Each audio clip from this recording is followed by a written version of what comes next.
You see, the reason I say uh, no one can win debating a smart Muslim, because there's no smart Muslim. I never met one.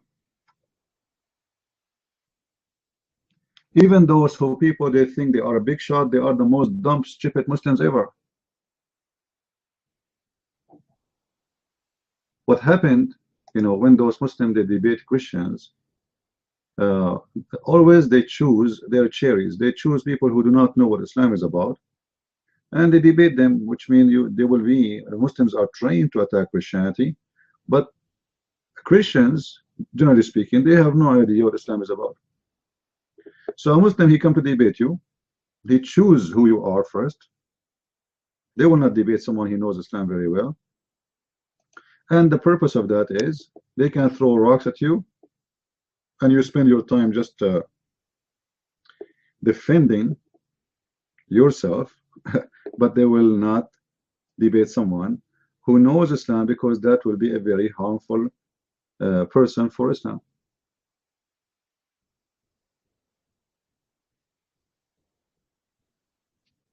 And this is why you see them sitting like cats in my chat room. Where is the Muslims who want to debate me? As long as you have answers, put your hand up. Just do it, and let people be the judge. Can't you? Obviously, you cannot.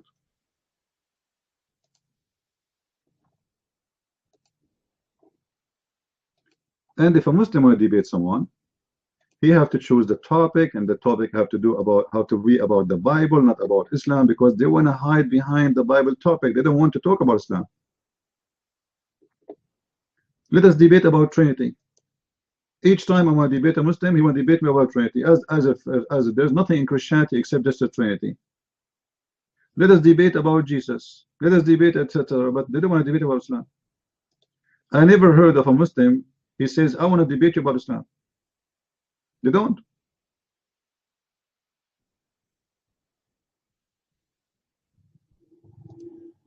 They don't, and they will not dare to do so, because they knew that this cult is not standard for to defend itself.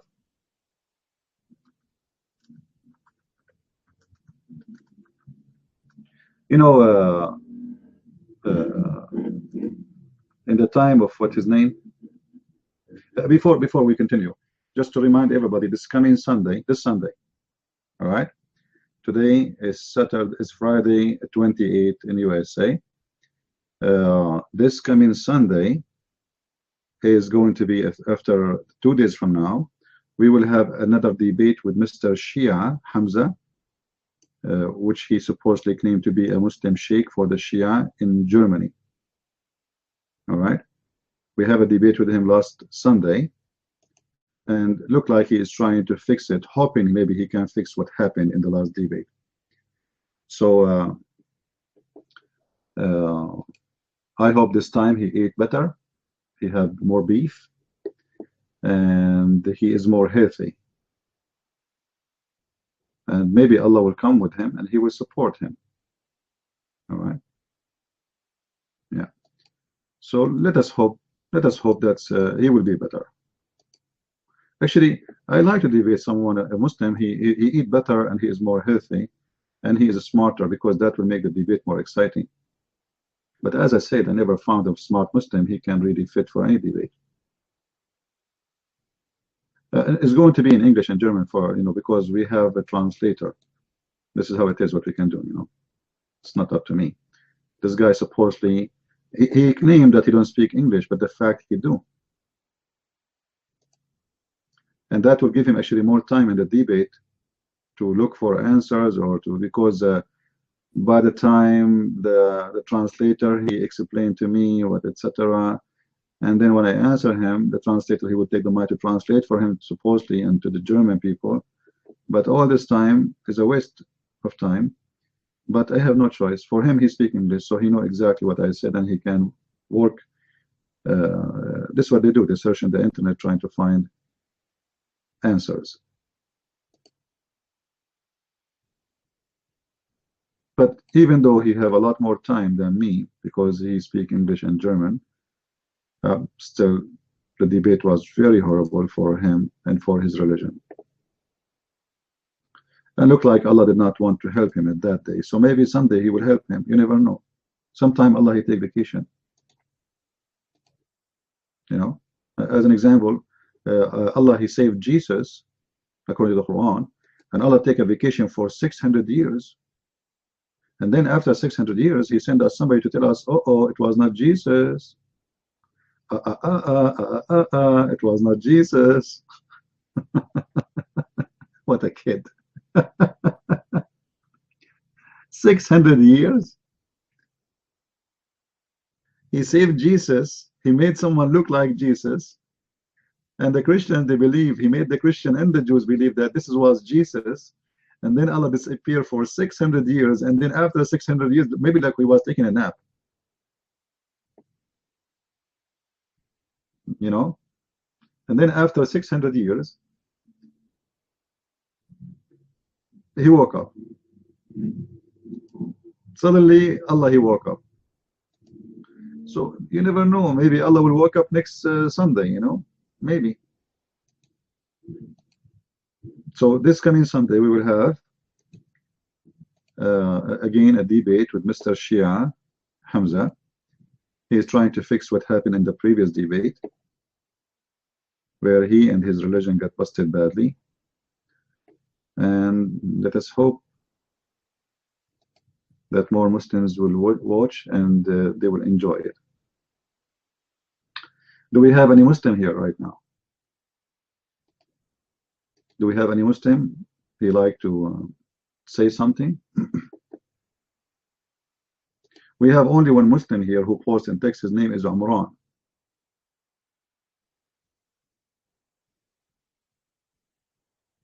But even the word Umran, which the Muslim they use, prove Muhammad to be a stupid prophet.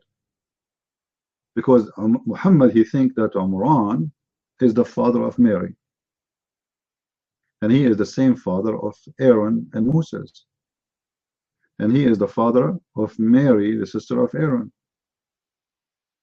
This is how stupid the one who constructed the Quran.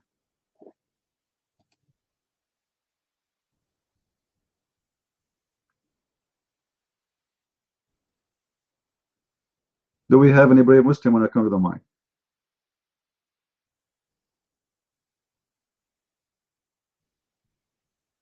Any brave Muslim?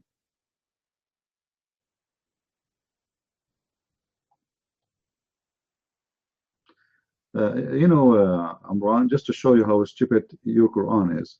You are talking about that God, your God, want to throw people in hellfire, right? Well, what if I show you the Quran says that every single Muslim, he will go to hellfire? وَمَا مِنْكُمْ إِلَّا وَارِدُهَا. What does that mean? I'm sure you have no idea what I say. Because you pray to Allah in Arabic, but you don't speak Arabic. You recite like a recording machine. Who is a Muslim when I tell me what I said in Arabic? Who is the Muslim who want to tell me what I said in Arabic? What the verse in the Quran I was reading? Is it true? The Quran says not even single one of you, but he will enter hell. Any Abdul?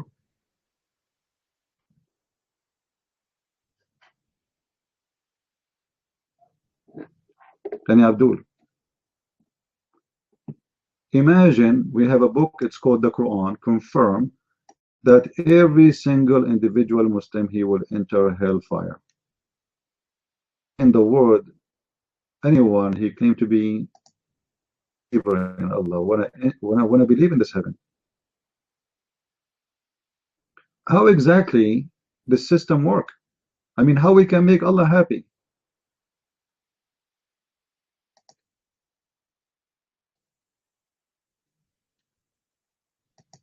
Anyone want to tell us? And actually, I find it very weird that the verse about not even one of you, but he will enter hell, is exist in the chapter of Maryam. It looked like the answer from the Christians to the Muslims that, you know what, this is what Maryam will say to you, not even one of you, but all of you, you will enter hell. And that is in the Quran. And supposedly the one is talking is Allah. So who is the Muslim when I tell me why not even one of you will not be entering hell? All of you will enter hell.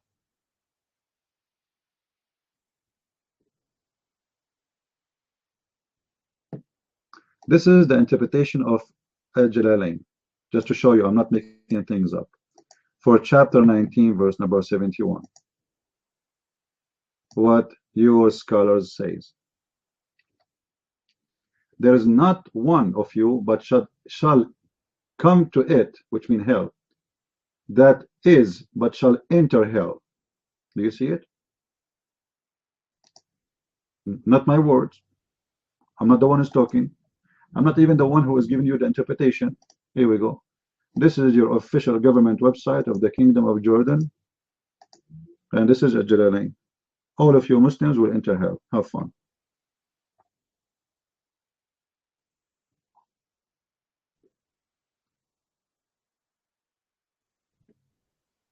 Any Muslim?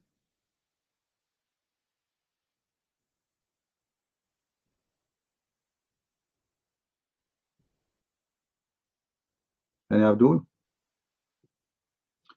One of the attributes of Almighty God, they write it as Ilah.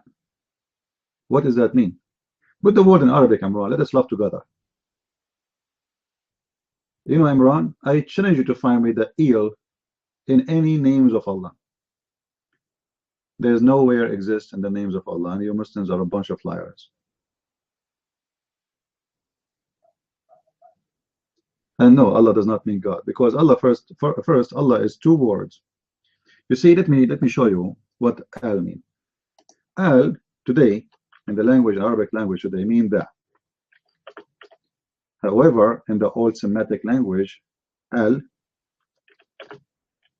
is diverted from God in the old Aramaic or Semitic language, so it means God. So when you put al in front of anything, he is the God. It doesn't matter who you call him. As simple. So al mean the word mean God. All right. This is why you see the temple of Yemen, the temple of the moon god, and the temple of the sun god. As an example, the name of Mecca,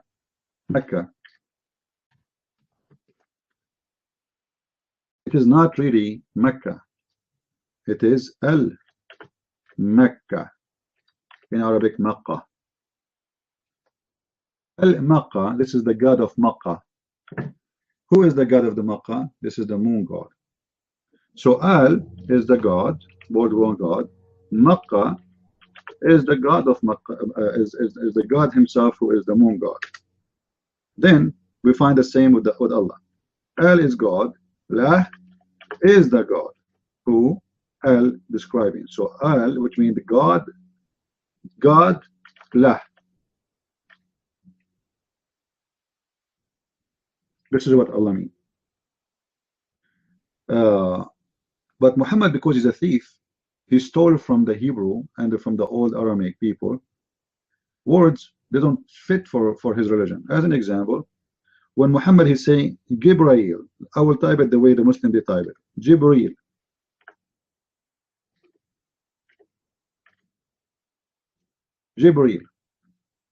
Jibril contain two words. Jibra,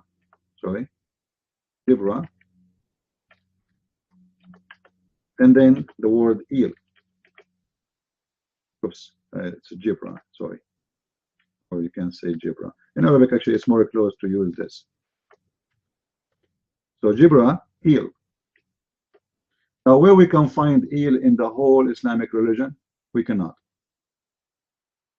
So this angel belong to who? Is eel a name, or it's a word mean God? If the word eel mean God, it's not a name. Then Allah need to explain to us why Jibril was called Jibrail, because it does not make sense. Because eel is not exist in all he's talking about someone, he called him God by using the word eel. So the word as eel doesn't appear as a name. It doesn't appear as a word mean God in the whole religion of Islam. We can't find it. So the thief Muhammad, he stole a bicycle, he stole a car, and he tried to, he kept the name. Imagine how stupid he is. He kept the name. He tried to make it coming from different manufacturer, but he kept the name.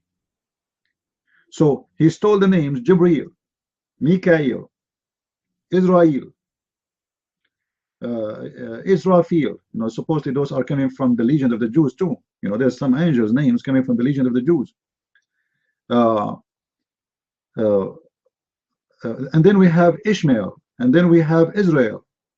All those names Muhammad he stole from the Bible, but he have no idea what Israel mean.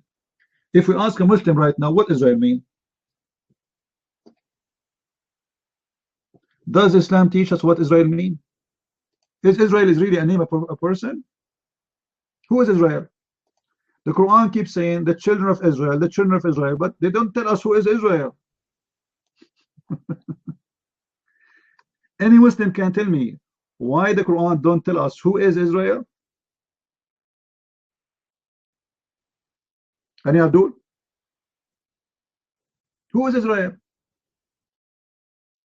Chapter 2 verse number 40, chapter 2 verse 47, chapter 283, chapter 2 122, the tons of verses, children of Israel, but no Muslim can tell us who is Israel.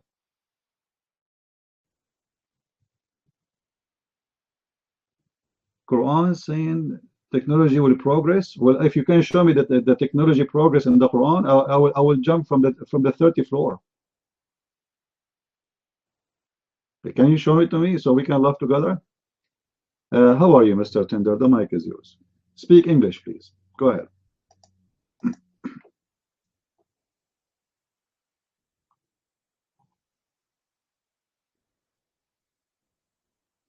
Okay. Hi. Well, so you are asking why the Quran doesn't tell us who is Israel, right? Yeah. That's the question. Right. This is the question. Yeah, why? Why not? Why not? Does the Quran need to mention everything? Let's say you see the answer. About, you see the answer. About, say, Prophet Yunus, Jonah. Okay. Does it mention the father of Jonah? Does it have to mention his father's name? Or his wife's name? All right. Or his height, his weight? No. And I guess the Bible doesn't mention everything about every person. So the same logic applies to the Quran.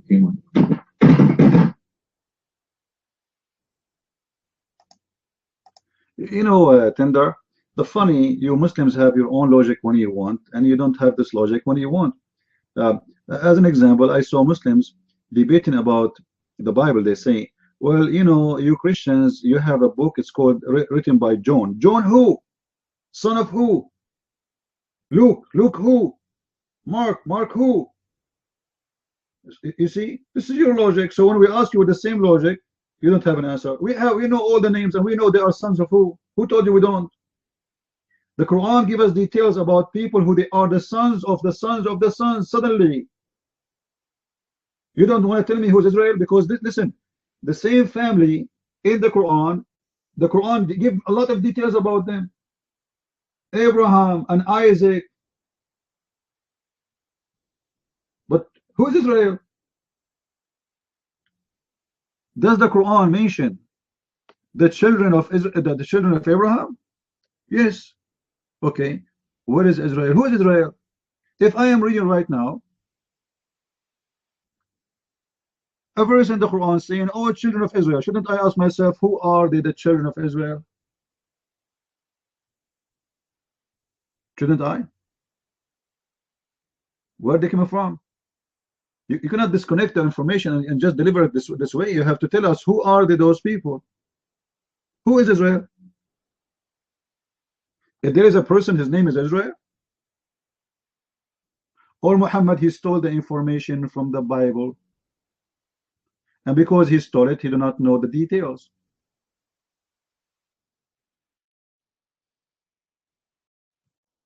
In chapter 2, verse number 133, you see Allah is speaking about Abraham and speaking about Ishmael and speaking about Isaac.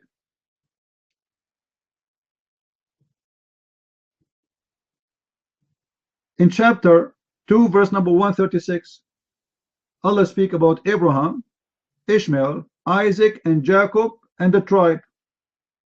Okay, you see Jacob there? The Quran never said that Israel is the same as Jacob. Is it Jacob? Maybe Israel is Ishmael. Maybe maybe it's Isaac. Who is Israel? So the Quran is a very funny book. The structure of the Quran is very funny because it's not meant really to teach you anything. Muhammad is just making up things. You have nothing to say. Who is Israel? Any Muslim can tell us? If we have only the Quran in front of us and we don't have the Hadith, actually even in the Hadith we don't find any information about that. How we can find out who is Israel? Let us say I'm a person who want to learn about Islam, I want to convert to Islam, and then I ask the Prophet, who is Israel? Shouldn't he be able to tell me who is Israel? Because he keeps saying the children of Israel, children of Israel. So obviously Israel is a man, is a person. Who is Israel? Shouldn't we know?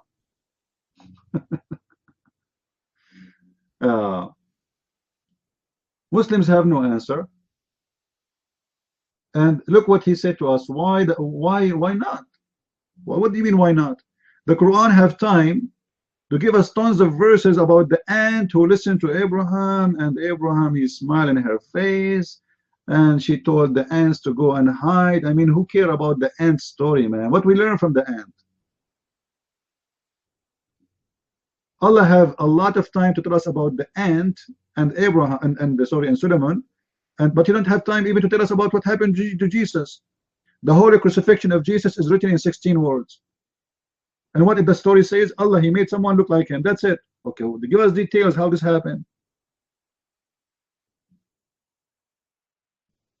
You have time to tell us all the funny stories, stupid story about Alexander the Great. He went all the way and he found where the sun set. Where the sun set? I did not find it. You know, I went all the way to Korea, to China. I was looking for the sunset place. I could not find it.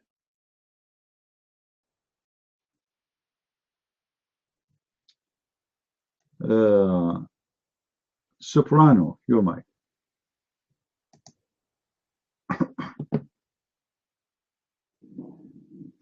Hello, everybody. Sorry for my English. I'm Italian, living in Germany. The name of Israel, Jezreel, is the name. It means God fight for us, and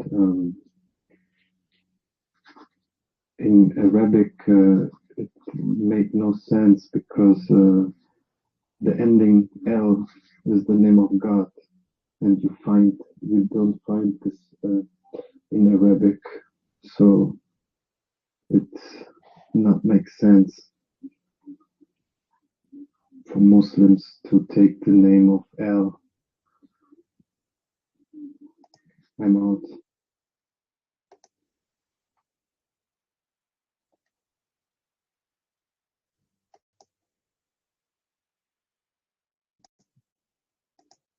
All right, Soprano, thank you. Well, this is what we are saying, you know, the Muhammad, obviously, he's a thief. Names from the Bible. I have no idea where those names coming from. Prove to us that Muhammad is nothing but a thief. You see, Muhammad have no explanation for what names are coming from. What did they mean?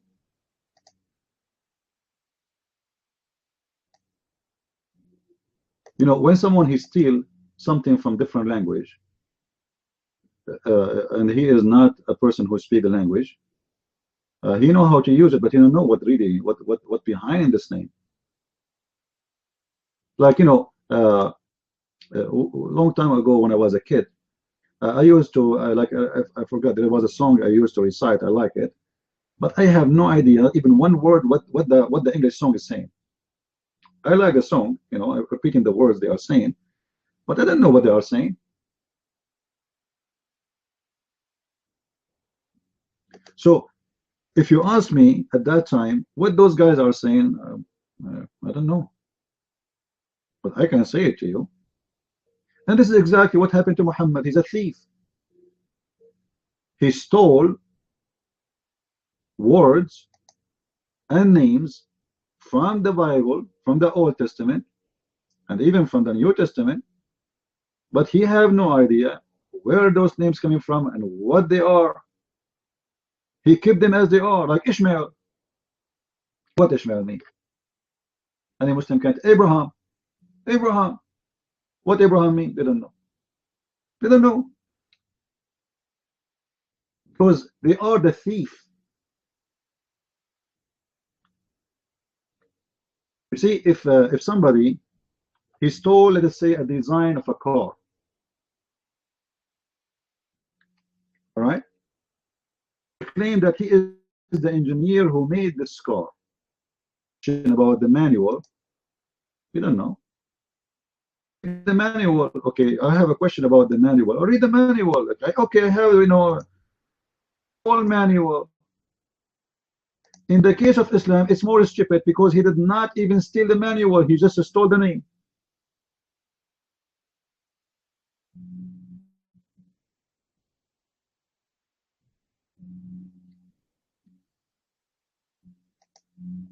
And actually, Soprano, as long as you live in Germany, a book in the German language,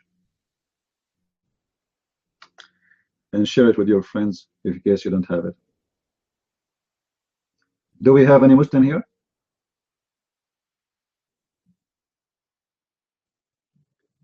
Any Muslim?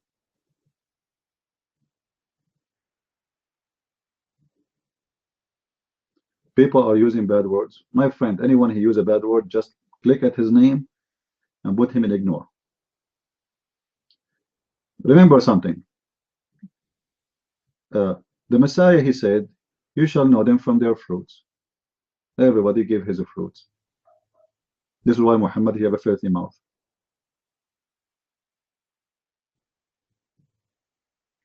You see, Imran, the Lord he said, no one will know what he will earn tomorrow. So how the Quran says that Jesus can tell you what you will earn tomorrow? Imran,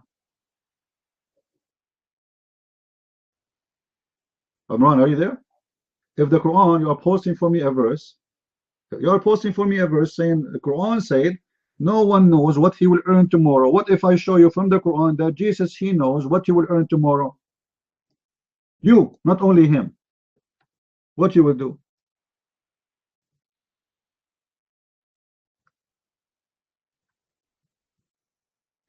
Is that a proof that Muhammad is a false prophet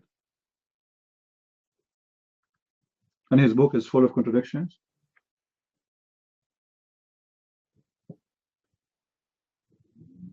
In the Quran, in chapter 3, verse number 49, what the Quran says, وَأُنِبِئُكُمْ بِمَا تَأْكُلُونَ وَمَا تَدَّخِرُونَ فِي بُيُوتِكُمْ. I tell them, I can tell you, I can prophesy for you what you ate and what you will eat and what you hide in your house. Read it. So how the Quran says nobody knows, but Jesus, he knew. How this happened?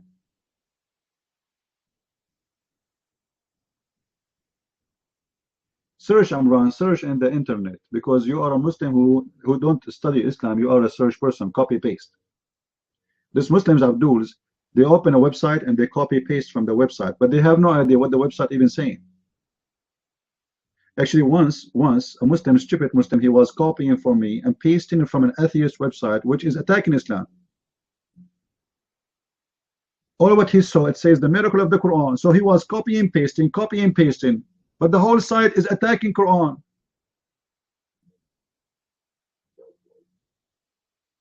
For him, all what he cares is to say is the miracle of the Quran. What it says there, he don't read it. Muslim don't read. Once I went to a Muslim room and they gave me the mic. Just, you know, and I get them busted again. Always I get them busted. Doesn't matter what happened. I took the microphone and I said Muhammad was not a rapist. All the Muslims in the chat, they were saying to me, liar, liar. I said Muhammad never raped children. Liar, he wasn't a thief. Liar, he did not kill anyone. Liar, he did not steal. Liar, he did not cheat his son. No, liar. And then the admin, he gave me a red dot and he started cursing everybody in the room. He said, the stupid idiot, he was saying to you the prophet is a good person and you said to him liar. He did not steal and you said to him liar. You know, because they know that this is a Christian prince. Whatever he say, we should say to him, you are a liar. You know what I mean? It doesn't matter what he say. We have to say to him liar. So I said to them, their prophet is a good prophet. Liar. He is not a thief. Liar. He wasn't accused that he stole an underwear. Liar. He did not rape a child. Liar. He did not kill. Liar. It doesn't matter what you say. The Muslims are the same as the little chick. The one is just coming out of the egg. Whoever walk in front of them look like mommy, they think it's mommy. They don't even look at the image, like even if a dog walk in front of them, they will think this is mommy. So a Muslim Abdul, he go by the shape. This is why when Allah, he come to him in the shape of an image different from the one they knew, they rejected him. They said to him, to Allah, get lost. They kicked the ass of Allah and they told him, we don't want to follow you. We seek refuge from thee by Allah. They consider Allah shaitan just because he changed his shape. So the Muslim, they know that this is the shape of a Christian prince, so whatever he say, we will say to him liar. But any one of them is listening? No, they don't listen. The same when they pray. Like, you know what, when a Muslim, he pray to Allah. How a Muslim, he pray to Allah?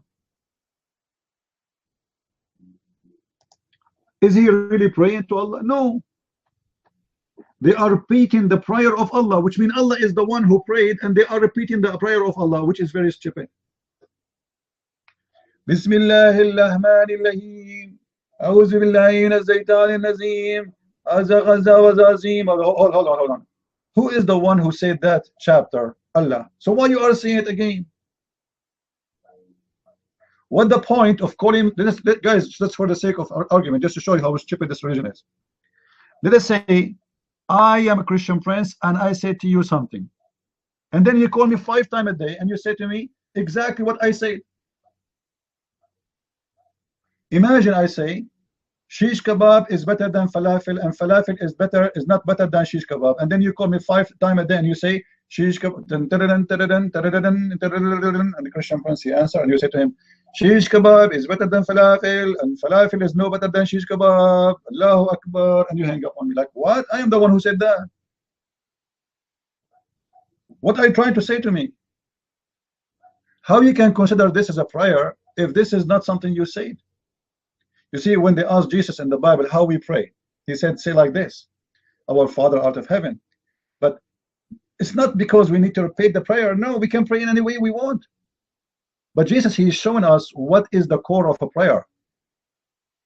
How you can earn your, let us say, salvation, and what it should require in the prayer. So forgive to us the same as we forgive to others. So Jesus is teaching us, not he is teaching us how to pray, he is teaching us how to live. If you want really to be forgiven from the Father, you should forgive to others before you ask for forgiveness. It was a teaching of life, a way of life, not a teaching about how to pray. In Islam, there's nothing. Bismillahirrahmanirrahim. How come Allah, he say Bismillahirrahmanirrahim? If he is Allah, have you ever heard of someone he speak? He say, imagine George Bush, he say, in the name of George Bush. Like, you are George Bush, you idiot. What are you talking about? So if Allah is talking, he say, in the name of Allah, the most gracious, most merciful. Like, what's wrong with this guy? And then he say, Alhamdulillah Rabbil Alameen. Thank be to Allah. Like Allah saying, Alhamdulillah. This is crazy. Allah saying, I thank you, Allah. Like, you are Allah.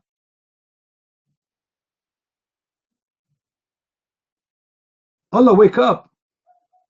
You are Allah. So how you say thank you, Allah? Any Muslim can give me something to answer? Any Muslim here?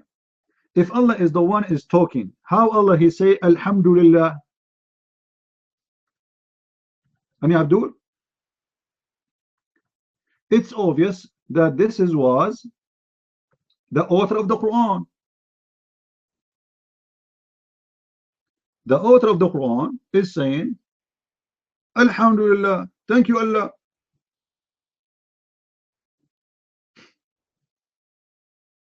Madness.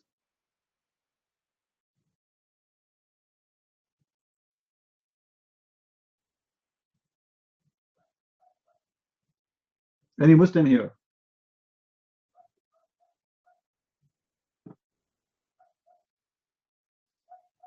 How are you, Mr. Deception? Deception, I don't know. Go and learn Arabic before you come here, Abdul. Like, is that Arabic? Are you serious? Abu Hamza, Kazzab about what? Hey, you guys, Abu Hamza, he is saying to me, I'm a liar. About what? He have no idea. Abu Hamza, because I am liar about what? About what? I challenge you to tell me what I said. You just entered the room. You did not hear even a word from what I said. Guys, this guy, he just entered the room a second ago, and now he is calling me a liar without even hearing me. Did you hear what I said? Abu Hamza, this is exactly what I was saying before. You know, you remember just 2 minutes ago, those Muslims don't listen. Anything you say, they will say to you a liar. He did not hear me. He just entered the room. You are a liar.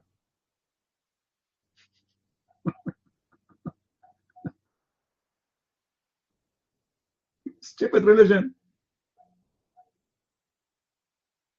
This is why I called today the chat. No way you can, no one can debate a Muslim. No one can debate a smart Muslim. But we cannot find one. Because there is no smart Muslim. And this is my challenge to the Muslims today. I challenge you to find me one smart Muslim. Just one. Do we have a one smart Muslim we can locate in the 1.4 billion? By the way, the number of Muslims increasing so fast. Next week there will be 2 billions. Because all what Muslims need to do is just add some zeros. Any Abdul?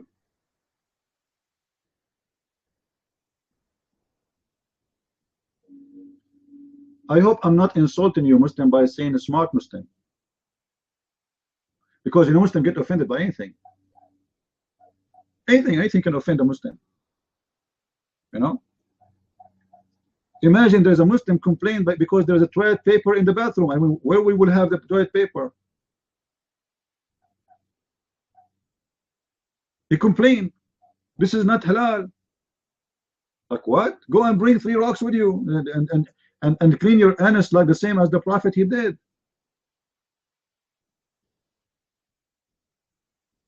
Imagine, guys, we will fly in airplane and we have 300 passengers and every one of them is going to carry 3 rocks with him. Do you know what will happen to the airplane? The airplane will come at a rock truck. And then they go inside the bathroom and every one of them, he do poo-poo, he clean his ass with rocks. Where will we put the rocks?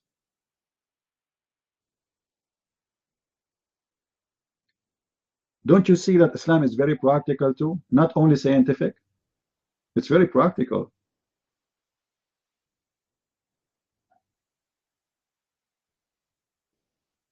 Any Abdul here dare to come to the mic?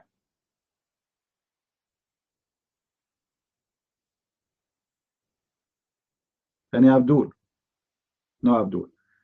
Soprano, your mic.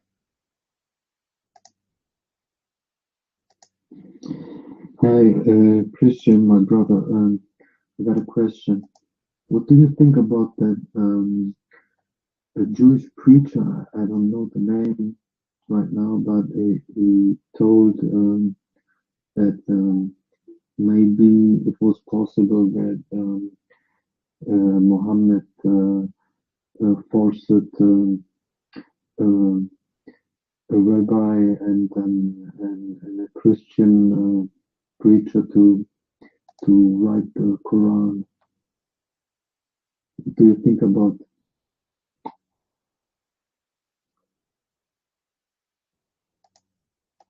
I don't agree with this theory, because you see, always there's cult leaders exist. Don't we have Jehovah's Witnesses? Don't we have Mormon? Don't we have etc.? We have even, there's a church, it's called Church of Satan. Correct? So all what Muhammad he need, two scumbag like him, like Waraq ibn Nawfal and Rahib Buhaira. They are very well known in Islam, and their names appear in many places in Islam, to help him to establish Islam. And the founder of Islam really is not Muhammad, is Waraq ibn Nawfal. And I believe strongly Waraq ibn Nawfal is the real father of Muhammad. If you have my book, you will find that Waraq ibn Nawfal, he sent his sister to offer herself to sleep with the father of Muhammad according to Muslims, and she offered him 100 camel. You know what? The father of Muhammad must be so handsome. I mean, 100 camel. All my life, I wish like a woman, she will offer herself to sleep with her to give me a Jeep, not a camel. I mean, like, not, I don't 100 camel. Give me one Jeep, Jeep Cherokee. 100 camel just to sleep with her for 5 minutes. Obviously, the story is a lot of exaggeration, right? But obviously, the story, there's something, there's a smoke there. Waraqa, he sent his sister to sleep with this man so he will not go and sleep with the mother of Muhammad. And the father of Muhammad agreed. Looked like he worked like a gigolo, you know? Whoever pay him, he sleep with. Muhammad, he told her, okay, I will be back to you. He went and he slept with the Muhammad mother, supposedly, according to the story, Amina. And then he came back. And when he came back, he offered himself again to do what she asked him for. She said, I don't want you no more. So it looked like Waraqa was sleeping with the mother of Muhammad, and he is the real father.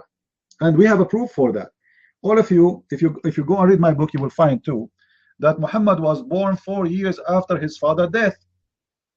I mean, have you ever heard of somebody? Let me explain it to you. Imagine you divorce a woman 4 years ago, and you move to China, and she live in Canada. After 4 years, she give you a call. Hello, my ex-husband, Abdul Rahman. Okay, I have a news for you. What is that? I gave birth today to your son. His name is Muhammad. What? What do you mean, my son? I did not sleep with you since 4 years ago. Listen, you stupid, he is your son, and you have to pay the child support. What is the proof that he is my son? Well, he looked exactly stupid, ugly like you. This is how stupid the story is. The guy, he died 4 years ago, and then Muhammad born 4 years after.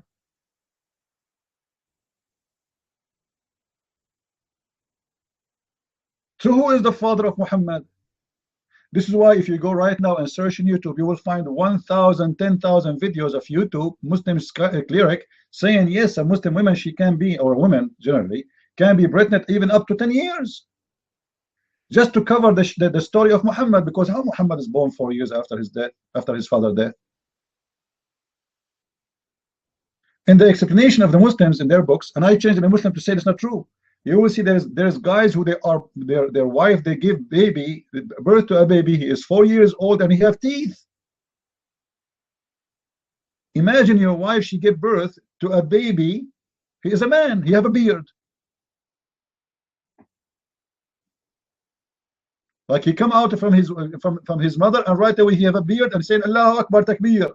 He want to do jihad.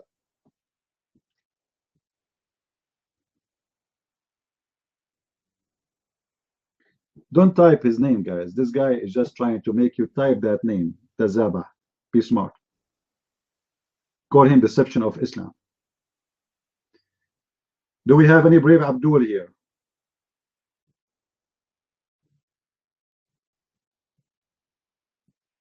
Okay, we don't have a brave Abdul. Do we have any coward Abdul?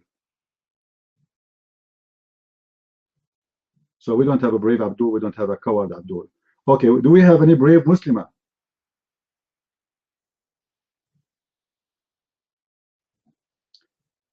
This guy is not even typing in any language we understand. Get out of here, stupid idiot. Next time you come here, bring your parents with you. They are doing drugs in Afghanistan. No, this is not Arabic. He is using Arabic text, but I think maybe he's speaking, typing Pashtun. No, I don't know. I have no idea what he's saying. Any Abdul?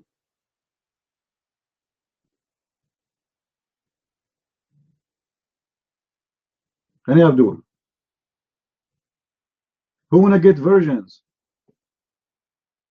Today is the Virgin Day. Imagine, guys, we go to heaven, and then we have an inspection station for all the virgins. You know, in the manufacturer, before they produce a product, they inspect. So imagine Allah inspecting all those women before He delivered them to the customers. How He would inspect them? What is Allah's method to inspect the virgins, to be sure they are virgins? Think about it. Well, there's a very easy method. You put a lot of shampoo. In the Middle East, they call it shampoo. You know, a Middle Eastern guy, he'd go to the grocery store, he'd say, I want shampoo. They ask him, what shampoo you want? No, I want shampoo. Okay, what shampoo you want? Shampoo. All shampoos are the same for him. It doesn't matter what the name. So Allah will put a lot of shampoo in the bathtub, and then He will put down women by women. If there's bubbles coming out, it means she is not a virgin and it's rejected. Back to the manufacturer for refurbishing. Very smart idea, and only Allah can come with this.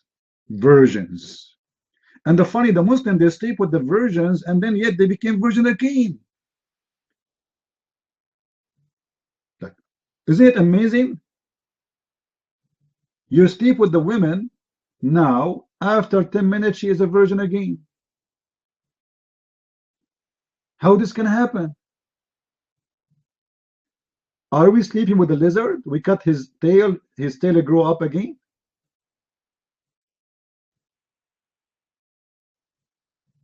Huh? Or Allah will put His finger there and He will make them virgin again. Any Muslim want to answer us? No Muslim. My friend Cole, how are you, my friend? The mic is yours.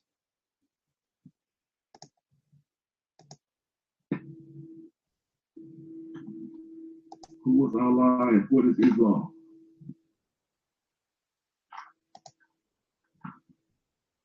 We heard. Coming to the room a little bit late, and CP already asked some trick questions. Looking for a smart Muslim. I'm like, really, what is that? You want a smart Muslim? What's next to a slow cat? Wise liberal? Yeah. I just want to answer this Soprano, his theory on that Muhammad made rabbis and Christians write the Quran. I'd never heard that before, but you know, I can dismiss that one out of hand. There is no way. There's no way a proper Christian or a proper Jew or Jewish rabbi would have made the kind of mistakes that you see in the Quran. I mean, even if they were trying to write a blasphemy, they couldn't come up with that. I mean, it's, you know, what Jesus, the Father, Jesus and Mary, really? I mean, Christians could have been writing, they could have been writing corrupt, incorrect stuff forever and never come up with that. It's so no. And that's just the beginning. So no, there's no way that happened. And that's really all I had. I wanted to respond to that. CP mentioned the virgins, which I'll talk about the virgins a lot. I just want to point out that even with that, it misses the point. All the virgin stuff misses the point of sex and marriage itself. You know, I would give up 80 million billion virgins in exchange for one loyal wife. Just one. But they missed that completely. But anyway, I don't have much to say right now. Good afternoon, everybody. Hope you have a good time today. Mike is free.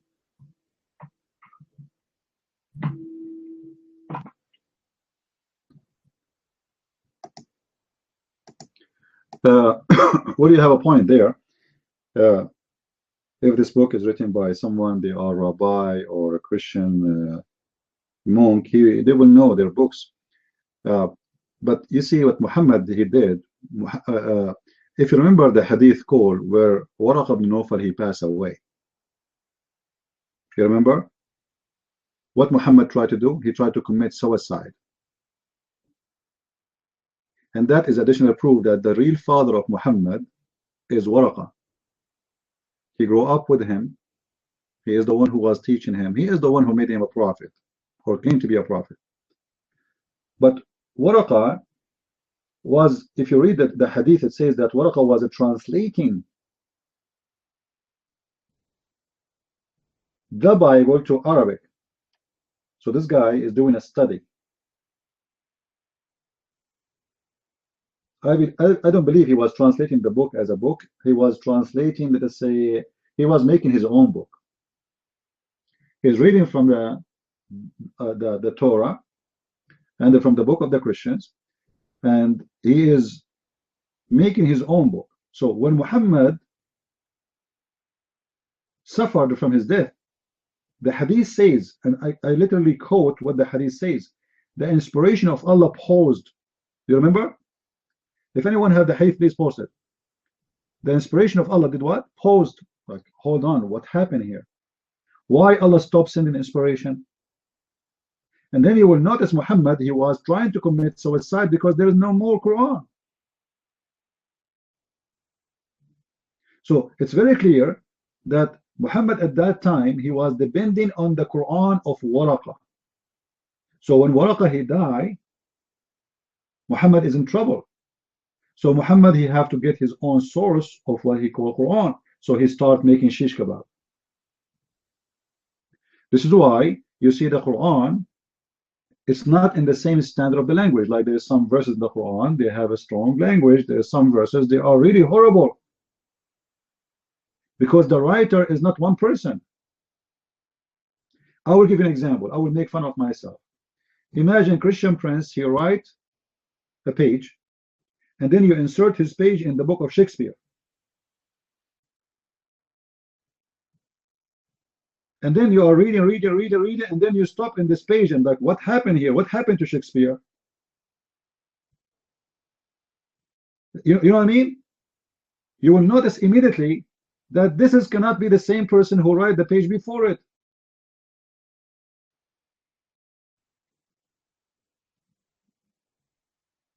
Because their English standard is not the same level. There's long, far distance between them. So this is exactly how you can find how stupid the Quran is not made. Even, I believe even the Quran, all of it is not even made by Muhammad. I believe the Quran is a collection of other people made. The only verses in the Quran is made by Muhammad mostly is the ones when people, they ask him and they put him in the corner and he come with a stupid answer like Alexander the Great. I believe this is Muhammad made. Chapter of Al-Kahf, the story of the ant, the seven sleepers, you know. Muhammad, he heard of the seven sleepers, so he tried to make it Quran.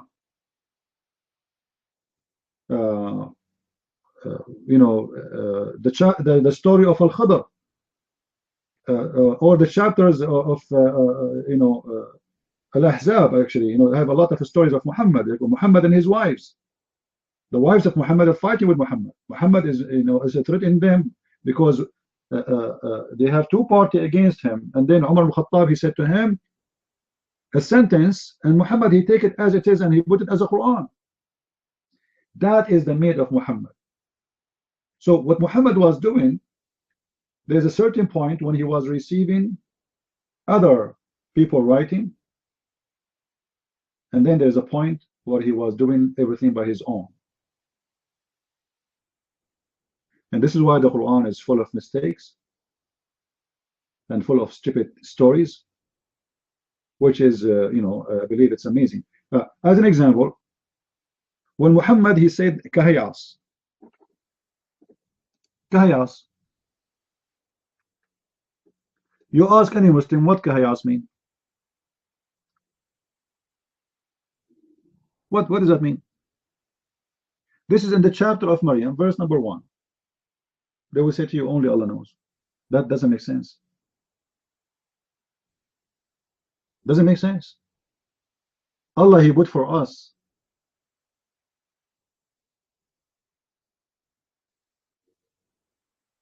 letters, they are connected together as a word, and then nobody knows what they mean save Allah. What the point?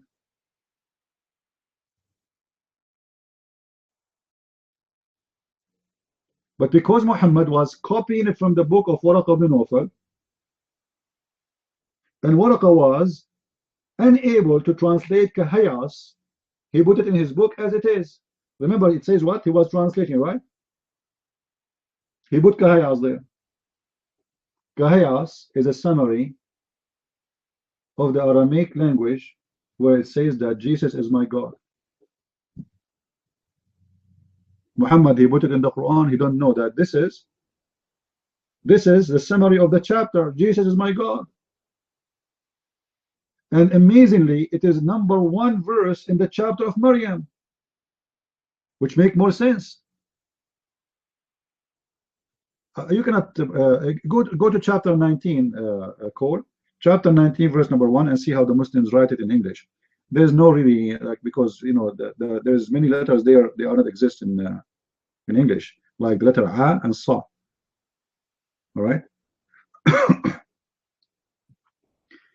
But you can make it equal, you know, like make equal letters. Yeah, but you see in Arabic it's not kaf, ha, ya, sin, sad. It's not. It's one word. It's coming as one word, not coming as letters. You can open the Quran right now and look at it. It's not separated letters. You see, in Arabic is not the same as English. English, you can type a word, but you do not need to connect the letters. Still, it's the same word. In Arabic, no.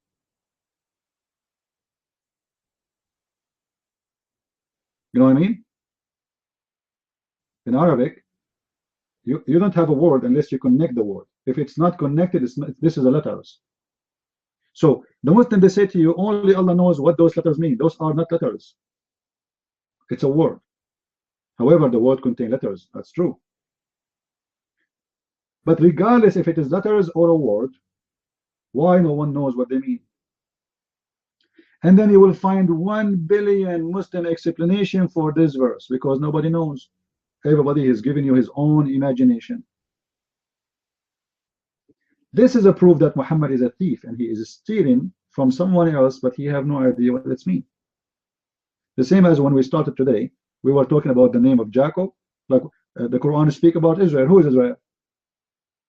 If we ask a Muslim right now a very simple question, who is Israel? Any Muslim want to tell us? We don't know. Who's Israel? The Quran keeps saying the children of Israel, children of Israel, children. Okay, who is Israel? Who is this guy Israel? Anyone? Any Muslim can tell me?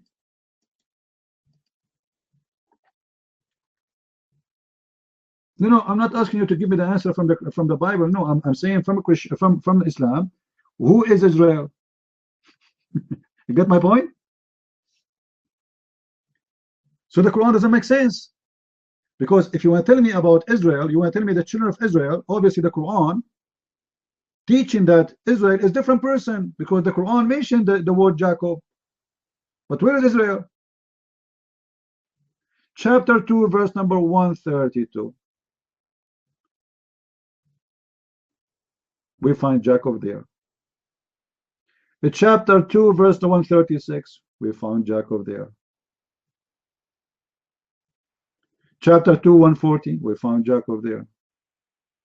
In chapter 3, verse number 84, we found Jacob there. Chapter 4, 163, Jacob is there. It's all over. But who is Israel?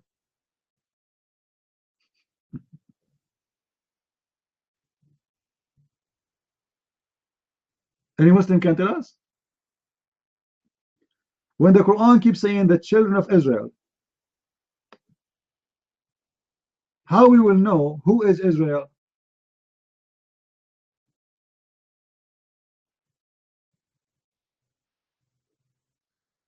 Any Abdul?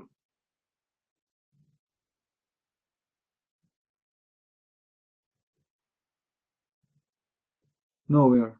Because he's a thief. He steals names, he put them in his book, but the story is missing a lot of details.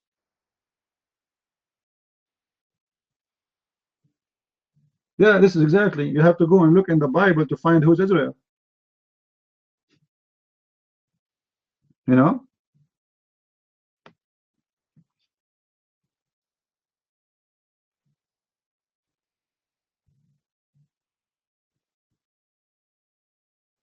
Jacob is Israel, we know that, but I mean in the Quran, how we can find who is Israel?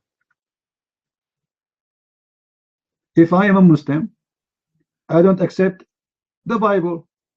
How I'm going to know who is the children of Israel? Chapter 2, verse number 40. Yeah, Bani Israel, excuse me. Children of Israel. Chapter 2, verse number 47. Oh, children of Israel. Chapter 2, verse number 83. What happened? Who is this guy? How we will know who is this person? Isn't it this book is the book is teaching us the details of the prophets?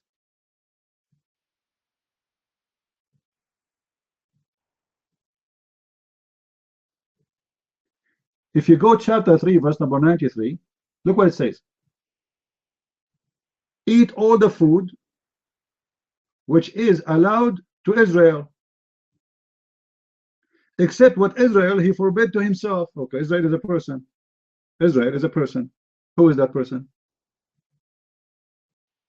Why Muhammad don't say Jacob?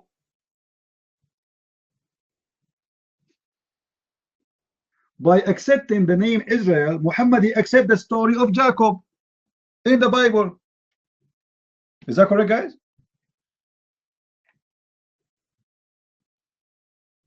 Do you understand what I'm saying? Because you see the Muslims they say to you, how Jacob he wrestled with God, ha ha ha ha. Okay. If you don't accept it, then how this guy he got the name Israel? Stupid religion. Are you getting the point? Because by accepting the name Israel, it means you accept that story. How God called Israel Israel? There's a story behind it.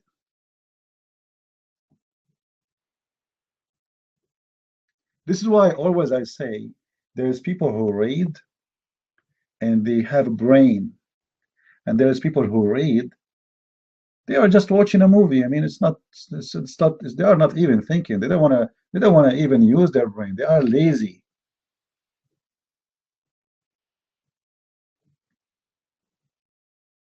And this is additional proof that Muhammad is a thief.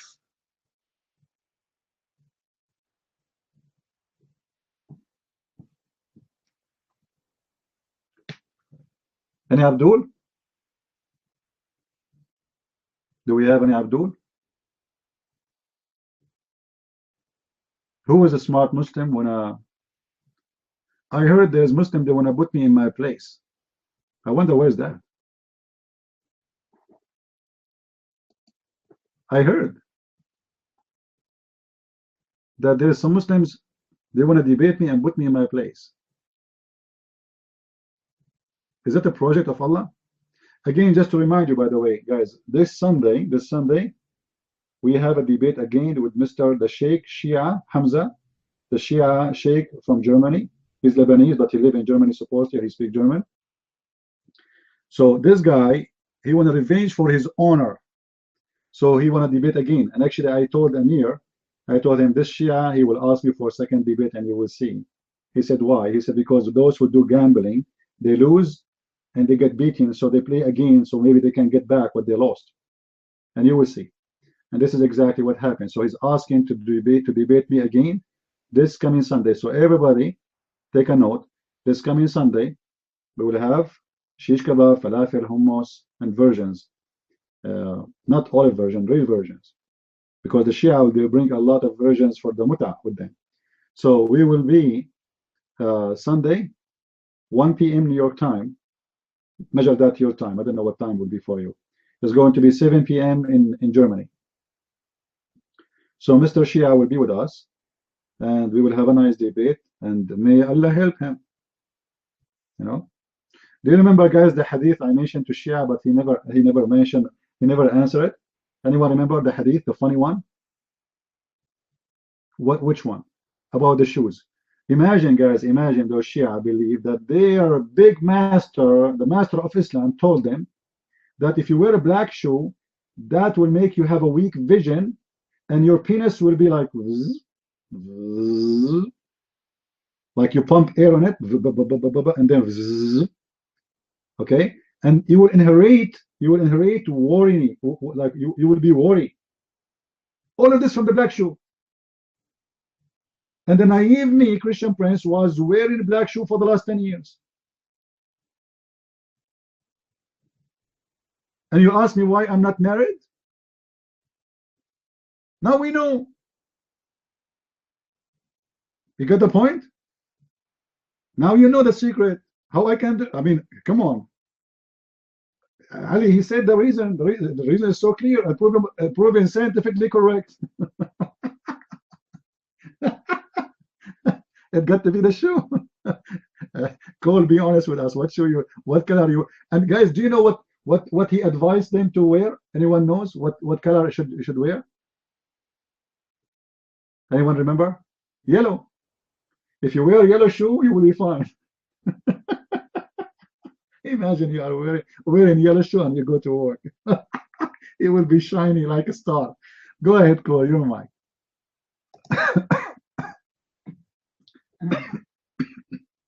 Go see anybody. Bible sex book, not God book.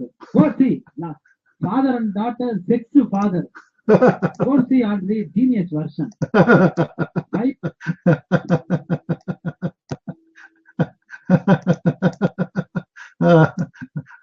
Wait, Cole. Sorry, wait. Let me play. I'm wrong. Who is the father and who is the daughter? Zumai.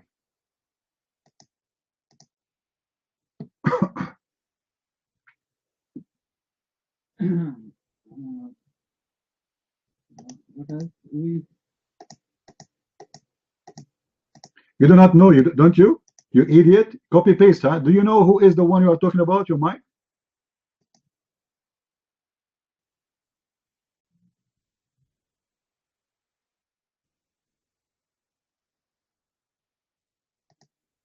What happened? Are you reading the page?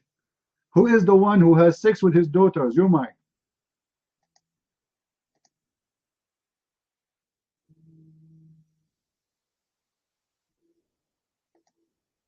You see, guys, when I say they are dumb, stupid, I mean it. They copy paste. They don't know what they are talking about. Who is the one you are talking about? He have no idea. sorry, Cole. I have to stop you because he made me laugh. I wanted to have fun. The mic is yours, Cole. Go ahead. Imran, search. Who is the one? We want to know who is the one you are talking about, idiot. Daughter and father sex. You explain. Who is that? Who is that father, Imran? Who is that father? Father, daughter have sex. Who is the father and who is the daughter? Zumai.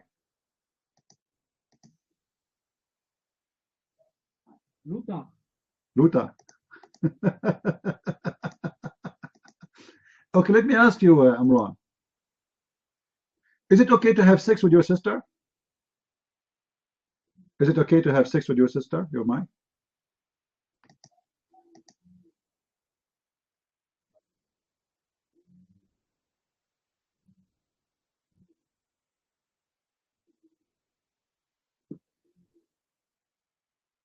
Luta and the daughter sex father. You know what? I was praying for Zakir Naik, but not for this guy. It wasn't him for sure.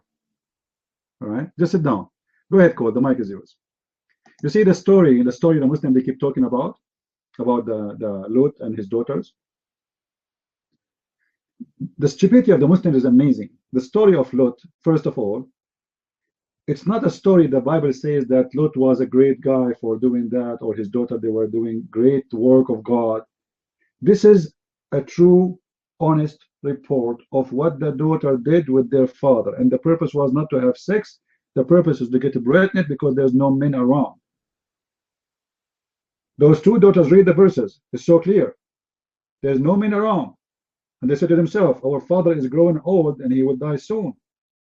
So who is going to take care of us? We are two women alone. So they said to themselves, the only solution we do is sleep with our father. But first of all, it's not God who told them to do that. There is nowhere in the Bible it says that God, he said that to them. He approved what they did. It's good what they did, or it's even bad. The Bible reports a story of this family, what exactly happened to them. So when the Quran reports the same story, does that mean the Quran approved the story? Because the Quran reports the story but in a different way. The Quran approved that the wife of Lut, she was a whore. The wife of Lut, she was a whore. So when Allah, he report the story, does that mean he approved the wife of Lut to be a whore?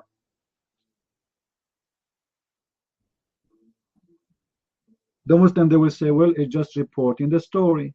All right, the Bible reporting a story. As simple as that.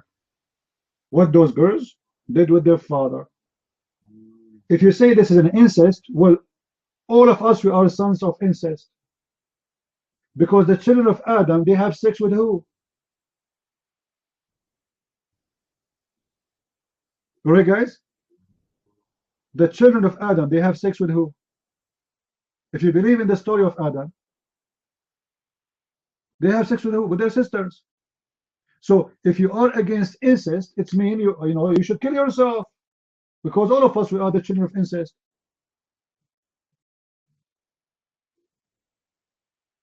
Why you agree with incest at that time? You will say there's no people at that time. They have no choice. Well, this is a story in the story of Lot's daughters. There's no people around them. They have no choice.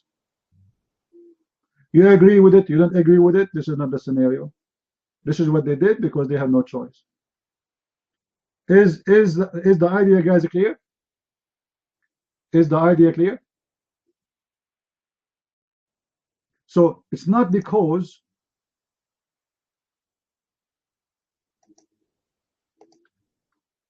it's written in the Bible that will make the Bible wrong.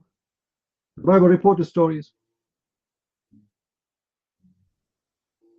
The Bible reports story about good people and bad people, crimes and criminals, liars and thieves, good and bad. The Bible is not only a religious book, it's a history book. So it's very stupid to come to say against me, okay, in your book it says that, so what the problem? So why? So what? Why not? What do you want to? And actually, this is additional proof that the Bible is not corrupt. Because if this is a bad story, why the Jews did not take it off? The Muslim, they keep saying, we change the book, right? Don't they say that? So we change the book, but we don't take off those verses. They say to us that every day we have a new Bible, according to their lies. Okay, as long every day we have a new Bible, why we don't take them off?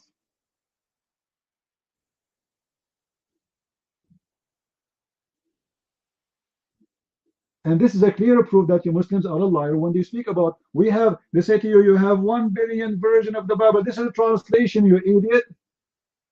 You have Quran of Yusuf Ali, Quran of Biktal, Quran of Muhsin Khan, Quran of Shish Kebab. You have tons of versions. The versions we are talking about, this is not a new Bible, this is a translation.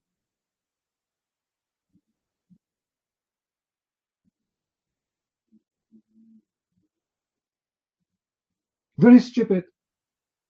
And why somebody is religious and he loves God, he want to, and how you can corrupt the book? It's impossible. Because the book is spread all over.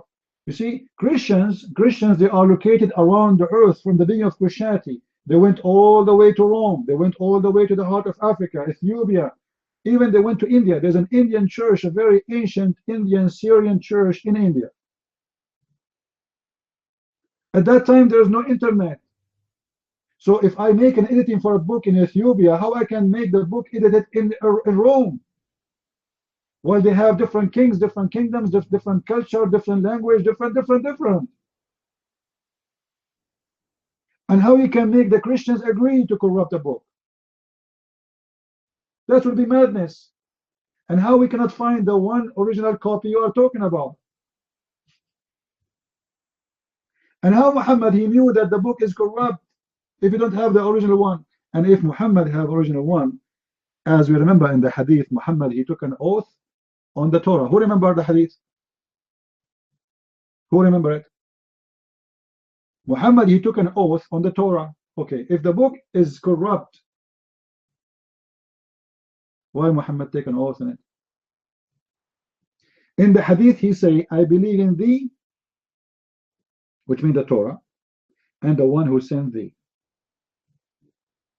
So if this story is true, it means Muhammad is a false prophet because he believed in thee, which is a corrupt book.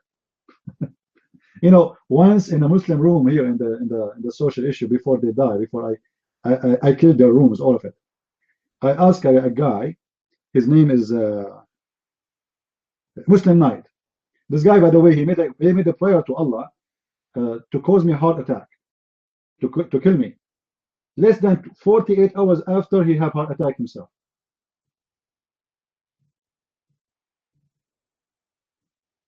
He make a public prayer, you know, for Allah to kill me, and less than 48 hours he had a heart attack himself, and he was in the, you know, what do you call it, the extra tension room. And I don't know if he died. I think he died. I don't know. Anyway, I asked him, this guy, why your prophet, he took an oath on the Torah if the Torah is corrupt. He said he's trying to be nice to the Jew. Like, what? You believe it? He is taking an oath on a corrupt book just because he want to be nice to the Jew. Okay, who want to be nice here? Muslim, don't you want to follow the steps of Muhammad? Who want to take the Bible right now in his hand and say, I believe in thee and the one who sent thee? And we record him and post it in YouTube. Anyone want to follow the steps of Muhammad? What a dumb answer. But because what they will see, I mean, what is the excuse to do with that? If you read the whole Quran, by the way, the whole Quran does not say that the New Testament ever be corrupt. Nowhere in the Quran. However, the Quran mentioned that the Jews, they change the words from its location. And if we go to the interpretation, we will see the story in the hadith that they put their finger over the word, not changing the word or taking it off. No. The Jews, they place their fingers, and this was specifically about the verse of stoning to death in the Old Testament. So the story report that they put their fingers over the verse to hide it. That's all. So the Quran does not speak really of corruption. And if it changes in the location of the words from its location, all the Quran is changed from its location. What is the first chapter Muhammad received? They say to you, Iqra, chapter 96, verse number 1, where the angel came to him and squeezed him. But now it's 96. But this is number 1. How this happened? What about the verse? It says, today I complete your religion for you. Today I completed your religion for you. Perfected Islam for you. And this is in chapter 5, verse number 3. Today I perfected Islam. So if this verse is not moved from its place, which means corruption, this Quran means all of it is corrupt, because this verse means the Quran is completed in that verse. And where that verses exist? In the beginning of the Quran, chapter 5, which means all the verses after, including the verses after that verse in chapter 5, which means verse number 5.4 is false verse in the Quran, and whatever after that is false, because the verse say clearly, today I completed Islam for you, perfected your religion for you today, and I accept Islam for you as a religion. So how the verse says today I complete everything and perfected everything, and then we have More than 100 verses after that. How this happened?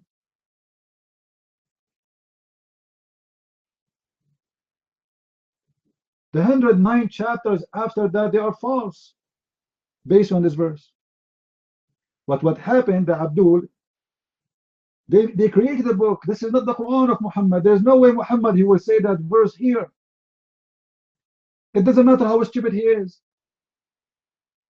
This is a verse should be said at the end, in the last day of Muhammad's life, maybe when he's dying. But not in the beginning of Islam. However, until now, the Muslims don't even have one single copy of the Quran, and they don't have even, you see, the Muslim, they found a manuscript. It exists in the University of Birmingham, and that manuscript, the text is not from the date of Muhammad, the letter of the manuscript. And they were so happy for it, but even that one is not exactly equal to the Quran today. They have nothing. Everything Muslims have today is based on stories carried by someone, but there's no books. Even the Quran we are reading right now became the most popular Quran, which is Mus'haf Uthman. This is the book of Uthman. This is not the book of Muhammad. Even the Muslims themselves, they call it Mus'haf Uthman. You remember in the debate with this guy, the Shia guy, we told him about Mus'haf of Fatima. He said, this is Mus'haf, this is not Quran.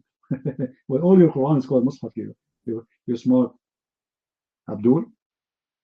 Isn't it Uthman book is called Mus'haf? They have a lack of intelligence. You see, Muhammad, he hired the worst liars to defend him. Anyway, we will have him again this coming Sunday, so be sure to be here and bring your snack with you. All right? My brother Cole, good to see you and good to hear you. The mic is yours.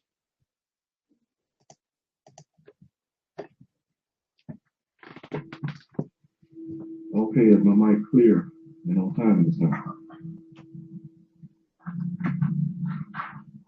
Yeah, a couple things. A while back, CP, you would mention this word, curios or curio. Is it pronounced like this?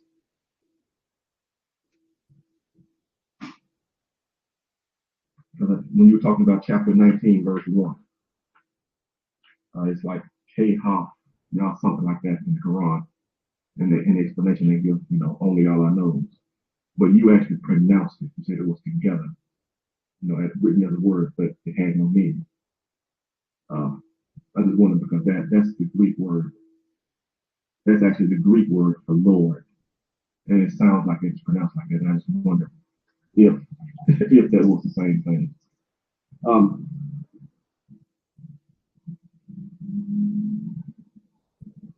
mentioned a reference here to your debate with Shia Hamza. I didn't know we were going to have him again this Sunday. I have to be sure to tune in. You mentioned when he brought the story about and his daughters and such. This guy, he never said Lot. Well, I won't say never, but he didn't say Lot. He said Noah. He said Noah slept with his daughters. So what you're dealing with here, that guy's just, well, he's just unlearned. He's probably not ready for debate at all. Yeah. I actually wrote that down because CP did beat him pretty bad. And this is another question, CP. I went back and I played that debate, after the fact. And you beat him pretty bad. I mean, it was like it was personal. I mean, what did he do to you or something? Is he the guy that took away all your shoes and all you had left was black shoes? Is that what it was? I mean, it was brutal. I mean, it was brutal for real. He never did answer your question about Muhammad and his family being made out of light. And I actually want to see I actually want to see if he's going to have an answer for that this time. He had a week. He's that whole week. I wonder if he'll be able to answer for that.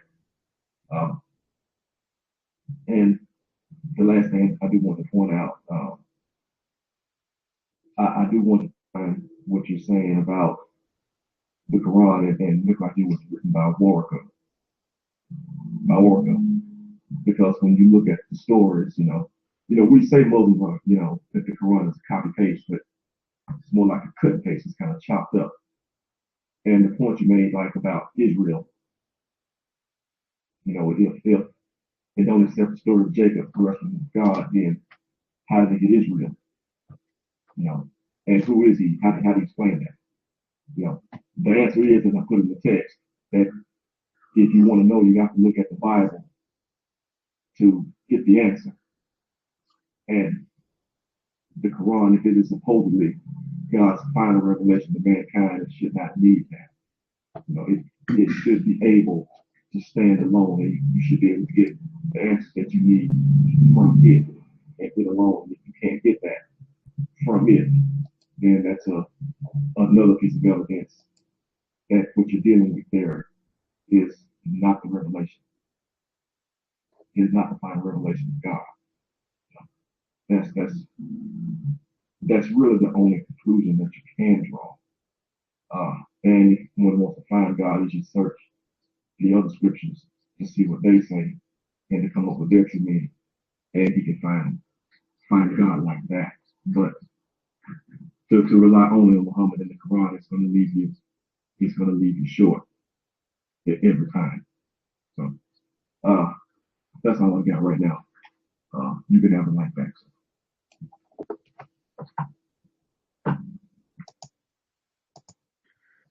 All right, thank you. Well, I considered what he said about Noah. I thought maybe the translator, he made a mistake.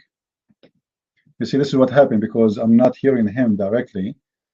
So maybe it's a slip of a mouth of the translator. We don't know. We need to check with the translator to see if he said Noah or he said,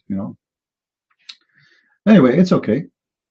The Muslim, they try to concentrate on the Bible to prove to you that there's a corruption, but that actually even that one is good, because the Muslim, they prove to us that Allah gets screwed. Because when a Muslim, he says the Torah is corrupt, okay, who is the one who said the Torah? Allah. Okay, who is the one who gets screwed? Allah. Thank you very much. Even that one is showing us how stupid they are. You see, if a Christianity have nothing to do with Islam according to Islam, then the Muslim, they can get away with the accusation. If someone is a Hindu and he said to me the Torah is corrupt and the New Testament is corrupt, I understand why he's saying that, because there's no connection between us and him.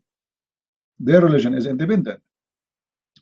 But when a Muslim Abdul, he have a book, it says that Allah is the one who sent the Torah.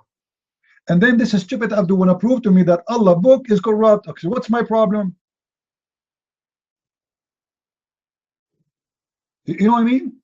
This is my problem or your problem? This is your problem, because you are the Muslim and this is the book of Allah, and you are telling me that you got Allah stupid. Anybody can kick his ass.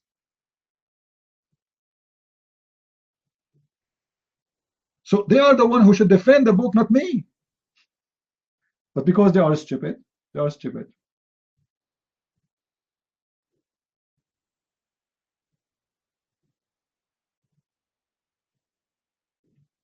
What is the original Quran? I mean, this is an embarrassing question. Please don't ask me that.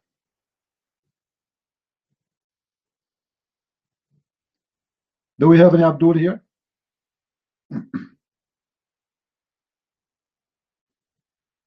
Any Muslim want to explain to us how Allah Quran is corrupt? What happened exactly to Allah? He was taking a nap? You see, I have books. I challenge you to corrupt my books. We cannot. I am stronger than your Allah.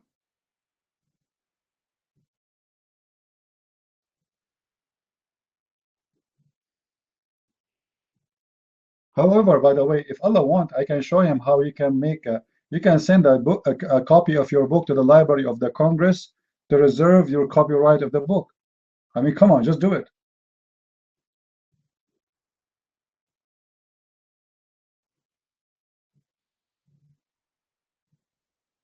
Any Abdul?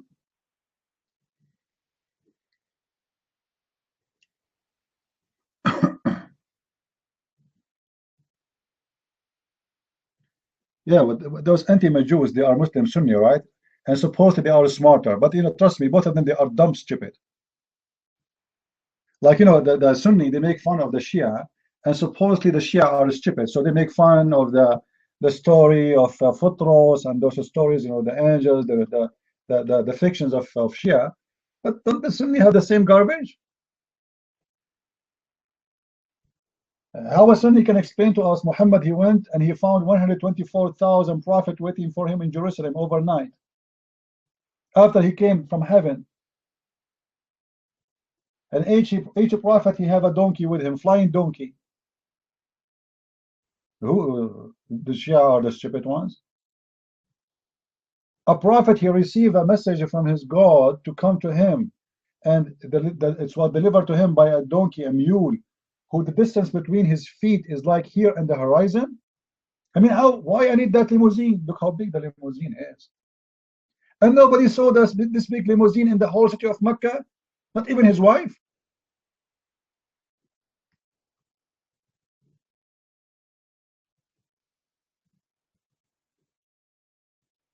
No, I want to make a challenge to Allah. You see, the Allah in the Quran, he says, if you don't believe in this book, make a book like it if you can.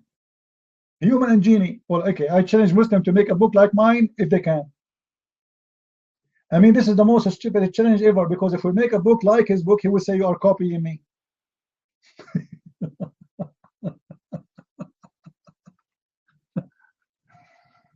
Can Allah make a music like Mozart? If he does, he's copying. All what he need to do is just to copy the file. What do you mean make the like it the same as I can? And then we go and we read, we find that Muhammad, he was stealing from Umar ibn Khattab Quran. According to Muslim source, Allah, he agreed with Umar with many things. Some they say 7 things, some they say 15, some they say 18 things. But all of them agree that at least 5 to 6 things Allah, he agree with Umar. And how he agree? He take exactly what Umar he say and he put it in the Quran. And I change a Muslim to say to me, this is not true. I will show you the hadith right now. Sahih hadith. Where Umar, he says, my Lord agree with me as I said. And he sent the Quran as I said. As what? As I said. So how Allah, he say, make Quran like this if you can, a challenge. Then he copy Umar and he make a Quran. And not to forget to mention the stupid chapter about the satanic verses. If nobody can make Quran, how Shaitan was able to make Quran and give it to Muhammad, and Muhammad did not notice? Remember, nobody can make Quran like this. Okay, here we go. Muhammad, he received Quran from the devil. And Muhammad himself did not notice. According to the story, Jibreel came to him after 2 weeks and said, Muhammad, Habibi Muhammad, what you did, Muhammad? What happened? Muhammad, Habibi, this is not Quran. This is shish kebab. I thought all Quran is shish kebab anyway. No, Quran is falafel. Okay? So this is not from Allah. Don't you notice? I swear by Allah, I did not notice. It looked the same.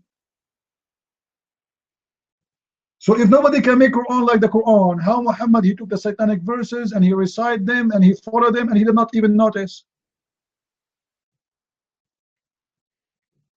Do we have any Abdul?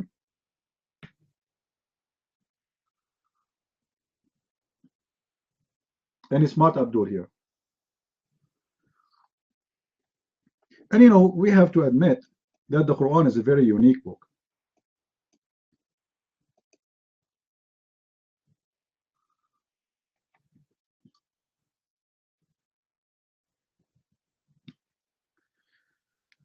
Oh Lord, there's a lady I know.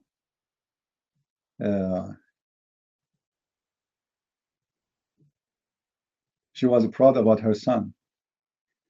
And the university, they make an article about her son. And she was telling other Arabian lady, my son picture is in the front page, the first page of the book. But those two ladies don't know that the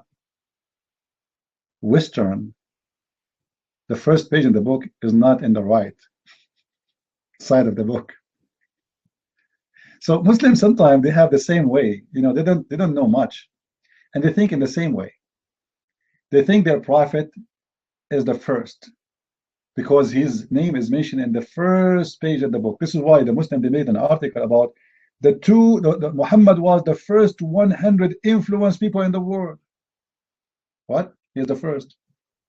But he's the first in what? In the influence of what?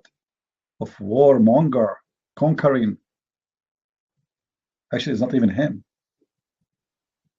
Because the Muslims, long after his death, they were able to conquer many locations, but it's not even him. When Muhammad, he sent his army to fight the Roman, they went back. They lost. They ran away. They said, oh, we are not match. They ran away. They camped and they came back. Muhammad was not really that much victorious. You will see most of Islam established after Muhammad's death.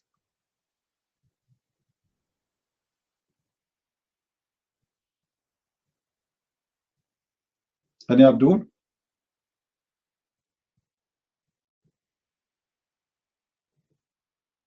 Who was a Muslim Abdul when I come to the mic?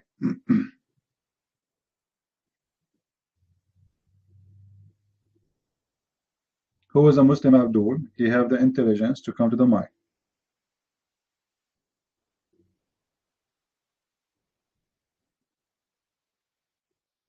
Anyone? Who of you would like to invite me to his church or his community to make a seminar? Anyone?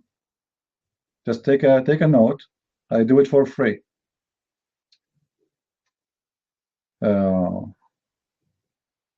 Maybe by the end of the coming month, I will do some seminars.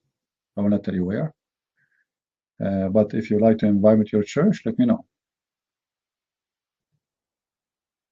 All right. And again, it's for free. I'm not like Muhammad, who don't do unless you pay him. You remember? If you want to have a private consultation with the Prophet, you have to do what? You have to pay the Prophet. The Prophet is the same as a Pepsi Cola machine. You have a hole in the side. And if you pay him, you got it. You have the money. He is in your servant. Where we can find this reference? Anyone remember? How you can connect me? You can connect me in the donation website or on Facebook, you know, Twitter.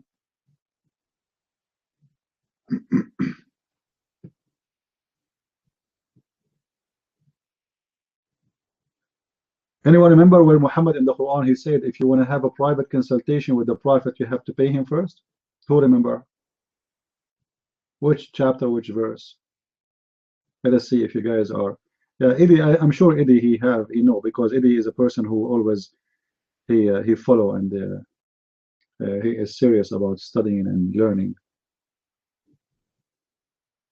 Who knows? What chapter, what verse?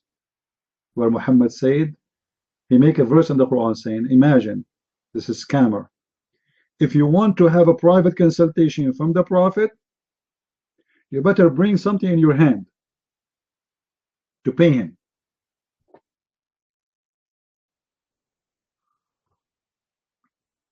Okay, by the way, guys, I'm going to open a private chat room for private consultation. All right, we accept MasterCard, Visa card, Honey card. We accept shish kebab card, falafel card, all kind of cards. You know? Anyone? Until now, nobody told me which verse. You see, guys, you are not learning. I'm really upset. Only one person knows. Only one person taking reference. That's not good. So how one day you want to debate a Muslim and show him that he is a prophet, is a scammer, and he is a thief?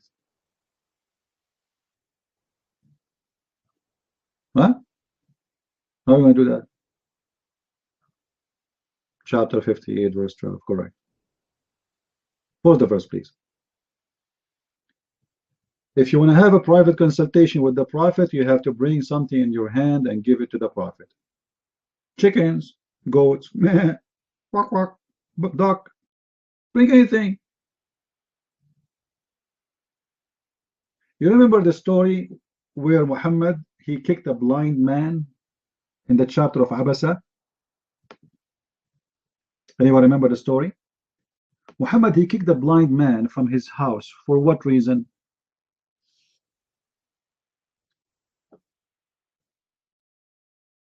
Because he's poor. He was doing what? He was talking to rich men. Aha! Private consultation for the rich man. So when a blind man, poor man, as we see in chapter 80, verse number 1, he came to Muhammad. Muhammad, he kicked him out and he told him, I'm busy, man, get out of here. But then Muhammad, he heard the news that people start talking about what he did to the blind man. What kind of ethic he have? How a prophet of God, he do such a thing to a poor blind man? So Muhammad, he want to fix it. So he said to himself, okay, I got busted. I was busy with the rich, and now people, they start talking about how bad I treated the blind man. So he made a verse. He made the verses from Allah saying to him, Muhammad, why you do that? Muhammad, Habibi Muhammad, why you do that? Why you are being rude with the blind man? Should not do that. So Muhammad always, when he get himself busted, he tried to defend himself by saying, like, you see, Allah is being just, and he just told me that this was wrong. I will not do that again. You know? And the Muslims, they say that Muhammad, he never did wrong in his life because Allah, he protected him from doing wrong. When the Quran witnessed for us of one of the stories, and the Quran saying that Allah told him, why you are doing that, Muhammad?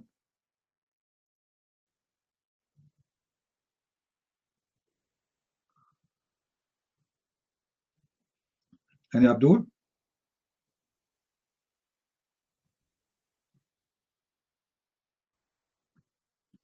Any Abdul here?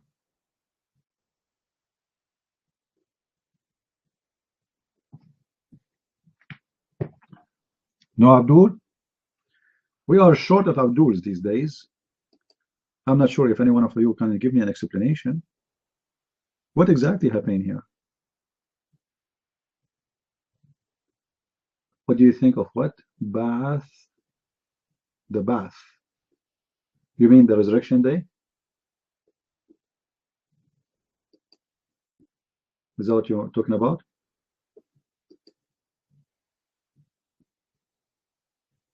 Al-Ba'ath party. Well, you know, let us say this organization was a solution for problems they are suffering from. However, it's bad. It's a way of dictatorship for sure. But it's better than Al-Qaeda. At least in this party, the constitution does not say Muslim and Shia and Sunni, and you know, if you are Christians, you have no rights, you know. So it's bad, but if you compare it to the others, it's a lot better. It's better than the Quran for sure, and better than Islam for sure.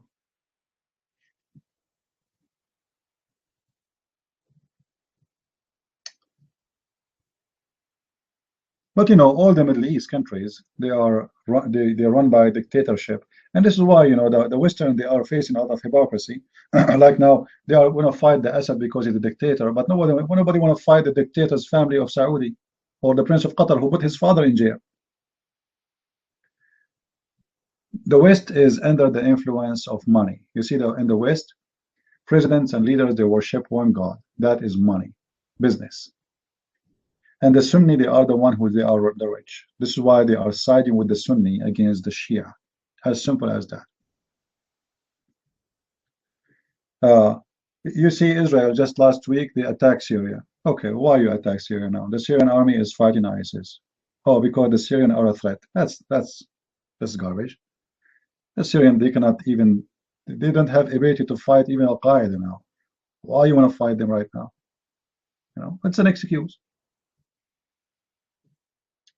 Trump, he decided to suddenly he want to attack the airport in Syria. Why? Because it's an easy target. You know, when you are weak, everybody want to give you a spank. Everybody suddenly is a hero.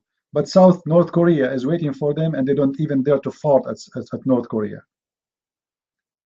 If you are in the size of Saddam Hussein, Assad, everybody want to spank you. But here we go. This potato, the president of Korea, this madman, who dare to attack him? Why we don't see the French president who want to attack him? Why we don't see Trump want to attack him? Why? What are you waiting for? Because who dare?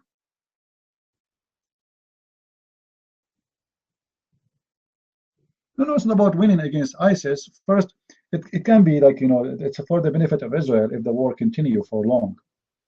So if they win, that might end the war, and that's not for the benefit of Israel.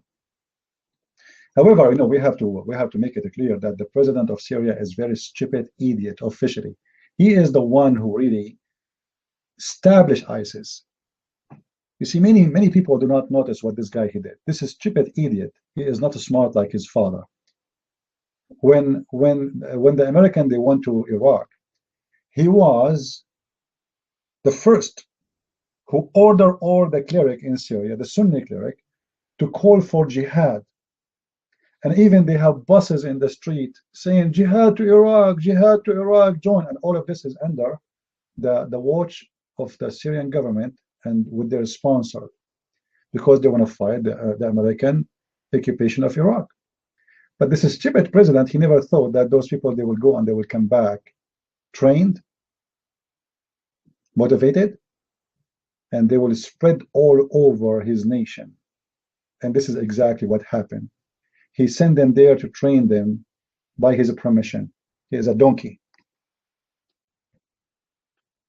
This is how I see him.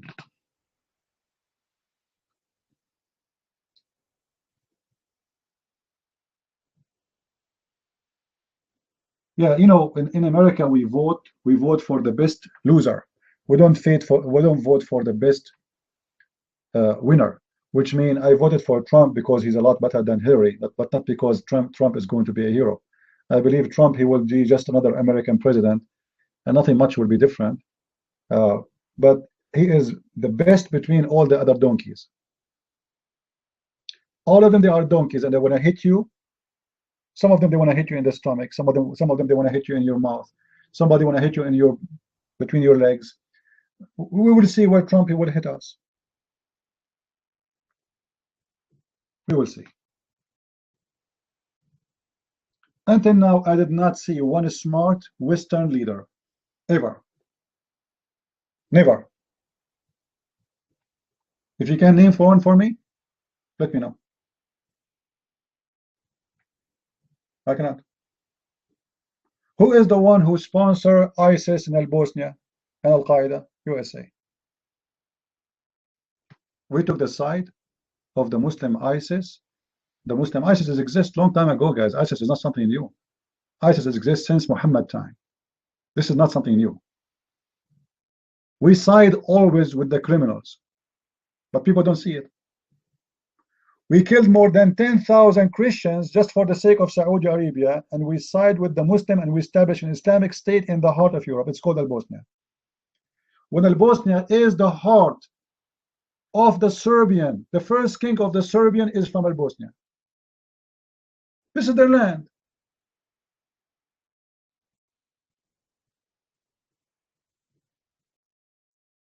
Everything around you is corrupt because those people are bought by the money of Qatar and Saudi Arabia. What they care for is how to make money. They are fighting for position, not to serve you, but to make as much money as they can before they leave the office. Name for me one French president he did not get a bribe from an Arab leader. Sarkozy, Chirac, you name them. Gaddafi, Prince of Qatar, the King of Saudi Arabia, the King of Morocco, blah, blah, blah, blah, blah, endless. Hillary Clinton, Obama, all the scam in the world. They are not fighting to get a job to serve you. They are fighting to get money. Hillary and her husband, they enter the business of politics and they have a few $1,000s in their pack. And now they own more than $500 million. Where they got the money from? Is that the salary of the government?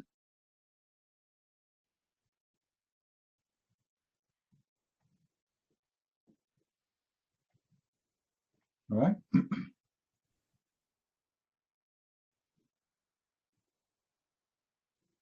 So don't think they are really, like, many people, they are naive. Like, I wanted Trump to win, and if Hillary or someone Democrat again will go for election, I will vote for him, but not because I believe he is the best, but because I believe he will do less damage than the rest.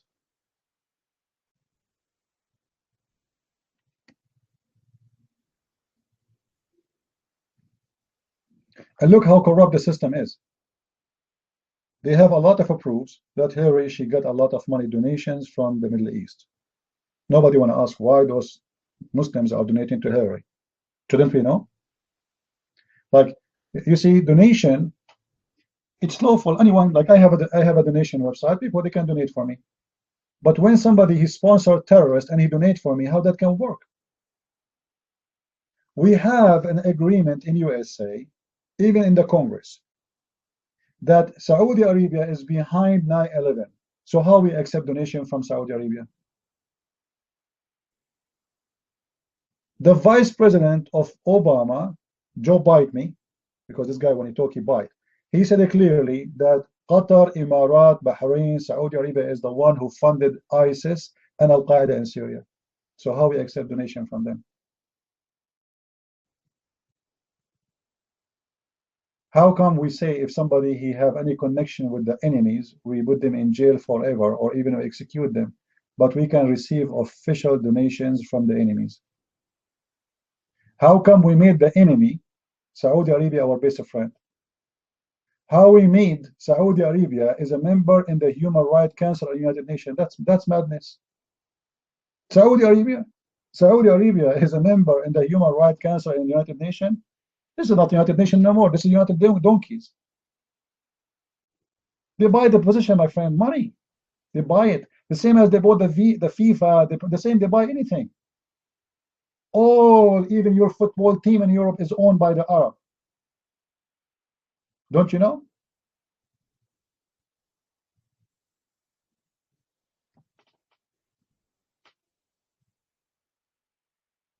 And if somebody is truthful, everybody will go against him. Like now, everybody is scared from Marine Le Pen because supposedly she is racist. What is racist about her? This woman, she is saying truthful things. She's scary. The same way they were against Trump because he was saying truthful things before the election. Scary. They want one from inside the system, scumbag.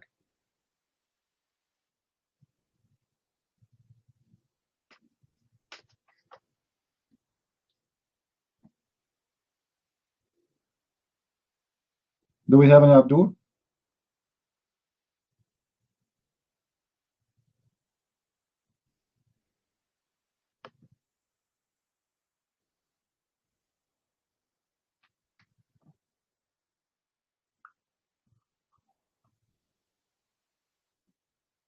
Do you know this guy is called Ali Sina? I saw his website before many years ago, but I don't know him now.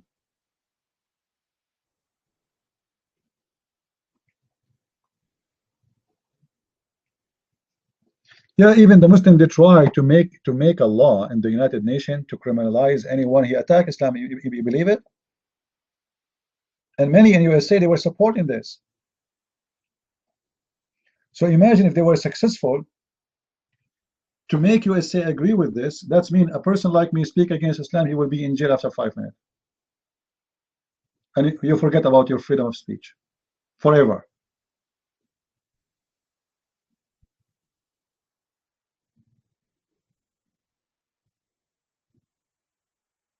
They are hijacking everything using their money. But I have a good news for them. Their money is almost gone. The old days of oil and money is going down. You see, I just showed in the news that Saudi Arabia, the spare money they have in their banks is down to $519 billion. That's nothing compared to what they used to have. They are spending more money than what they are making. So Saudi Arabia is going to face bankruptcy.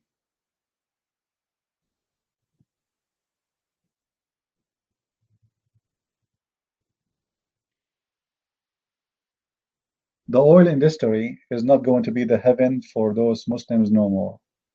The history is changing. USA became #1 producer for oil in the world. And according to studies, England is going to be #1 very soon.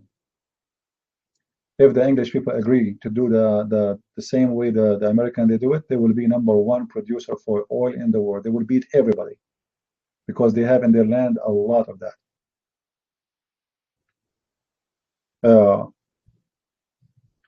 You know, the Saudi, the evil Saudi, in the last 5 years, they were trying to destroy the business industry of oil in USA. And they sponsor a lot of propaganda that, you know, oil, the shelling, what they call it, is going to destroy the health, will destroy the water source, etc., propaganda, etc. All of this just to stop the oil industry. They sponsor those advertising.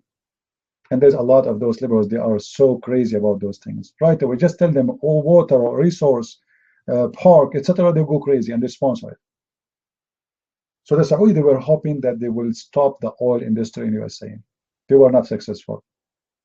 So what they did, they decided to lower the price of the oil, which means they will lose a lot of money. But they said to themselves, well, it's okay. We have a lot of money. We can lower the price. All those oil companies in USA, they will go bankruptcy. And they did. And a lot of companies in USA who dig for oil, they go bankruptcy. It's true. Actually, Venezuela right now is facing bankruptcy because of Saudi Arabia. The Saudi who insist to keep the price of oil down for 3, 4, 5 years. Venezuela went bankruptcy, but the plan was the following. The plan is, if we make the price of oil go down, Iran income will go down. A revolution will happen there. Putin, he will lose the election because the Russian, they will not make much money from the oil industry. And Venezuela is a friend of Iran. The government of Venezuela, they are kind of communist, and they are a friend of Iran, so we can get rid of them too. So the plan was, we lower the price of oil so we can destroy 3 or 4 countries without even a war. But what happened, it was the opposite. The only one was really infected is Venezuela, and you know they might have a civil war very soon. The whole country is corrupt and it's bankrupt. But Russia did not really affect them that much. Putin is so strong. Their economy is doing great. And the one is really going bankruptcy is the Saudi, because 5 years of cheap oil did nothing but destroy the saving of the Saudi government. And now they can't get that money back, and they can't get the price of oil back. Too late. After the new scientific discovery of how to produce oil in USA, that dream will never come back. Yeah. So it was a surprise disaster for the Saudi, and they can't fix it. They thought we can lower it few years down, and then we destroy those countries, our enemies, and then you know what? Then we increase the price because we are #1 producer. But they never thought the American, they will come with such a thing. That was a very total surprise. They just found in USA a new field of oil and gas. That alone is additional like 10 years of reserve of oil and gas for USA. Just found one. Actually, here where I live, I'm not going to say where I live, there's a lot of oil here, you know. Even there's companies, they offer the city, if they allow them, they can buy all the houses in our area and dig for oil because there's a lot of oil underneath of us. Imagine Christian Prince, you open a faucet of oil. That would be good from his house. Who wanna buy oil? Anyone?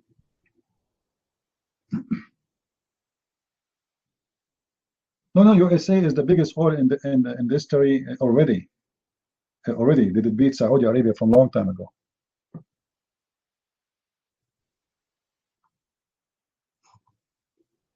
Do we have any Muslim here? You see, I don't like really to speak about politics, but I don't mean to share my ideas, so I can enlighten you about things maybe you are not aware of. At the same time, you don't have to agree with me.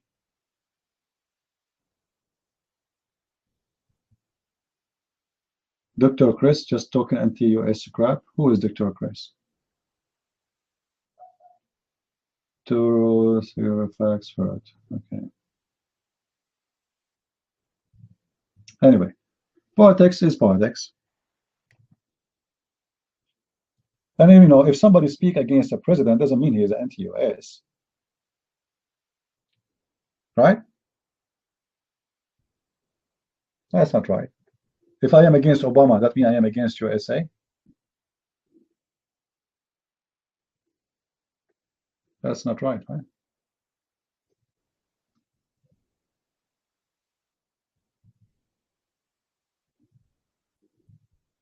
However, Hillary Clinton is nothing but a mafia member, and her husband is a scammer. He's a filthy man. He destroyed Christian countries, and he sponsored Muslim ISIS and Muslim Al-Qaeda everywhere. And actually, even the USA ambassador was killed in Libya because of Hillary. She sent him there to send weapon to Muslim Brotherhood. And the weapon they used to go after that to Al-Qaeda in Syria. Hillary, she is a big criminal, a lot of blood in her hands. That's a fact. Anyway, we go back to our topic. Do we have any Muslim here?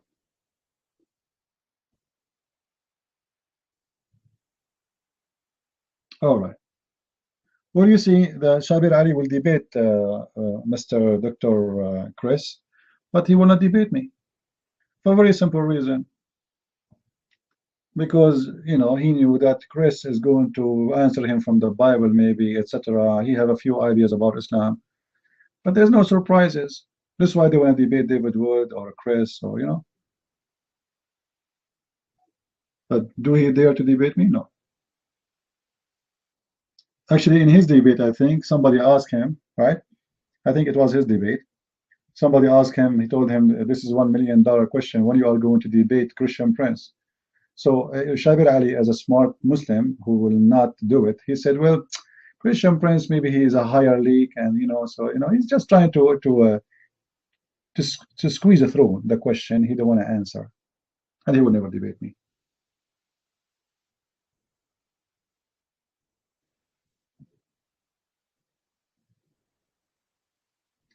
Any Abdul?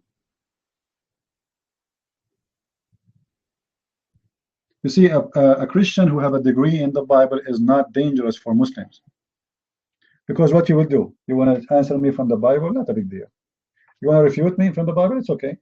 At the end of the day, I will say to you, your Bible is corrupt anyway. But someone who knows Islam very well, that's very dangerous.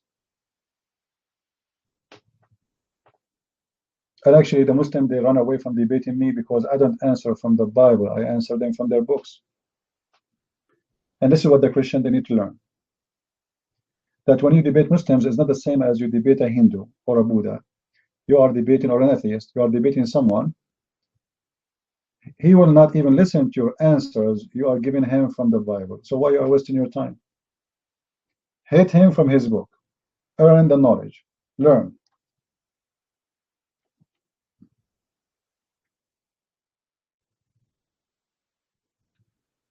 Do we have any Muslim here who would like to come to the mic?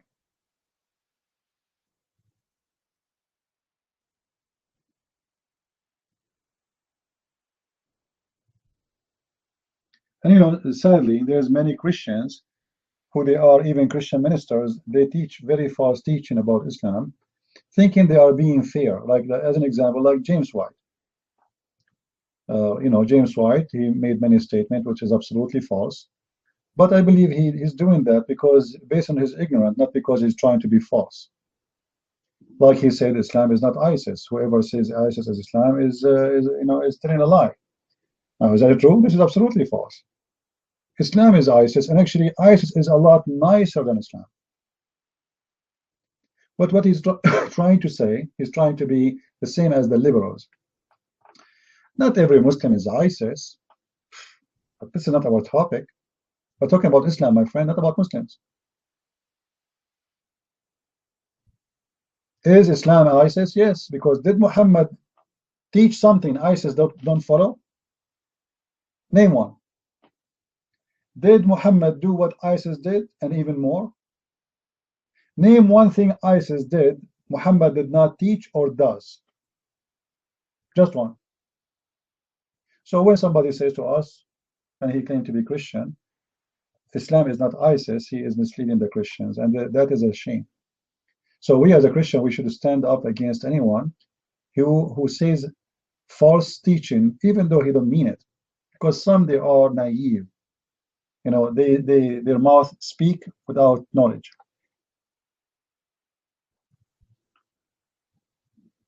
I'm not against James White. I'm not against him. I'm against his stupid teaching he say. As simple as that. Otherwise, I don't know the guy, you know. There's nothing personal. You speak foolishness, I am against your foolishness. Yeah, but this is why the Muslim, they ask him to come to their mosque and to debate, because he is not going to do a real harm to Islam. The best he will do, he will answer them from the Bible, and that will not harm Islam. Muslims, they fear only one thing. You expose Islam, but you prove them even wrong from the Bible. That's not even proof of anything, because they will say to you, we don't believe in it anyway. A Muslim, he asks you a question about the Bible, and then you spend two hours answering him, and you refute him. You give him 1,000 proof that he's wrong. You did nothing. He's not even listening. But if you use his book, you hit him in the head immediately.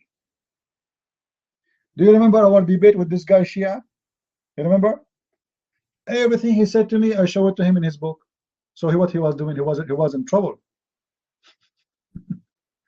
The accusation was given me, I gave him the answer from his book, not from the Bible.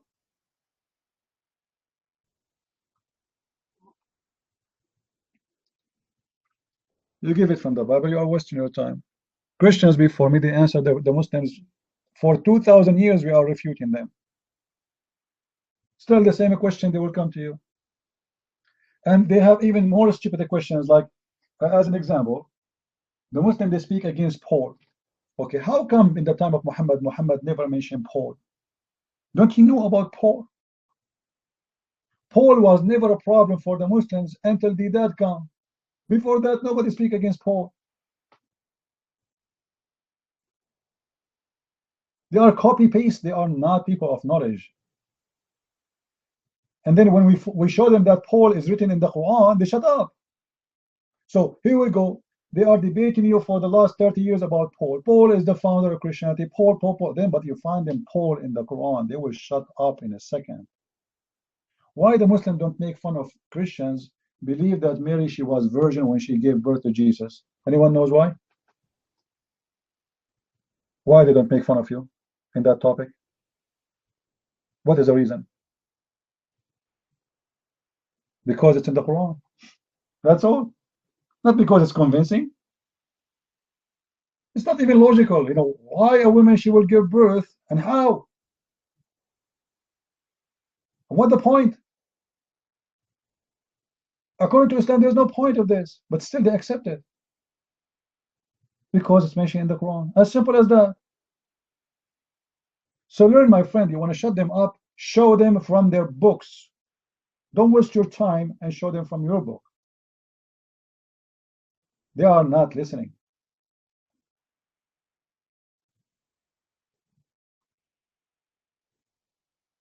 Do you know the cartoon when a dentist, he want to make a child open his mouth and he is refusing, so he step in his foot harsh, and then he open his mouth and then he got his teeth. You have to do the same. When you are explaining the Bible, you are not hitting his feet. You are hitting the ground. Hit in his feet and let him open his mouth and take all his teeth out. Not one. Make him like Zakir Naik. When he speak, you need an umbrella. Brother Twitter.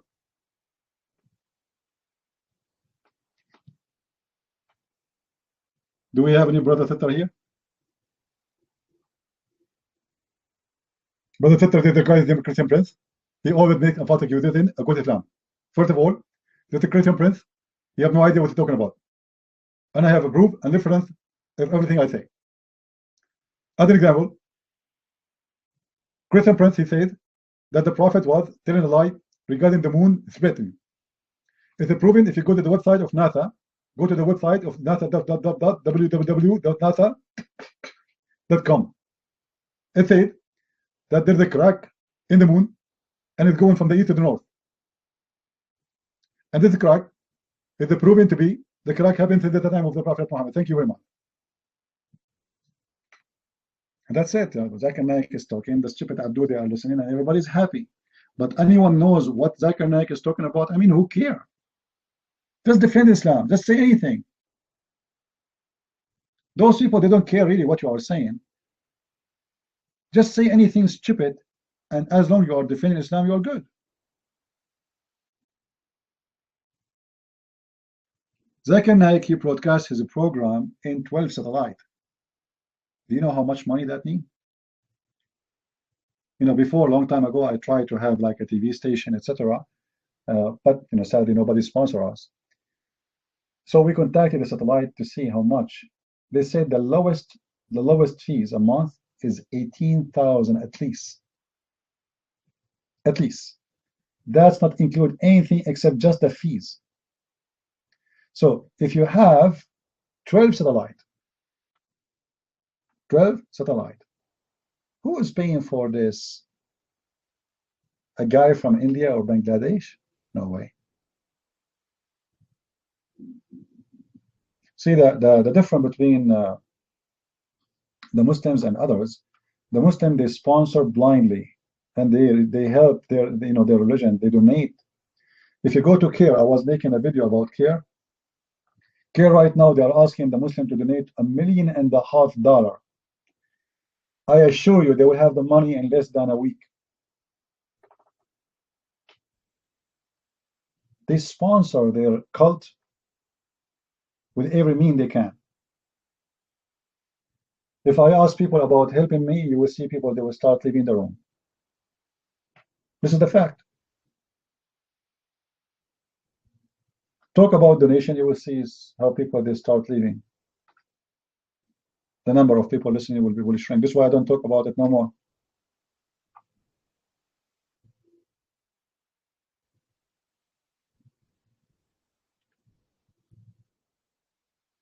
They have a cult and they sponsor their cult. Christians, they have the truth and they don't sponsor the truth. Very few.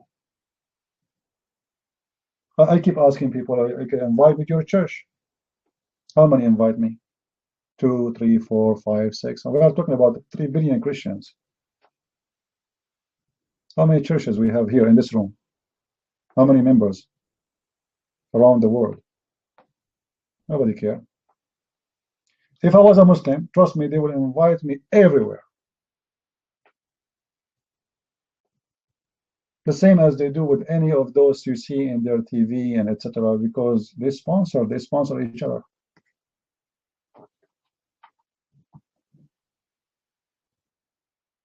You are worried about my safety? Come on, this is not an excuse, my friend. I am the one should be worried. Do I look like I'm worried? If I'm worried about my safety, I will not say invite me.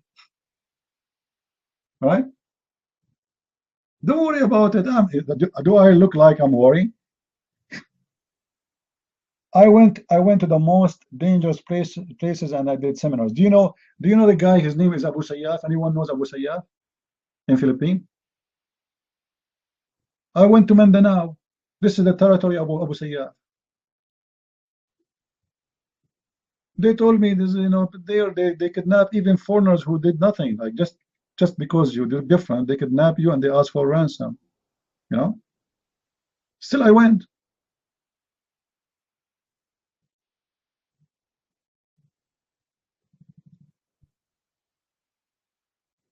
It's like, I'm saying to you, I'm willing to fly all the way there, and you are afraid that I will get tired. I am the one who will get tired. What's your business? And I do it for free. Free. You know what free mean? Free. I don't take wages for what I do. You're going to ask those churches I went to when I was in the Philippines. At the end of the seminars, the minister, nicely, he was trying to ask them to, like what they call it, like a gift, like to donate. I said, no, please, I don't want anything.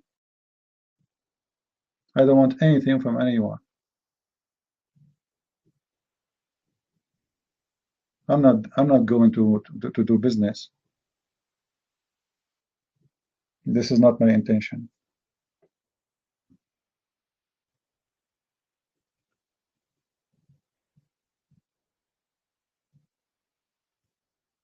Well, I have no problem to go and see. You can see me in my face. Like when I go and do my seminars, don't you see me? You will see me. You will see me. You will talk to me, and you shake hands with me. You want to take a picture with me? No problem. As long as you are not worried about your camera getting burned.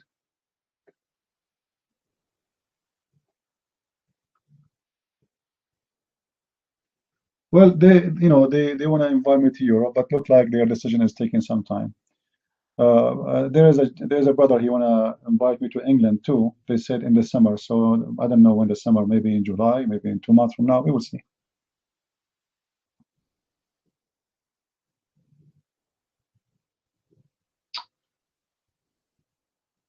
Come where, Saint? Where you live, Saint? Saint, you are a Muslim, right? Here we go. Saint is a Muslim when I invite me. And the Christians, they don't. I would like to go to Israel, but who is going to invite me? I cannot go there for no reason. You have to invite me to a church. I'm going to go what? Stand in the street talk? Do you have a church to invite me to, or you invite me but just to shake hands with me? Yeah, but are you going to invite me to do a seminar or just to come and visit you?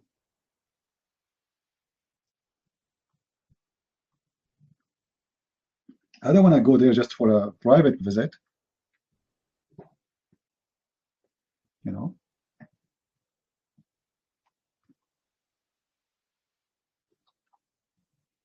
All right, well, contact me. Tazaba, contact me on Facebook. You know my Facebook, right?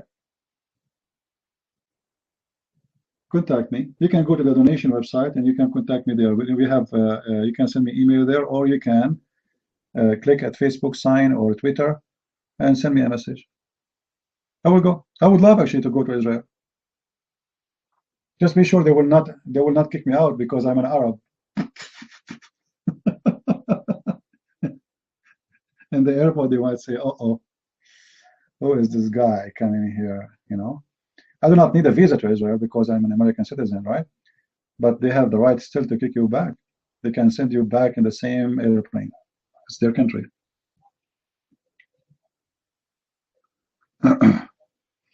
Yeah, they will search. Actually, when I go in the airport,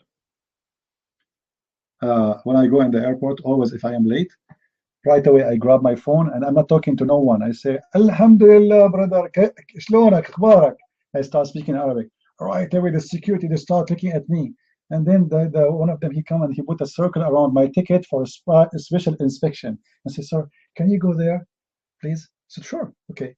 And then right away, they will pick up anyone behind me or like after me is a blonde red head to make it look like it's not discrimination, you know what I mean?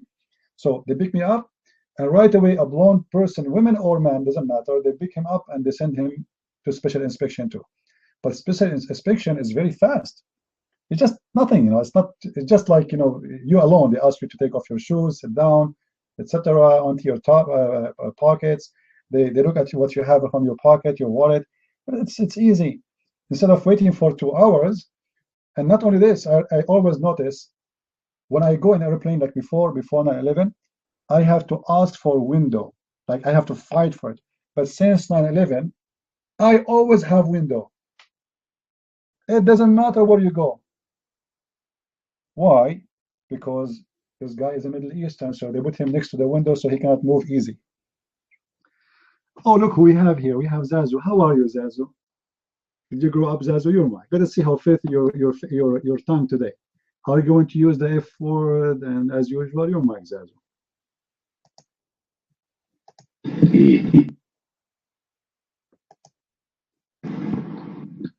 Alaikum salam to all brothers and sisters in Islam. Right. It was so funny. The fact is that Christians want to say, well, I try to tell you what is Allah. Actually, matter of fact, if he's an Arab Christian, he uses the word Allah. So he doesn't have to explain what the word Allah, because he knows what the word Allah.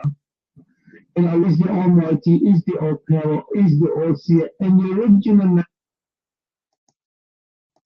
If Allah is the Almighty and All-Power, how come he told Muhammad 3 times to read and still Muhammad cannot read? Do you have explanation? He's Almighty, right? He squeezed Muhammad 3 times, ordered him to read. Still Muhammad cannot read. Am I heard, guys? Is it good? All right. So, guys, if Allah is Almighty, Jesus, he said to the dead man, come from the grave. He's alive again. Allah, he said to Muhammad 3 times, read. Muhammad still cannot read. How you explain that? You're mine.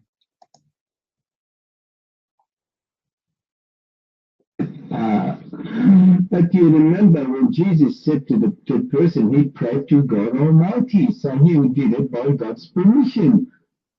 Am I correct or am I wrong? Can you please try to refute me, please? I did answer the question, Monkey Boy. So I don't understand what you're trying to say. The miracle of Muhammad, peace be upon him, the miracle of Islam, a man who could not read and write, but he brought out a book, the Quran. No Christian on earth, no Jew, no Hindu, no one on earth can even compete or compare or debate it by bringing one single surah or single verse. Come on, wake up to yourself. I mean, what type of, I mean, has not murdered more. The miracle is that Islam has not. Matter of fact, you're talking about the Bible, slavery, sex slaves, too. Hold on, don't change topic. Hold on, guys. He said that Jesus he prayed to his father. Still, he can do it, right? Allah, why he did not pray to his father? Where's the answer? Allah, he said to Muhammad 3 times, read. Still, he can't read.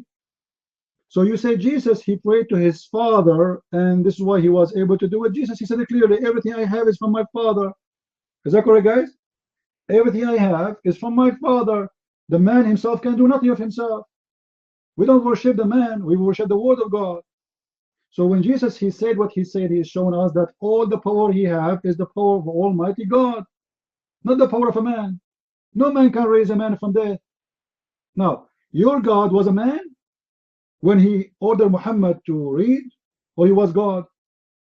Your God, he needed to pray to the other God or to his father. Do you believe in the Trinity? You don't.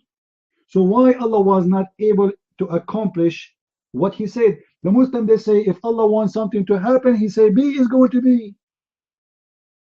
All right. Allah, he said to Muhammad, read. Did Muhammad read? No. So Allah cannot be the Almighty. For if the Almighty, if you want something to be, he will say be. If we go to chapter 2 verse 117, it says, if Allah he decides to do something, he say be is going to be. And that is a contradiction for the story of Muhammad. Allah, he said to Muhammad, read 3 times. And yet Muhammad cannot read. You're mine.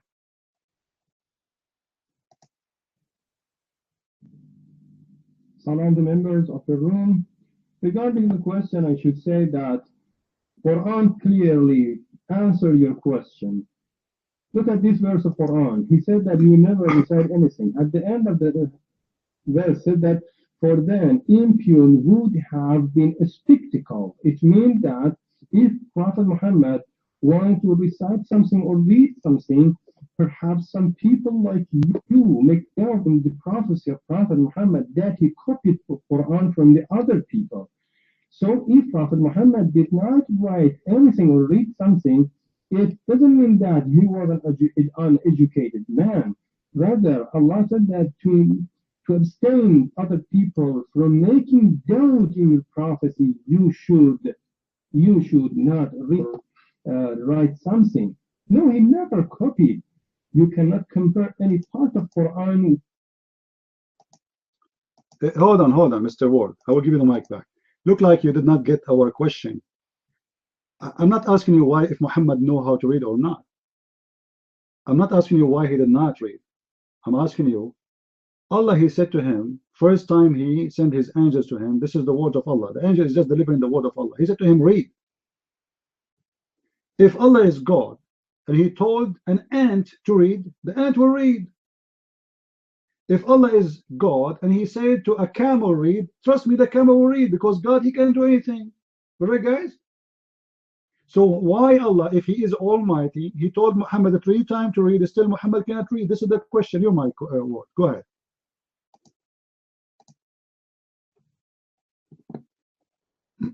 Number one, let me tell you something. If you're an Arab, you never say the word God or Jehovah or Jesus except Allah. Number one. Number two, correct me again. Let me correct you. Let me correct you. It was Jibreel, peace be upon him, who said to Muhammad, Ikra. Guys, did you see it? It was Jibreel, not Allah. So why you Muslim, you say the Quran is the word of Allah? Because the Quran says that Allah told Muhammad, Iqra. Does it say in the verse the word Iqra, or it doesn't say? Chapter 96, Iqra. Be my witness.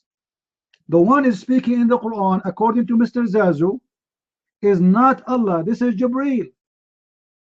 So the Quran is not what they say, and the verses mentioned there, those are not the verses of Allah.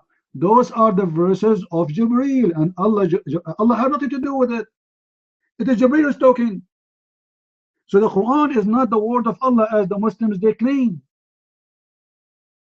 Is it amazing? So if we go right now to chapter 96 and read verse number 1 and 2 and 3 and 4 and 5 and 6 and 7 and 8 and 9 and 10, etc. All of those verses are not the words of Allah. The one is talking there is Jibreel. Continue, Mr. Zazu. Thank you. Go ahead. Ladies and gentlemen, you notice how he takes off the mic because he's scared. You're afraid, and you always have got this filthy habit, and that is disgusting, man. And this is the son of a loser, and you're a loser. And I'll tell you now, you'll never. Here we go. When you corner them, they start cursing you and calling you names. I want the answer, Zazu. Stop calling me names. I don't want to call you names. I don't want to call your mother names as you called me now. I think your mother is a good woman, but your father was bad, maybe. So now listen. What is the answer? Is Iqra the words of Allah or the words of Jibreel? You said Jibreel. Everybody is my witness. Explain how this happened. You Muslims, you follow Jibreel or Allah? You might.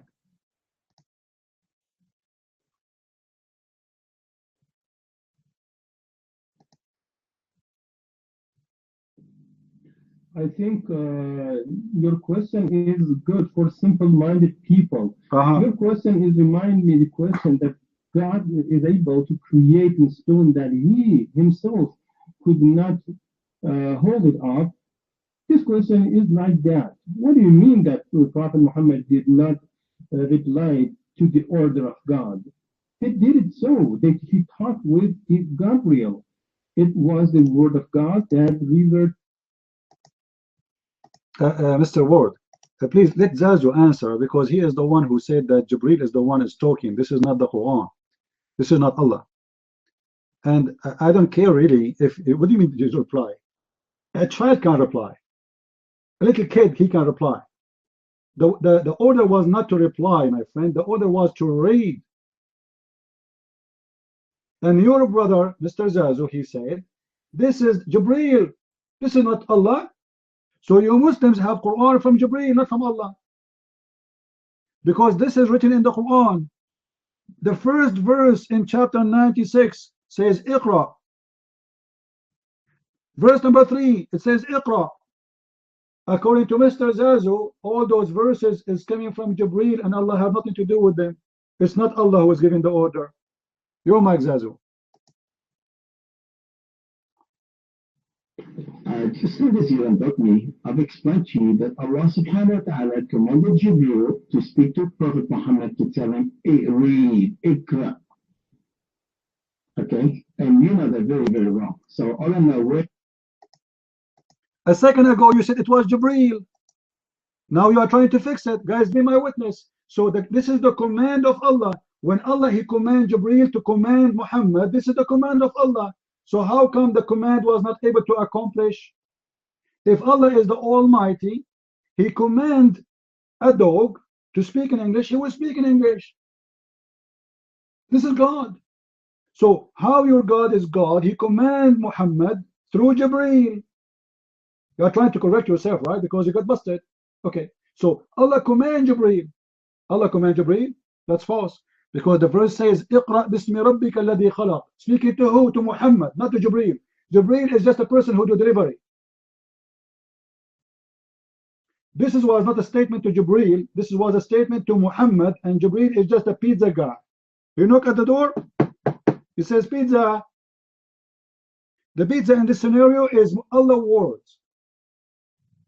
So how Allah, he told Muhammad read, but still Muhammad cannot read? Your mind.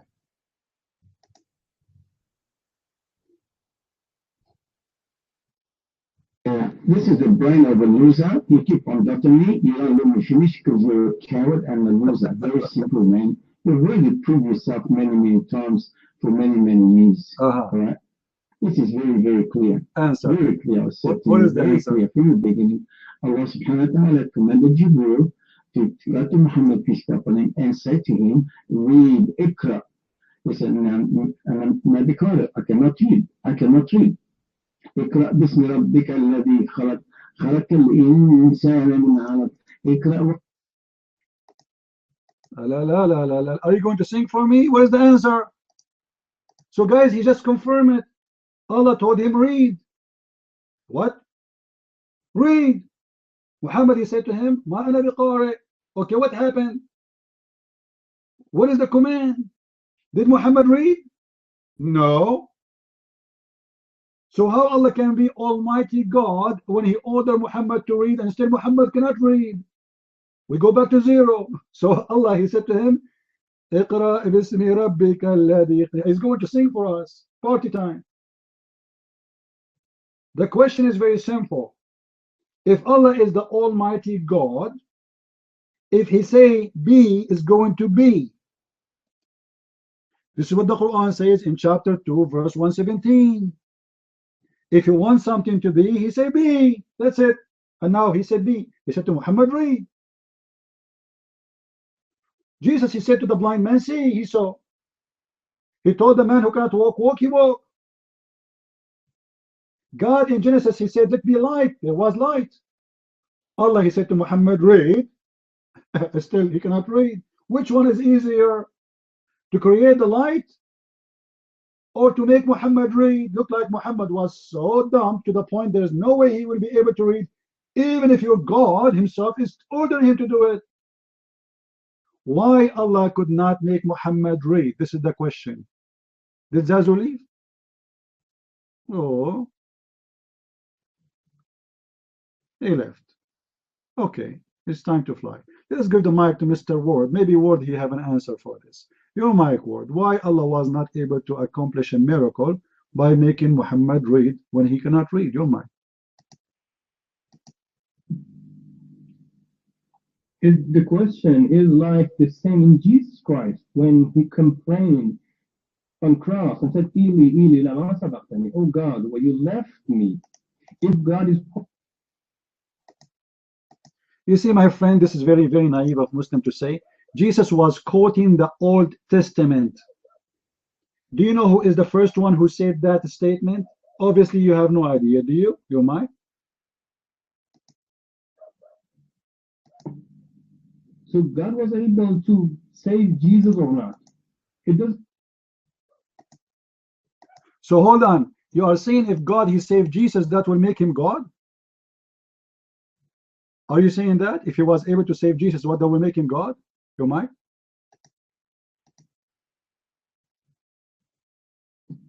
If he is God, why he complain? Why he is not able to save himself? Who said he is complaining? And who said he did not save himself? Doesn't the Bible teach that he resurrected himself? Who said he did not? Who told you that? Huh? Now we go back to our question. You see, you're trying to divert yourself from the question, the challenge. Allah told Muhammad to read. Why Allah cannot make Muhammad read? What is the problem? If there is a misinterpretation here, if there is a miscommunication between Allah and Muhammad, is Muhammad getting Allah right? Is Allah getting Muhammad? Do Allah knows that Muhammad do not know how to write and read anyway? Or maybe Allah do not know. So he's giving him the wrong command. What do you think, Umar?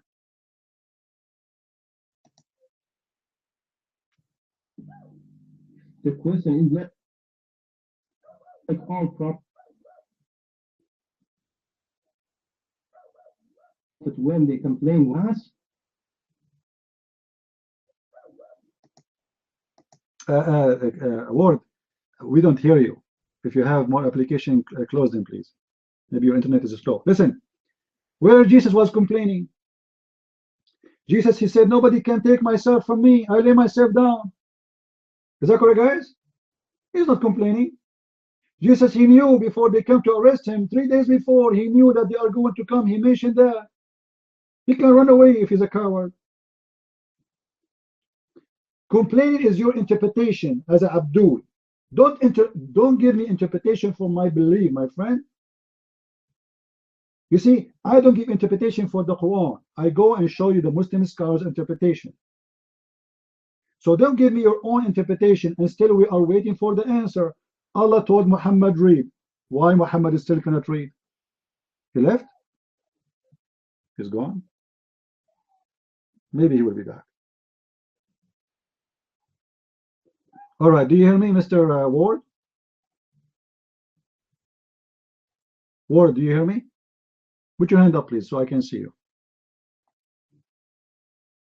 Ward, are you there?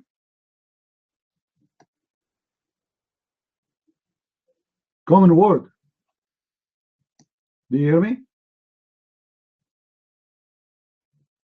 See, guys, a very simple question about the first second in the life of Muhammad. Muslims are in trouble.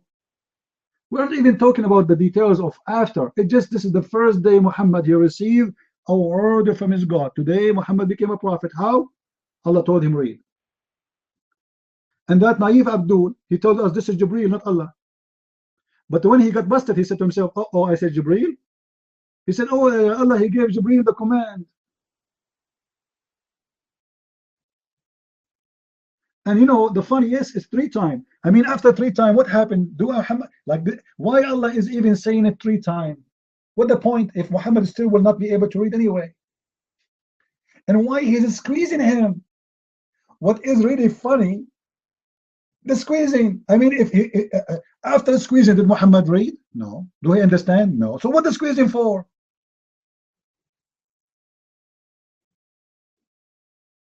By the way, we are going to open a squeezing party in the Islamic section because we are going to announce a new prophet. And all of you guys, I want you to squeeze him one by one. And you tell him read. All right? And please, if you are so strong, like if you go to the gym and you have big muscles, don't squeeze so hard, as what happened to Muhammad and Jibreel.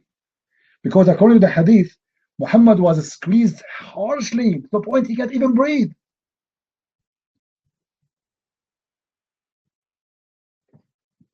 So why? What we learn from this, what we get from this story? What we get from this story, Muhammad is trying to copy something from the Old Testament. Anyone knows from where? Muhammad is trying to copy from the Old Testament, from Isaiah. But that verse actually is about the false prophets. Okay, common word. I'm glad you are back. So take the mic and tell me why the angel squeezed Muhammad 3 times and repeating the word of Allah read, still Muhammad cannot read. You mic. I'm listening. This question back to the idea of free will. Are men are free in this world? Are they live in force? Allah the Almighty, when He said that be, and then it would be exist, it is about the creation. That the story of Prophet Muhammad about the deeds. We do not believe that Allah can. Common word. What you said is very funny because Islam does not believe in a free will. It's very naive of you to say such a thing. Isn't it, you Muslims, you have to believe in the qadar, the destiny? What a free will are you talking about? Isn't it Allah, He wrote to Adam his destiny 40 years before his creation? He wrote for him even his sin? What are you talking about? What are you talking about? Secondly, you said that this is about the creation. Name for me one thing Allah He created by CMB. Just one. I challenge you to name for me one thing Allah created by CMB. You might. I can show you from the Bible where God, He said, let be light, there was light. Is that correct, Christians and Jewish? Did God say, let be light? There was light? Okay, here we go. Now, show me where your God created one single item in this universe by CMB. You might. I think you do not know that there is a sect in Islam that called Shia. We believe that also we are free and we live in the force.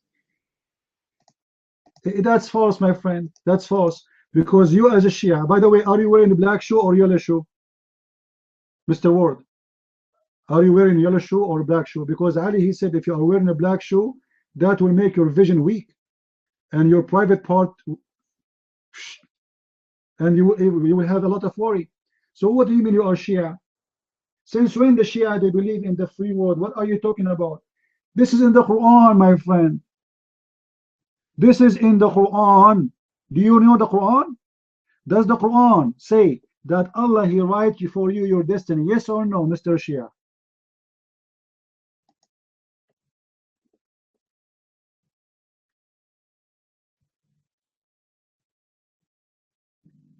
When you want to come to Quran, you should know how you should come to Quran. Quran said that why you just accept one part and deny other part.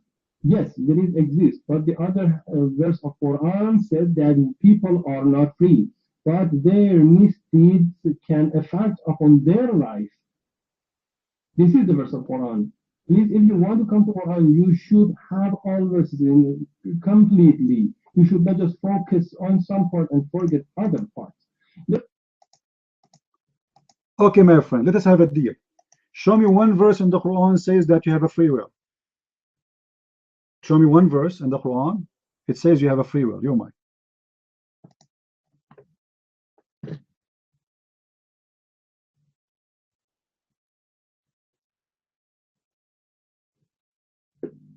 The first chapter in Nisa Quran said that you are responsible about your misdeeds.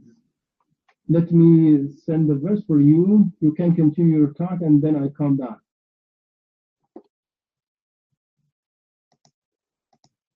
I never heard of such a thing. You are responsible for your deeds. I thought it's Allah who is the one who make your deeds for you. However, you are showing me a contradiction, my friend. You are not showing me really something to prove me wrong. Because the Quran says that Allah is the one who deceives. And nobody can guide someone He Allah deceive. Where's the free will? Allah, He decided to deceive me.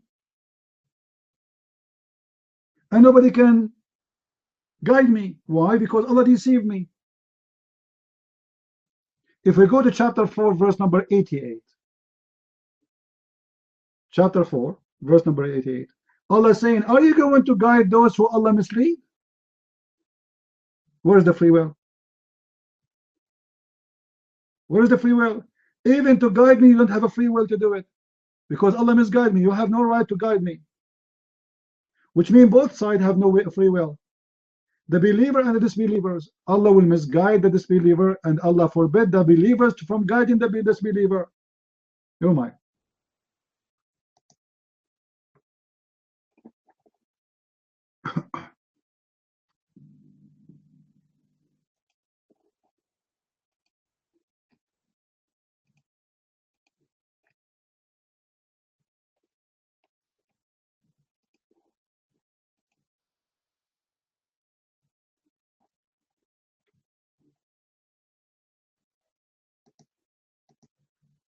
Word, are you there? Guys, he posed for us chapter 4, verse number 79, which is saying, whatever bad happened to you is from you, whatever good happened to you is from Allah. What if I show you the opposite? What if I show you the opposite in the Quran?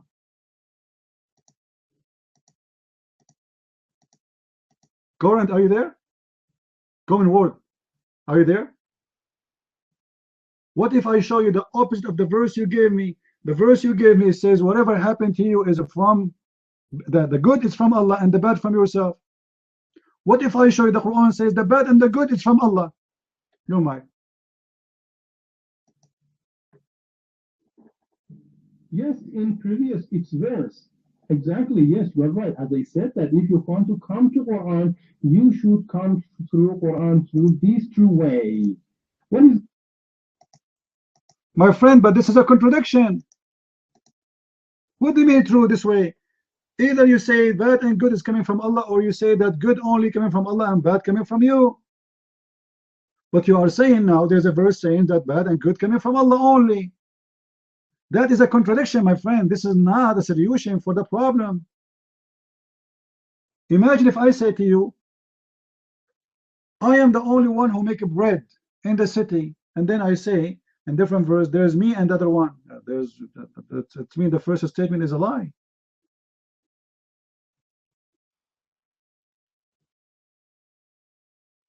Now, I want you to show me, as long as you admitted that this is what you are posting me is just to deceive me. The Quran say clearly that bad comes from Allah and misguiding coming from Allah, and Allah is the misguiding God. And you cannot guide the one who Allah misguide him. Chapter 4, verse 143. What it says? وَمَنْ يُضْلِلَ اللَّهِ فَلَنْ تَجِدُ لَهَا سَبِيلًا. And the one who Allah deceive, you cannot find a way for him. Why? Because Allah, He deceived him. In the books of Shia, Mr. Common Word, is it true that Allah, He created the whole world for the sake of Ali and his family? Is that true? You might?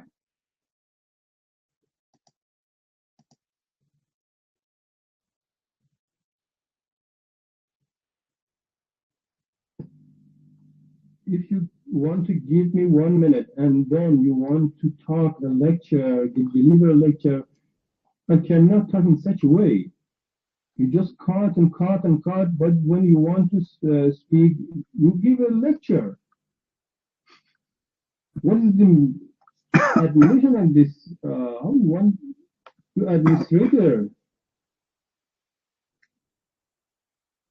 If you let me to talk for 5 minutes, I can talk. But if you want cut it, I can leave the room. I just start for. Listen, Word. This is how we do our talk here. You want to answer, you feel free.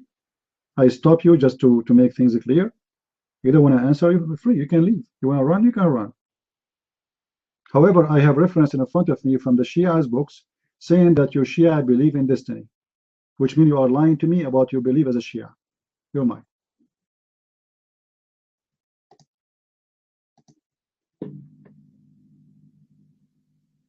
I think you want to mix false with truth in this room. You do not let other people to explain their idea. Just you raise a question and then you prove your wrong idea. Let me talk for 5 minutes about these questions. How much time? Go ahead. Time? Talk. Okay. First of all, about the question about the reading of Prophet Muhammad. We believe that we are under the force, but about the creation, when God wants to say something to be exist, he or she and it must be exist, because it is the matter of creation. But about the deeds of people, we are free. At the same time, we are in force.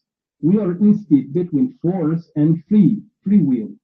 It means that the half of way is not in our hand. We created with a huge background, but we are free that we can answer the God's order or not, as the people did it.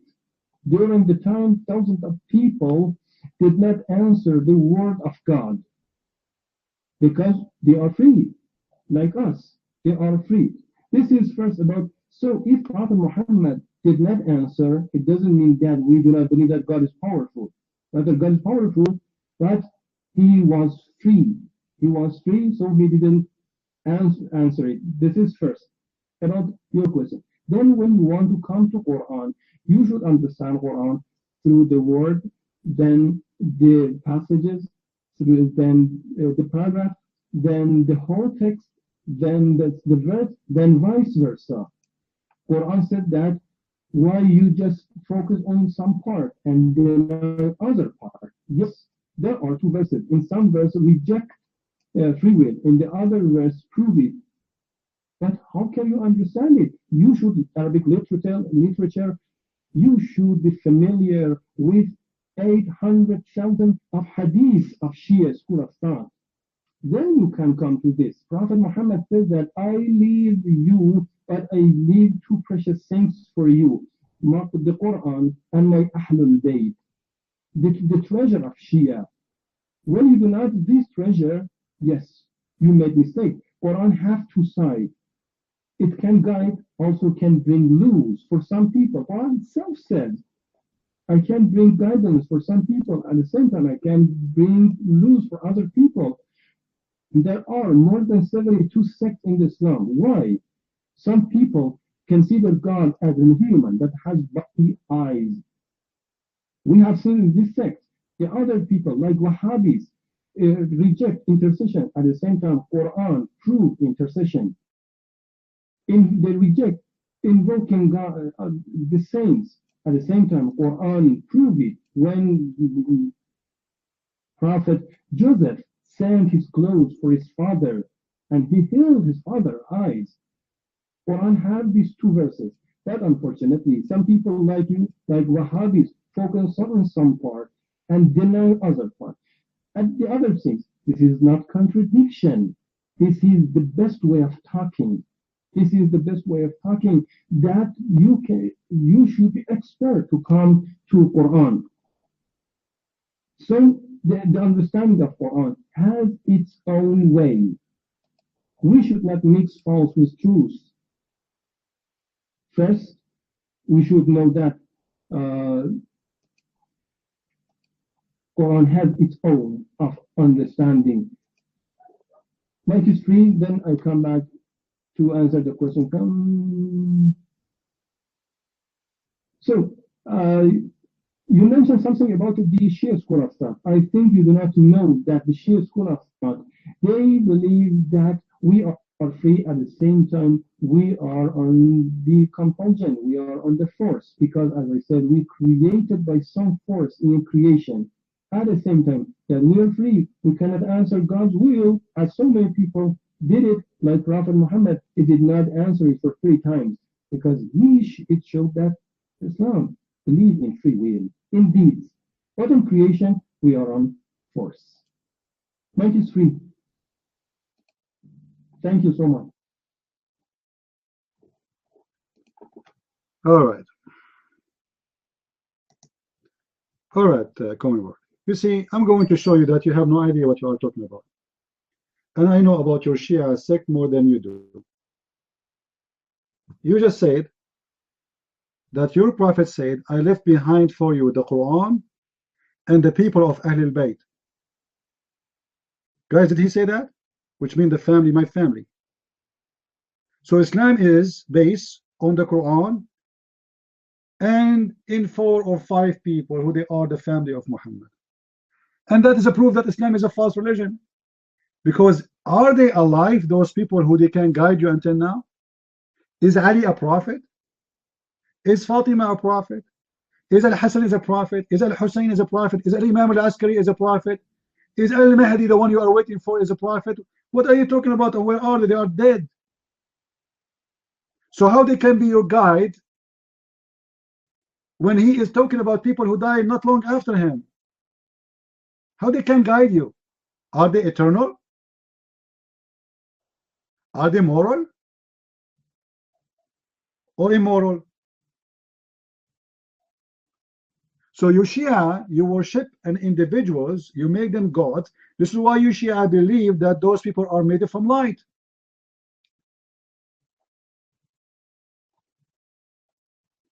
And by saying that, you confirm that you Shia, you replace God with an individual, a human being, and his family. Now, as long as you say that Muhammad, he said, I leave behind you, behind me, 2 things will guide you: the Quran and Ahlul Bayt, my family. Who is the family of Muhammad specifically, and what is their duty in Islam to guide you? How they can do that? Ali is dead now. Fatima is dead. Do you have the book of Fatima? You don't. Do you have the book of Ali? You don't. So how Ali is going to guide you? Your mic.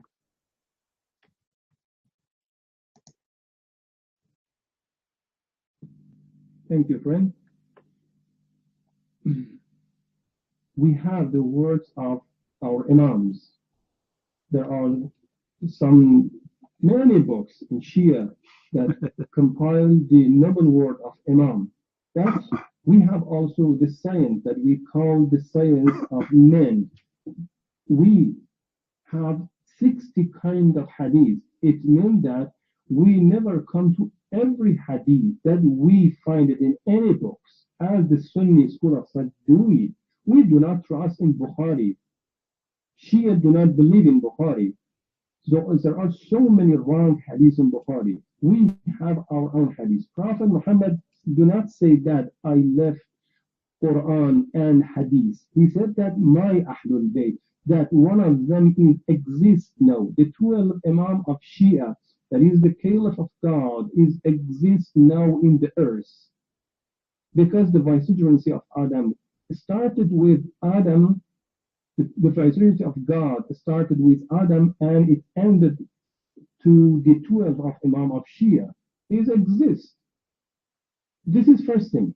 The other things, the place of Imam of Shia is not God. Rather, they are the directors of the universe. They are the man, they are the perfect man in the universe. They are like other previous prophets. Rather, at the same time, although there are some different stages between them, but we believe that the Imam of Shia are superior than even with the superior prophets, even with them. Why? Because they have a high stage of soul. We called it sacred soul. That also Jesus Christ had it. As Quran said that the soul of Jesus Christ is strengthened with the Holy Spirit. All Imam and all Prophet have the same soul that is supported by the Holy Spirit and God itself. In Islam, we believe that Quran has 99, Allah the Almighty has 99 names. It means that when God wanted to direct the universe, it directed through these 99 names. He wanted to give you provision, wealth, heal, and other things. He do it and through these 99 names. What is this 99 name? This is the Ahlul Bayt. It means that when God wants to give someone to something, it gives it through the Imam. It gives it through his vicegerents on earth. Sometimes these vicegerents was Jesus, Moses, Adam, Noah, and now the 12 Imam of Shia. That is the true vicegerents of God on earth. So some people say that you consider Ali as God. No, no, no. The Quran himself said we send down the rain. It means that God with the angels. Quran do not say that I as God send the rain. No, God send the rain with the angels and direct the earth with the perfect man. Because God is the highest stage, no one can reach him. So he talked with people through this means, as he talked with people through his prophets during the time. He started talking with people from Adam, Noah, Moses, Jesus, till Muhammad, and now with the Imams of Shia. Why some people like Sunnis, like Christians, and like Jews cut the vicegerents of God on earth? Why you cut it? God said that I want to put my vicegerents on earth. I gave you more than enough time, correct? And you are going away from the topic right now. Hold on. Guys, this guy, he said that Allah, he said, we and the angels will send rain. So not Allah alone. Angels are creators of rain too. Is that what everybody heard you? Angels and Allah, they create the rain. So you Muslim Shia believe in creators. Secondly, you said that the 99 names of Allah, those are the names of the Ahlul Bayt. And this is true. As an example, one of the names of Ali is Ahad. Is that correct? Muhammad, his name is Sabbath. Ali, his name is Ahad. So Ahad, the Muslims, they say to us, you know, read the Quran, it says Qul huwa Allahu Ahad. And they claim that Ahad is a proof that Allah is one, and Ali is Ahad, and he is Allah. Now, to prove what I am saying, is it true that you Muslims believe, Shia, you believe that Ali and his family, they are made from light, and they are created before all mankind? Is that correct? Your mic?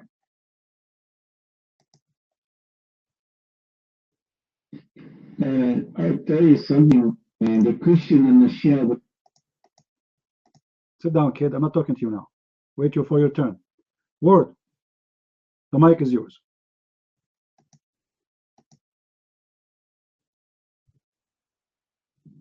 First of all, I should say that we do not have such a name for Ali, that Ali is Ahad. But it doesn't. Are you sure? Current, are you sure, you might, that you don't have such a teaching that Ali is Ahad? Are you sure? Confirm that to me.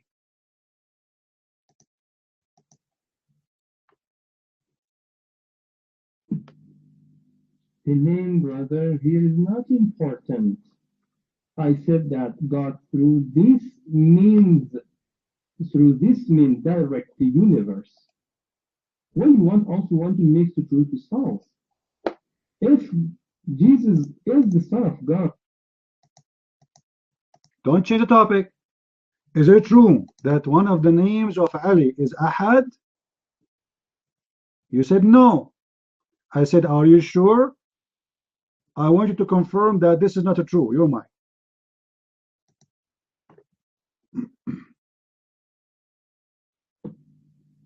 The Ahlul Bayt didn't say that we are Ahad, we are Khaliq, we are Creator. I said that they are the examples of the name of God on earth. I said that God directed the earth, the creation, through this means, through these people. The names. You see, my question is very simple, and you are trying to run away from the question. The question is, do you Shia call Ali? You claim that Ali, one of his names is Ahad, and Muhammad, his name is Sabbath, which means Sabbath. Either you say yes, we have the hadith saying that, or you say no. As simple as that. Stop going around. This is the game the Shia they play. Secondly, you said that Allah, the 99 names of Allah, only they fit with the 5 people or the 6 people of Ali Muhammad family. And you said, everybody heard you, they are perfect. In order to be perfect, that's make you God, because only God is perfect. This is why the Shia, they call their imams ayah. Ayah. What ayah mean? Perfect. Ayah is perfect. So you claim that Ali and his family, they are perfect, and they are not a human. They are above mankind, because no human is perfect. So we go back to the question. Do you, Shia, have a hadith says that Ali, one of his names is the Ahad, and Muhammad, his name is a Sabat, or a Sabt? Yes or no? You might.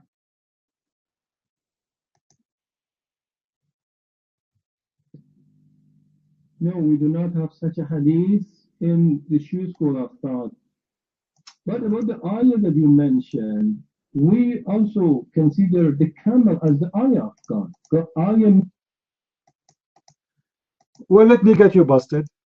I want you to post for me right now from the book of Mafatih al-Jinan, page number 86. It says, the Sabbath is the name of the Prophet. The Sunday, or Ahad, is the name of Amir al-Mu'minin Ali alayhi salam. And Monday is for Hassan and al-Hussein. And Tuesday is for the son of Ali ibn Hussein, wa Muhammad ibn Ali wa Ja'far ibn Muhammad alayhim salam. And Wednesday is for Musa ibn Ja'far wa Ali ibn Musa wa Muhammad ibn Ali. Wal Khamis, which means the Thursday, is for the sons of the 2 sons of al-Hussein. And the Friday is for the sons of his sons. What are you talking about? Do you want me to post for you the link to read it? Do you want to get your reference from your Islamic books? Mr. Ward, do you want that? I get it. Thank you. So why you are saying we don't have that? A second ago you said we don't have that. Now you got it. You're mine.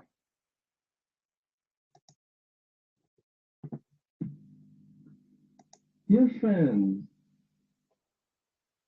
we have this, but we do not say that Ahad means Sunday is Ali. These days to be blessed, named after the Imams of. It wants to teach the Shia that remember their Imams in these days, just. These days, Sunday, Monday, Tuesday, named after the name of the Imam of Shia. Because we recite some ziyarat for them, remember them in these days. Hey, Abdul, this is a lie, because the hadith says the following. نعم الأيام نحن وما قامت السماوات والأرض. We are the days. It doesn't say by saying those days you remember us, you visit us. This is a lie. He claimed that he is the days. They are the days. Muhammad is Saturday. Ali is Ahad. Hussein and Hassan is Monday, sorry. So it doesn't say what you are saying. It's a lie. Same time, I ask you a question, you keep ignoring it. Is it true they are made from light before the creation of a human being, all of us? Is it true that Allah created Ali and Muhammad and his family from his light? And they are light? Yes or no? You might.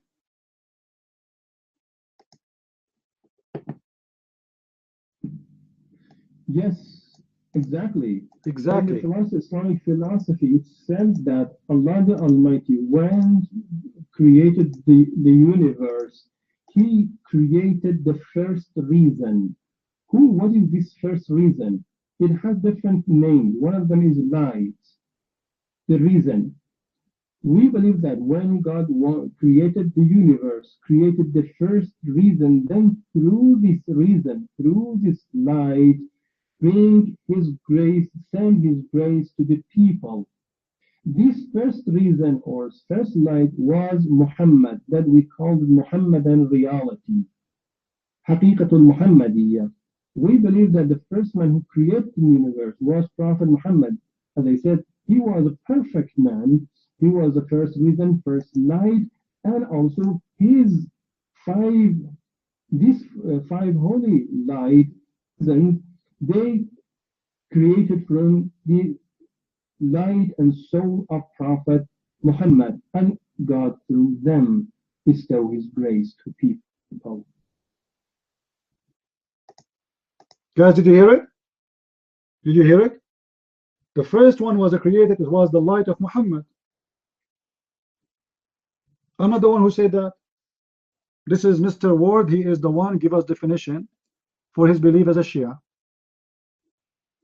And the family of Muhammad, all of them, they are made from light. And the reason for the universe is Muhammad and his family. He said, the first thing Allah He created, it was the reasons. What is the reason? Is the light. What is the light? Muhammad. And from the light of Muhammad, everything for his sake was created in his family. And not only this, the Shia believe that Allah created Muhammad and He sent him in a journey in many oceans. There's tons of names for those oceans, which are obviously they are funny oceans.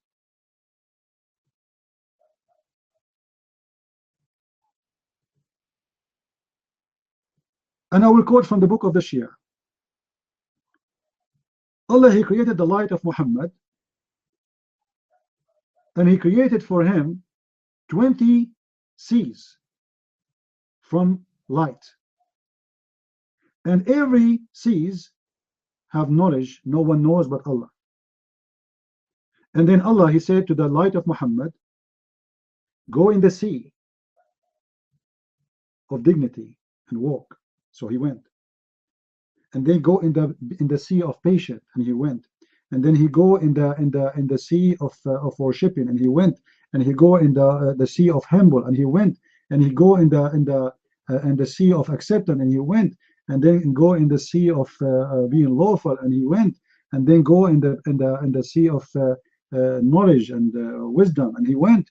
Then he go in the book of fear, and he went. And then he, etc., etc. There's 20 seas. And then during this trip, Muhammad, he sweat 124,000 sweat, which means Muhammad dirt is a sweat. And from every drop of his sweatness, Allah created a prophet. So even the prophets of mankind in Islam, they are created from the dirt of Muhammad, because the sweat is a dirt. You see, a human being, he gets rid of his dirt in many ways. One of them is a sweat. Sweating, it's kind of an air condition. At the same time, you sweat, it's kind of a poop, the poison in your body go out. So even the best of the mankind are created from the poop of Muhammad. How do you explain that to us, Mr. Ward? Your mic.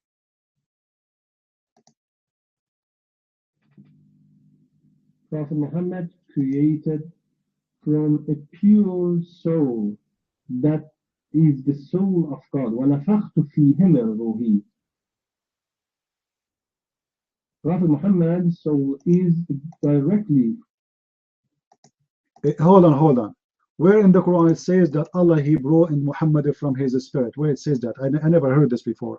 I'm learning from you today something new. Where it says that Allah He created Muhammad from His soul? Your mind.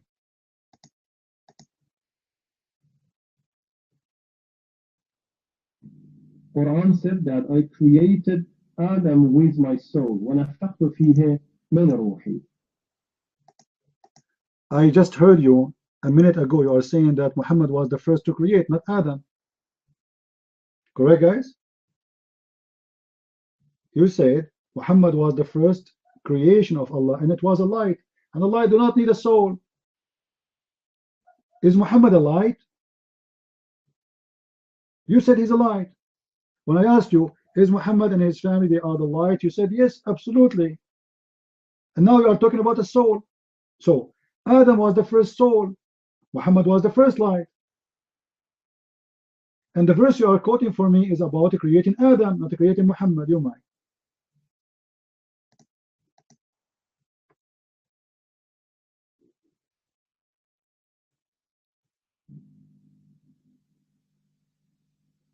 Yes, Adam directly created with the soul of God.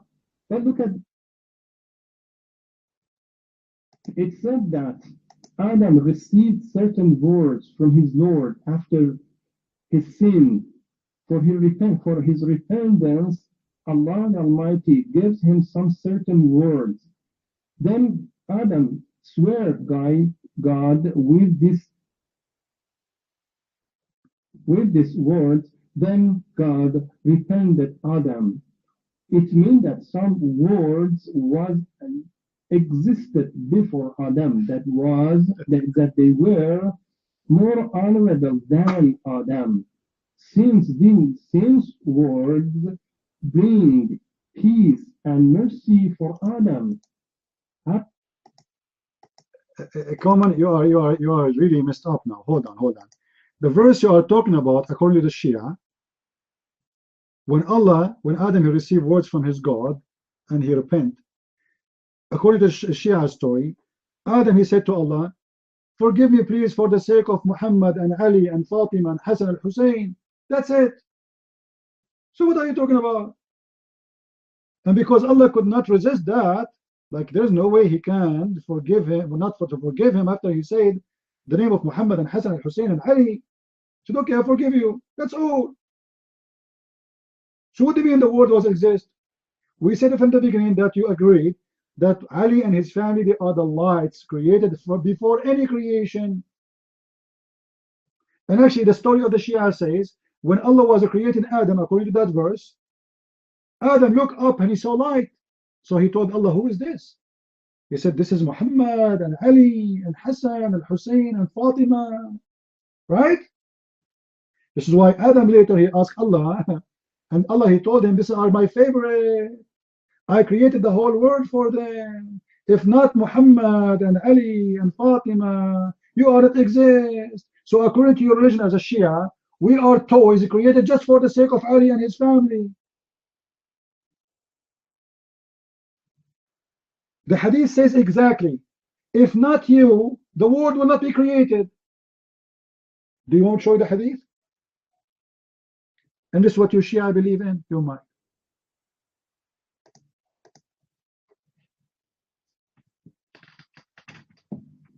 When God wanted to create human being, he concealed with angels.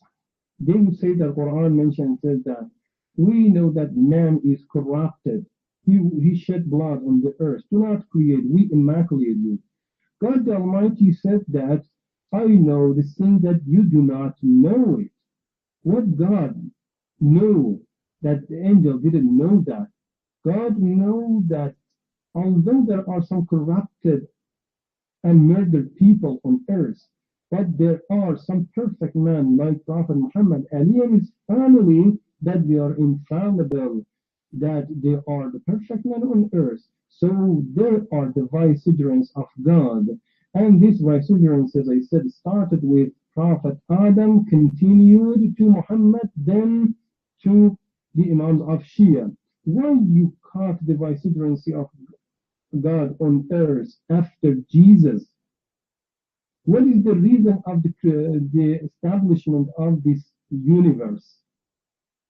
If you have a religious perspective, and religiously, this creation should have a reasonable end. God created this universe for his favorable man on earth, created for his vicegerents on earth. Be sure that if the vicegerents of God would not exist in the earth, it would be destroyed. The existence of this universe is not just for the sinful and murder people. Rather, its establishment is for existing the vicegerents of God on earth. That I said, he is alive and he will come with Jesus Christ at the end of the time. And they both bring peace and justice for people. Well, thank you. Guys, where's the answer? Where's the answer? All what we got from you, that Adam was created for the sake of Muhammad, and we are created for the sake of Muhammad and Ali, and you quoted the verse wrongly. Are you a sheikh? Look like you're a Shia sheikh, aren't you? Because always you quote wrong. Because Muslim sheikhs, they don't know how to read the Quran. You said that the Quran saying that the angels, they said something, and Allah proved them wrong. And what the angels, they say that Adam will not do wrong. This is what you say. But the fact is the opposite of the story. The story is the angels, they said that Adam will do wrong and he will be a corrupt man. And Allah, he said to them, no, I know what you know not. So Allah, he taught Adam all the names, and then he placed the names in front of those things, in front of the angel, and he told them, tell me the names of those things. And the angel, they said to him, we know except what you told us. Then he told Adam to tell the names. And this is how Allah, he proved that Allah, he know what they know not, which is a very stupid story. Because if I have a cat and I call her Susu, and then I ask, what is the name of my cat? And you are an angel, you say to me, I do not know.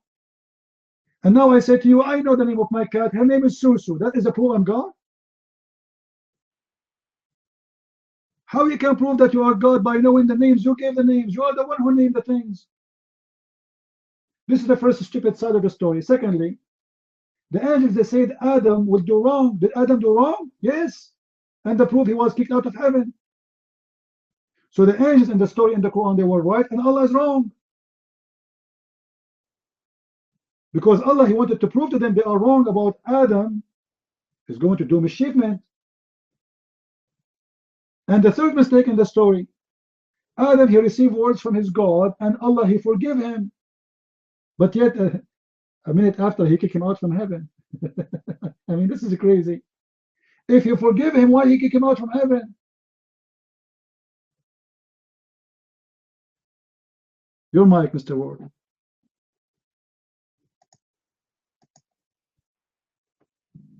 The difference between your idea and my idea is that you have a materialistic worldview and I have a divine worldview. I believe that this universe never created for just Adam till Jesus come and everything finished. I say that if those people were the vicegerents of God, so its vicegerency should be continued and we should find that who is the vicegerents of God. You believe that for thousands of time prophets came. Why this vicegerency cut it? Because I have divine perspective. This should be continued during the time, as I said, till now. There is no dispute in the deep. Hold on, please. Is the family of Muhammad alive? What you are saying about like physical life, physical things, spiritual things, I'm trying to understand you. Do you Shia believe that Muhammad and his family are alive, not dead? Your mic?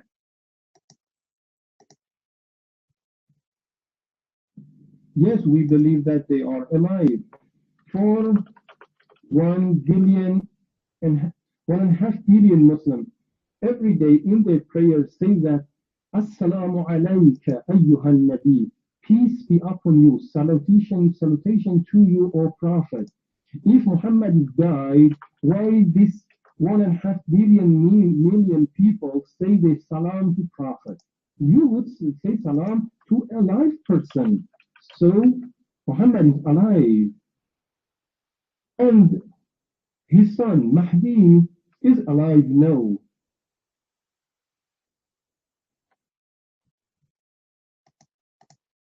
Let us focus on Muhammad first. Muhammad and his family are alive, guys. This is why the Muslim, they say Assalamu alayka. So why they say Assalamu alaykum if he's dead? He's right. They have a point actually there. Hold on. That's mean the Quran is a false book. In chapter 3 verse 144 it says وَمَا مُحَمَّدٌ إِلَّا رَسُولٌ قَدْ خَلَتْ مِنْ قَبْلِهِ الرُّسُلُ فَإِنْ مَاتَ أَوْ قُتِلَ انقلبتم على أعقابكم. So if he die or get killed, so the Quran confirmed there's one of two things will happen. Both of them about this. Muhammad is dead. So how we come to the conclusion that Muhammad and his family are alive, and all the family of Muhammad get killed one by one? They slaughter them. What are you talking about, my friend? Even the one you are waiting for, Al-Mahdi, he was killed. The Caliph, he kidnapped him, he slaughtered him, and until now you Shia are waiting for him. Now listen. Does the Quran confirm that Muhammad is dead? By chapter 3, verse 144, yes or no? And was Al-Hassan Al-Hussein get killed? Was the family of Muhammad slaughtered? Was Ali was killed? How many of your prophet family was killed? Even your Shia accuse Aisha that she is the one who poisoned Muhammad and killed him by poison. And now you are telling me they're alive? That's very funny. What is the proof that Ali and his family are alive? According to your statement, you might.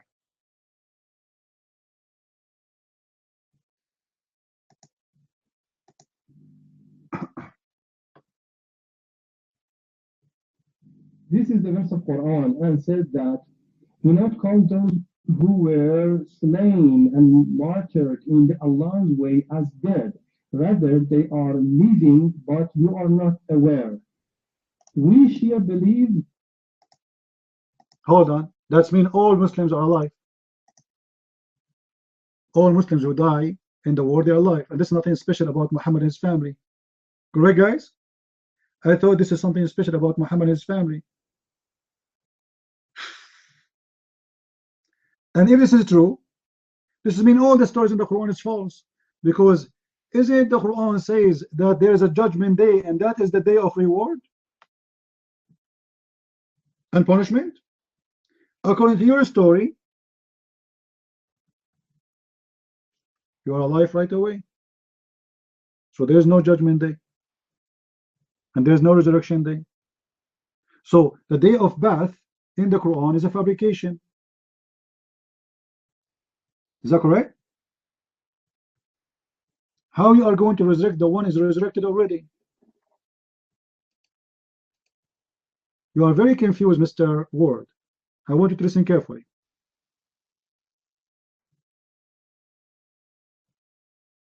I can show you tons of verses from the Quran speaking about the day of resurrection.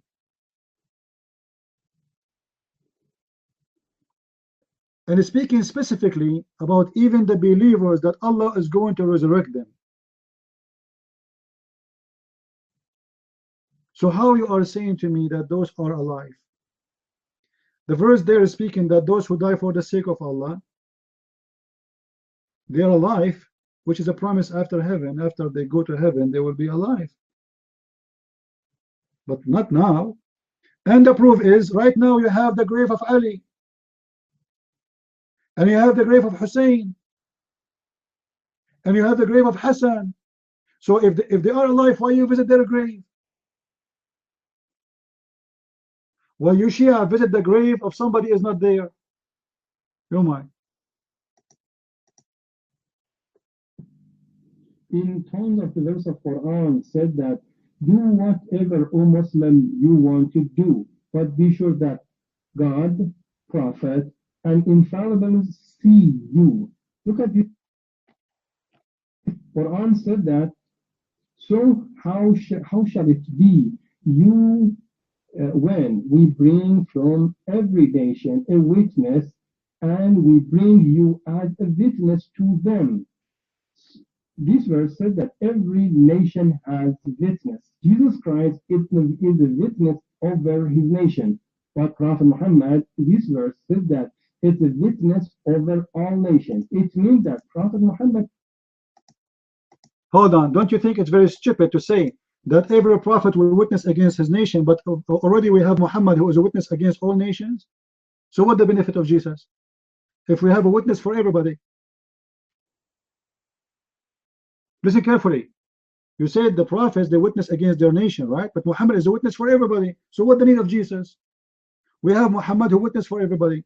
Secondly, how Muhammad can witness for every nation if Muhammad don't speak Hebrew, Chinese, Japanese? Isn't it the Quran says, we never send a messenger except he speak with the tongue of his own people? So how you say Muhammad is a witness for everybody if the Quran confirm that in order to be a witness against someone, a messenger for someone, you have to speak his tongue? And this is chapter 14, verse number 4. Your mind.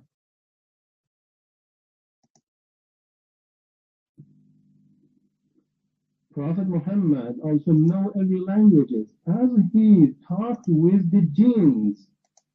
This is Guys, take a note. Muhammad, he knew every language because he speaks the language of the jinn. Where it says that? Where it says that? The jinn heard the Quran. They are the one who speak Arabic, not Muhammad speak Arabic. Do you want to show you the verse in the Quran? What kind of sheikh you are? It is the genie who heard the Quran, and the Quran is in Arabic, my friend. The genie, they speak Quran, they speak Arabic. Otherwise, how the genie? They understand the Quran.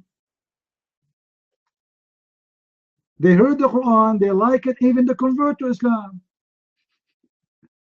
You see how they fabricate the stories from their book? So, Nafarun min al-jinn, a group of genies, they listen to the Quran and they like it and they convert to Allah. And then now you are saying to me, Muhammad, he speaks languages, and the proof he spoke to the jinn? In chapter 46, verse number 29, it says, and when we sent to you a group of the genie to listen to the Quran is which language? In Arabic. They heard the Quran and they went to their people to tell them, to warn them about the Quran. So the genie, they speak Arabic according to the Quran. You might.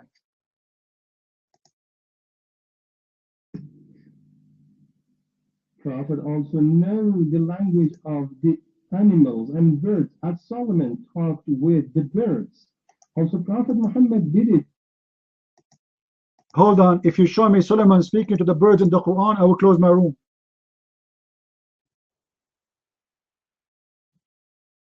He spoke to the hudhud, right? The hudhud, not only the birds. Only one bird. Only one bird, not the whole birds. And what does this have to do with Muhammad? That was Sulaiman. Is your prophet Muhammad Sulaiman? The Quran says we taught him the language of the birds, but yet he spoke only to one bird. Now that was for Sulaiman, not for Muhammad. Did the Quran say anything that Allah he taught Muhammad the language of the birds? No. The Quran confirmed that this was only for Sulaiman. You are fabricating stories, my friend. Now I have a question, as long as you mentioned this. Allah he taught him a language of one kind of birds, because not the birds, they don't speak all the same language. Like, do you think the birds that speak all language the same language? No. The same as a human being, they must be different kind, right? The Quran says that those are nations like you, so everybody have his own language. So Abraham, he didn't speak the language of the birds, he speak a language of one bird. That is the hubub. Number two, how you explain to me in the Quran that Sulaiman he understand the ant if Allah he taught him the language of the birds? Are you there, word? If Allah taught him the language of the birds, how Sulaiman was able to understand the language of the ant? Because according to the Quran, Sulaiman he heard the ant speaking to her friends, and then she said to him, hide, because Sulaiman is coming, he will crush you. So Sulaiman he heard her speech, and all of us, we knew that ants don't talk. They don't, and they don't have a speech. Even they are deaf. So how the Quran say such a thing? You Mike. And the verse you are talking about, you know, we are talking about chapter 27, verse number 16, that Allah he taught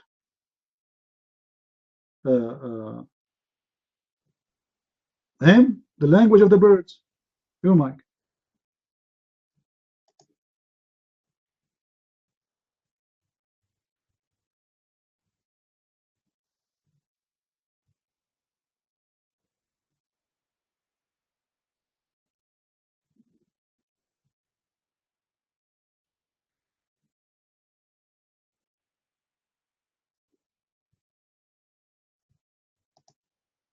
Are you there, Word?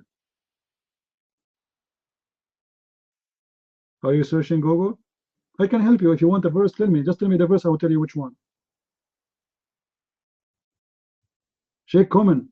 Just tell me I will give you right away the verse. Which one you are looking for?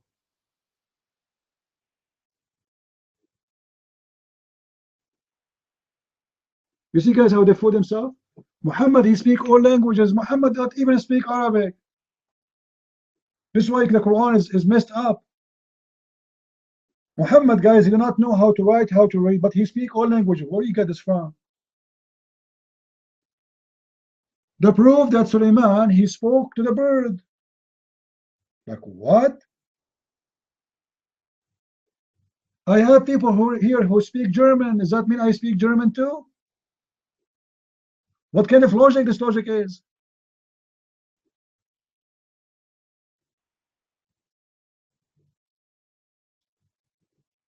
And all of us, we knew the story of Suleiman speaking to birds is nothing but a fairy tale story. And what the bird, guys, what the bird was doing, anyone knows? Anyone knows what happened to the bird story? The bird, he was looking for a female. She have no hair in her legs.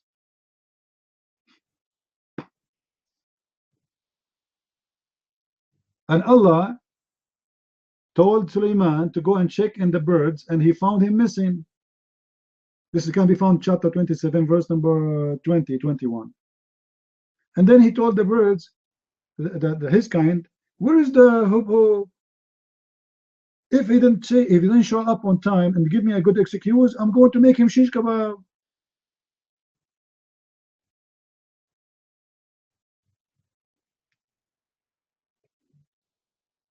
Are you there, Ward?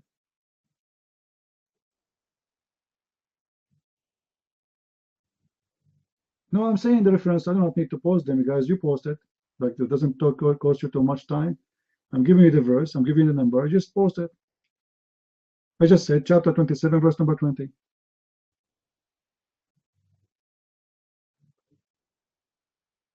Each time I mention something, I say the reference.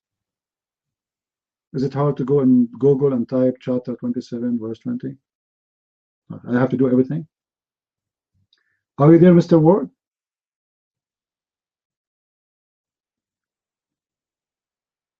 And all of us, we knew that this story is nothing but a fairy tale story. It's coming from the Legend of the Jews. You can go right now, download the book for free, The Legend of the Jews. Read it.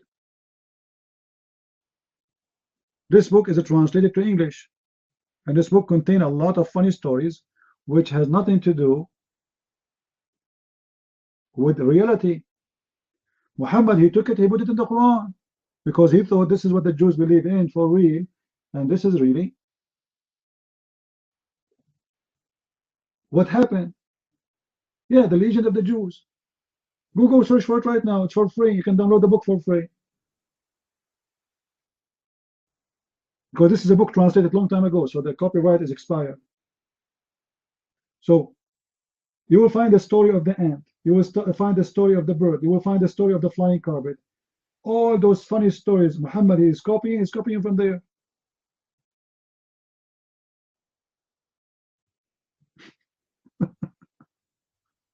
I think this guy, he disconnected. He will be back. Let us hear Christ's salvation with guys, just make it short in case he comes, so we can get back to him. This guy is fun. I can tell he's a Muslim sheikh, but he have no idea how he can defend his religion. Go ahead, Christ's salvation. Am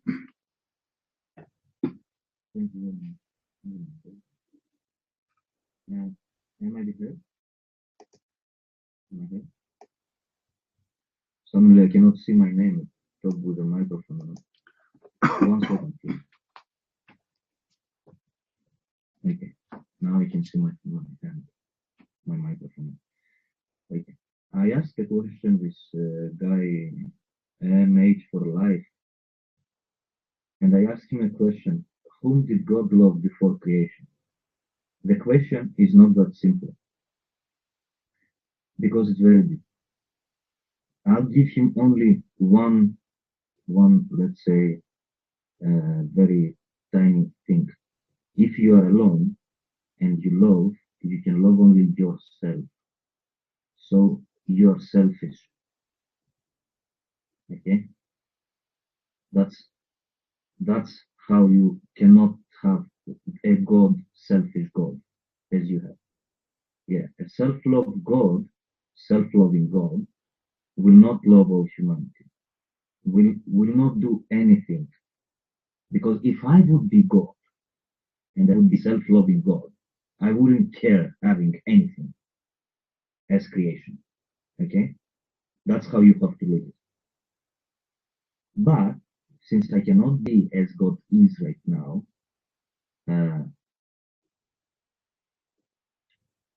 having three persons in one nature, they love each other, and that's how God knows how to love. And that's how God knows that in the future, the creation will make what will make, but because of the perfect love that those three are sharing together, because of this love, God creates.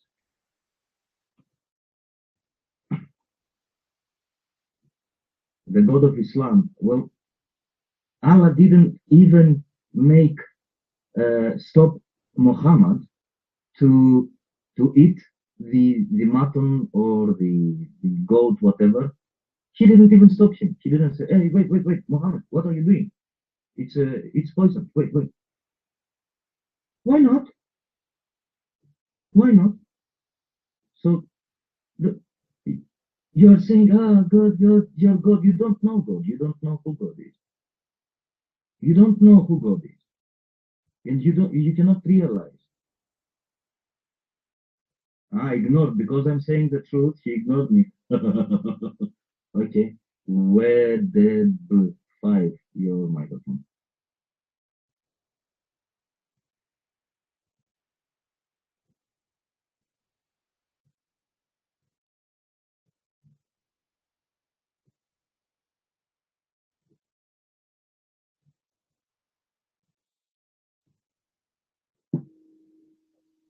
Hey, hello, can I be heard? Okay, whether it's actually your mic, but it doesn't look like you hear. If you wanted to just say something. Okay. Yeah, that actually turned out to be a lot more interesting than I thought it was going to be. He said some things that frankly I just was not prepared to hear. I really wasn't expecting to hear the Muhammad and co are still alive. I really wasn't expecting to hear that. Although I should say it's still consistent with what I discovered about Islam, I would say a long time ago, but actually had been studying it for about 7 or 8 months now. It doesn't take long to get to the bottom of it. And that there's a hole in the theology. Allah described in the Quran, doesn't have much power. It's there are gaps in theology, and they're filling all the gaps in with Muhammad. And the Shia being Shia, they fill it in with Ali and that wing of the family, so to speak. And you have a lot of gaps, and the only thing that you have, your whole religion is based on Muhammad, you fill in the gaps with what you have, fill in the gaps with Muhammad. I do want to back up a bit to the original point. When CP first began to talk to this common word person, he was talking about 96:1. Read when Jibril squeezed Muhammad and told him to read, and he didn't read. And there was some other fellow who said, well, that was not Allah, that was Jibril saying that. even though it's actually verse in the Quran, it's supposed to be the direct word of Allah himself. So how can it be Jibreel? If it's in the Quran, it's Allah's word, then it's Allah speaking. But if it was not Allah speaking, it's Jibreel speaking, then that means the Quran is not the word of Allah, it's the word of Jibreel, and thus the Quran is not what you claim it be. That's where CP went with it. Something else jumped out at me, which is why I've had my hand up the whole time I was here. It doesn't really matter, even if you say that wasn't Allah speaking, but it was Jibreel on a mission from Allah. If Allah was in fact God, the word of Jibreel would have been enough to make one who can't read, if that's necessary in God's mission. That's the point. And all Muslims, the foul-mouthed one, and common word, and all the people coming, they miss the point. The point is that verse demonstrates that Allah has no power. That's the point. Immediately when I heard it, jumped into my head the miracles of Peter. Silver and gold I have none, but such as I give to thee. In the name of Jesus Christ, take the dead and walk. I think of Peter asking Jesus, can he come to him when Jesus walked on the sea? Jesus told him to come, and then Peter walked on the water to get to Jesus. I'm thinking of Paul when he heals the cripple. What is that? Let's see. Yeah, that's going to be I think Paul's going to be in Acts 14:10. That's going to be Paul when he heals the cripple. When he tells him, stand up and walk, and he stands up and walk. Not on the word of God himself, but on the word of, a messenger, an apostle, a messenger, so to speak. So the idea that God will send a messenger, hey, go down to Muhammad and tell Muhammad to read this. And then when he gets there and he says, speaking in the name of God, Muhammad, read this. And Muhammad responds with, well, I can't read. That's just not how it works. That's just not how it works. You obey when God deems it enough, deems it necessary to give you a specific command directly for you to accomplish a task in his purpose. You're going to do it. I don't care if he tells Muhammad to read, or if he tells, Darius, get a clothespin and wrap a towel around your neck and then fly around the world like Superman. If that's what he wants me to do in this mission, then that'll happen. And it's just it. The fact that it did not happen is a testament against Islam, against Allah, against Muhammad's prophet, against the entire belief system. And it just misses completely. It's gobsmacked. And then his response, this common word guy, who some sort of Shia, like Sheikh or Mama, what have you. I don't know exactly how their chain of command goes. But his response was, how do you put it? He expressed it as a matter of free will. He says, when he mentioned, when Allah says he decreed a majesty and be and it is. This guy limited that only to matters of creation. Which is, as I read it, doesn't read like that it's only applied to creation. But that's the way he limited to only apply to creation. Also, I leave aside the fact that Jesus created life in the Quran, created life without doing that, but we'll leave that aside. Okay, so he expressed it as a matter of free will, as if to say, to imply if not to outright say that Muhammad had it of his own free will to refuse to obey the order of Allah. But then how can you be a prophet? You know, in other words, so he disobeyed. He Allah told you this, and Muhammad disobeyed. You know, how can you get there? I mean, you know, first of all, he's a prophet who disobeys God. No, that's not a prophet. Now, or I guess you could argue that maybe he didn't recognize who it was. So you're dealing with a prophet who doesn't recognize God. You know, all of these are disqualifying things. You know, disqualifying things, and they are a very big deal once you get below the surface of the theology. It's actually irreconcilable, actually. It's irreconcilable. I mean, if God told you to read, you read. That's just it, you know.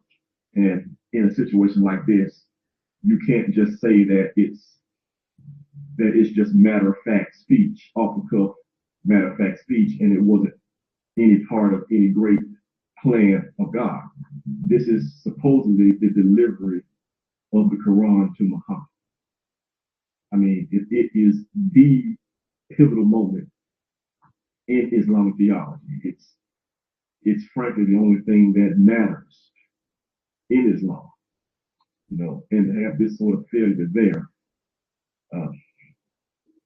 it's just disqualifying. You know, the actual God has power, and if He tells you to do something, you know, in part with the plan, you just do it. I mean, that's it, and there is no other way to take it. You know, so that's all I had with how you say your name. If you're here, you can take the mic, and if not, well, see if you'll take it. Mike.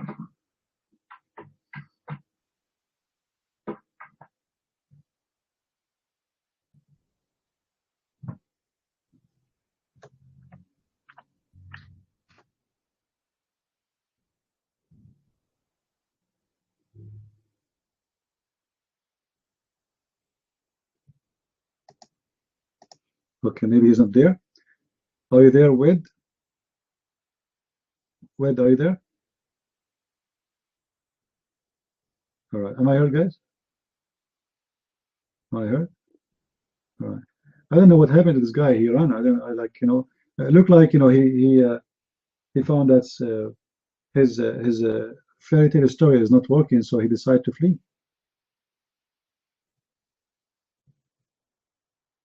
But the important is, we have him saying clearly that they believe that Muhammad and his family are made from light.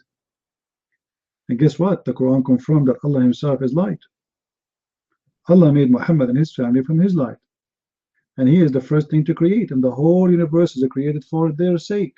And he said, yes, this is true. And what does that mean? It means they worship them. They are above mankind, and they are not a human like us. And even Adam himself, when he commits sin, Allah forgive him for the sake of them. This is why you see the Shia, they growl in their feet and their legs and their belly. You know, they go in their, I don't know if you saw them in the videos. They go in their belly, growling, all right, to go and enter the grave of Al-Hassan, Al-Hussein, and Ali. You know, they worship them. They are gods. God forgive you just for their sake. You don't have to be good. The same as what happened to Adam. According to their belief, Adam, he told Allah, forgive me for the sake of Ali and Fatima and Hassan al-Hussein.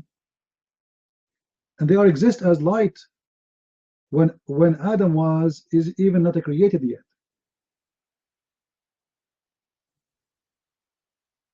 No, they don't believe that dead can intercede to you. They are not dead, my friend. Did you hear what he said? Ali and Al-Hassan al-Hussein, they are not dead. They believe they are alive.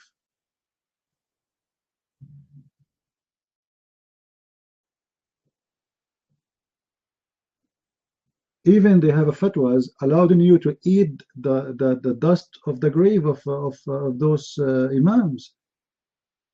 And they believe that the imams are perfect. Not only Hassan al-Hussein, even those who they claim to be descended from them, they believe that they are perfect. This is why al-Khomeini, his name is Ayatollah al-Khomeini. Ayah in Arabic is the perfection of God. This is what ayah mean. So when you see a Shia imam, he have before his name the word ayah. That's mean they consider him the perfection of God.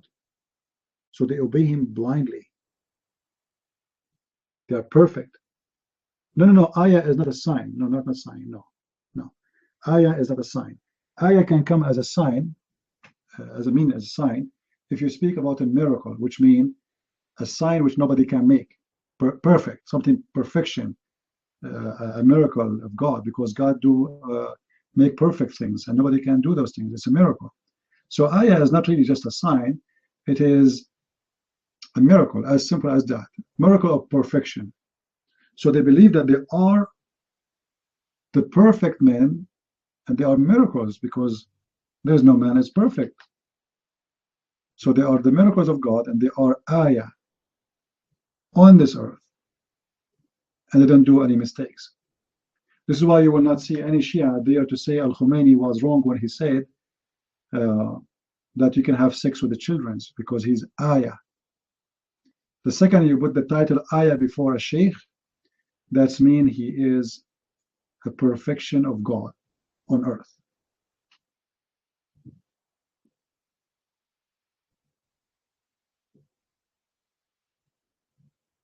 Well, you know, the funny about read and recite, it's very stupid of Muslims not to get it, because the word is very clear. He said to him, read. And read in Arabic mean read. Iqra mean read. This doesn't mean recite. Because if it means recite, why Muhammad cannot recite? He did already. You know what I mean? Why Muhammad, you say I cannot recite? By repeating that word, you did recite already. Because remember, the angel, he said to him only one word. He said to him, recite. So how do you say I cannot recite? It doesn't make sense, right? My mic is low. If I say to you, say the word sing, and then you say to me, I cannot say the word sing, isn't it stupid to say that? You just did say the word sing. You know what I mean? If I say to you, say shish kebab, and then you say I cannot say shish kebab. You did. You just did. Are you getting the point? So the angel said to him, read. He said to him, I cannot read. So if what it's meant to say the word read, to repeat that word, to recite or to repeat, that can't be the issue, because he just did. So obviously he's asking him to read. And Muhammad, he says, Ma ana biqari. But because the Muslims are a bunch of stupid, what Muhammad was saying, Ma ana biqari in Arabic, the correct meaning of it is what I should read, not I cannot read. But because they are a nation of donkeys, they have no idea how to understand Arabic. They got it wrong, and they said Muhammad was saying I cannot read. But ma ana biqari mean what I should read, and that makes sense. You know what I mean? Muhammad said ma ana biqari, what I'm going to read.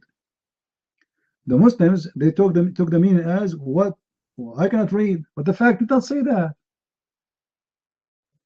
And this is why now they are in trouble. So Muhammad was saying to the angel, what I'm going to read. However, if we take that meaning, which is the most accurate, that will cause another problem for the Quran. Why? Because why the angel saying to Muhammad, read, if he did not give him something to read? And if he gave him something to read, isn't it stupid to say to him, read something when Muhammad cannot read? You see how many issues? And if he gave him something to read, why Muhammad did not bring it with him? Because that will make it the tablet the same as Allah he gave to Moses supposedly. Moses he gave tablet to Moses. Allah gave tablet to Moses. So if the angels gave him something to read, where is that thing? Why Muhammad did not mention it? If he did not give him something to read, that will be stupid again, because why you say to him read when you gave him nothing to read?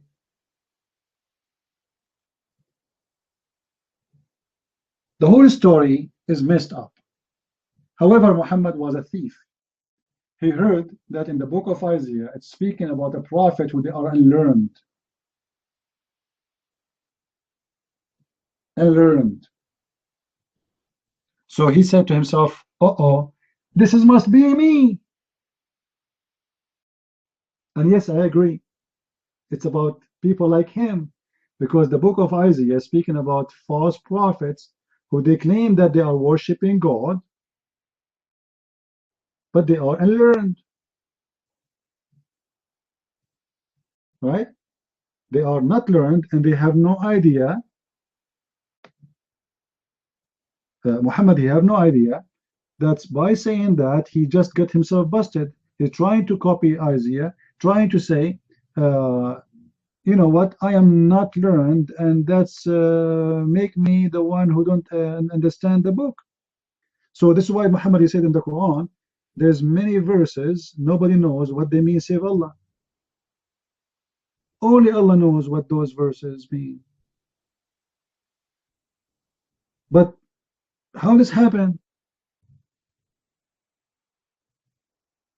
Why you do not know what they mean? The Bible explains. If you go to Isaiah chapter 29 and read like from verse 11, 12, 13, you know, you will see that those, the unlearned one, they are the fake hypocrite who they have an excuse that they don't want to follow the law of God or the teaching of God by saying, I'm not learned. I don't understand the book. This book is sealed for me.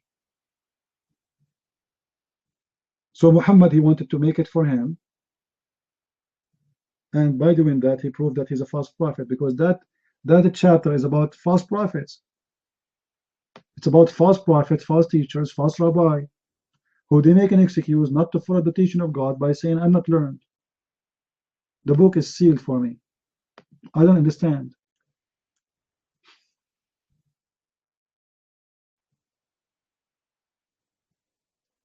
Do we have any Abdul here?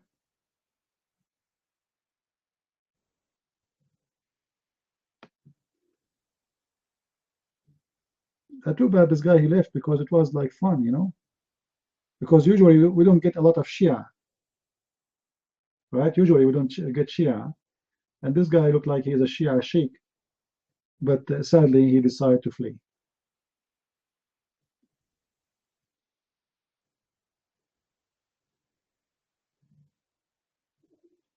And Abdul?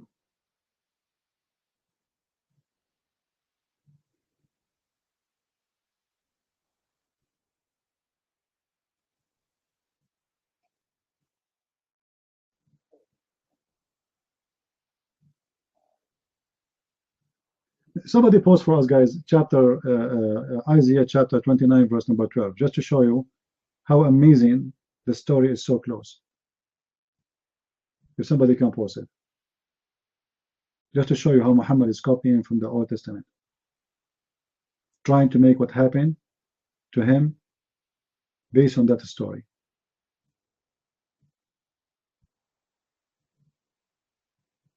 Do you see what it says?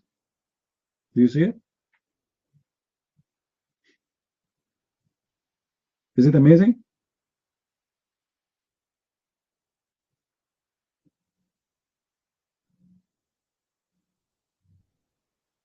But that chapter speaks about false prophets and false teachers who they praise God by their mouth. If you go to verse number 13, it says, therefore the Lord said to those people that they draw near, you know, like they speak about my name by their mouth, by their lips, and they honor me with their lips, but they don't have me in their heart. And Muhammad is speaking that he is the one there. Exactly, I agree. You are the one. You are the one the verse is speaking about, like, and anyone is the same as you. Yeah, but it's the book is he's illiterate, and the book is sealed for what? Because they worship God by their mouth, not but they don't believe in Him. They are not true people. They are false. So I cannot get it. I cannot understand it. I cannot follow it because they are hypocrites.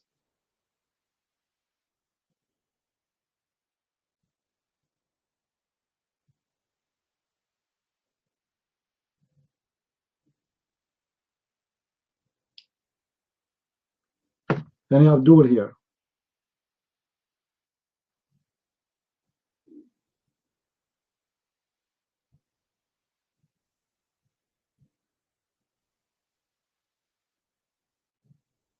Same time, I proved to you before that Muhammad is a person who know how to read, how to write. And the Muslims' idea that he never been able to read and write, this is false too.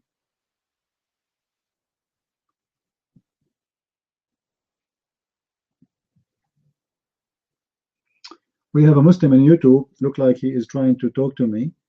If you like to talk to me, Mr. Muslim, just go to Paltalk and you'll find my room in a very easy way. Download Paltalk, go to the social issue, human right, and our room is always in the top of the section. My room name is called What is Allah and What is Islam?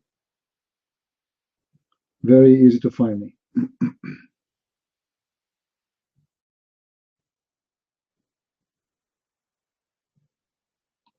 Do we have any Abdul here?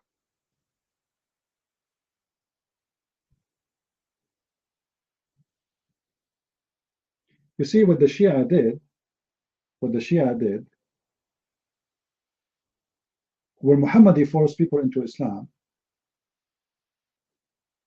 you will notice that the center of the Shia was in Iraq, was and still. Why really the people of Iraq, they were too much into such a belief? Like, what made them believe that they are made from light and they are created before Adam, etc.? This is what is coming from the Sabians. See, the Sabians, what people do not know, the Sabians, they believe in such a thing. There's a creatures who they are created from light, and there's creatures who they are created from darkness. So those who they are created from light, they are the good ones, and those who they are created from darkness, they are the bad ones. And the angels are created from light. That's why he was saying, the Shia guy, that the Quran, that's why the Quran says Allah and the angels, we send down the rain. So they believe that angels are creators. That's what the Sabians believe, or the Sabian. Same time, the Sabians don't believe that we are the children of Noah. No. See, what they believe, that since Adam to Noah, there was a generation, and this generation is destroyed. That's it. After that, Jibreel or other angels, they came down and they created a new creation. Looked like a new Adam. So we are not coming from the first Adam. We are coming from the second Adam. So Islam is a collection of many other old religions which exist before. This is why you see Muhammad, he approved as an example John the Baptist. John the Baptist is approved in Islam. Why? Because the Sabians, who they are nothing but a cult, the Sabians through history, they are trying, let us say, to adjust, to moderate their religion. So each time, each century, they add something new. So if a new belief comes, they take it from it and they add it to them, but still they say we are Sabians, we are not from those people.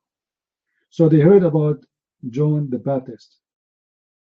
And then they claim that John the Baptist is one of their teachers. This is why you see the Sabians, they do baptism. the Sabians, they do baptism. Now, maybe many of you do not know that the Quran claimed that Allah do baptism too.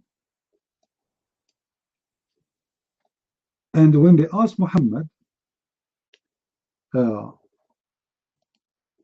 you are not doing baptism?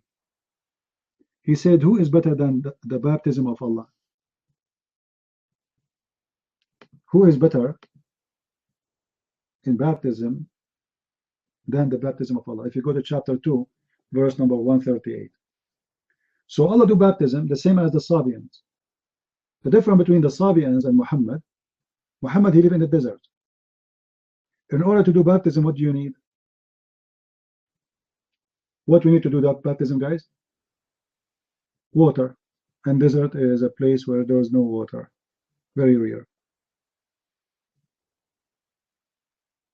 So Muhammad don't do baptism, and there's a reason for that.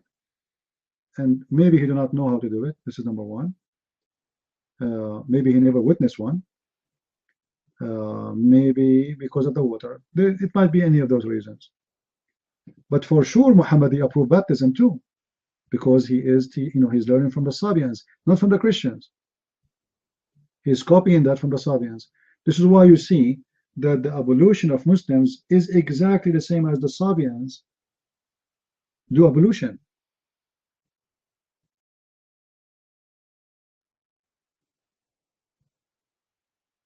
I can give you a video from YouTube and you will see how the Sabians do ablution. It's exactly as the Muslims. But the Sabians exist long before Islam exists. Sabians exist since the time of Abraham and even before. So there is no way that the Sabians are copying from Muhammad. It is the opposite. In my coming book, which is about the roots of the Quran, I will give a lot more details about how where Muhammad got really his religions, with all the reference you can imagine.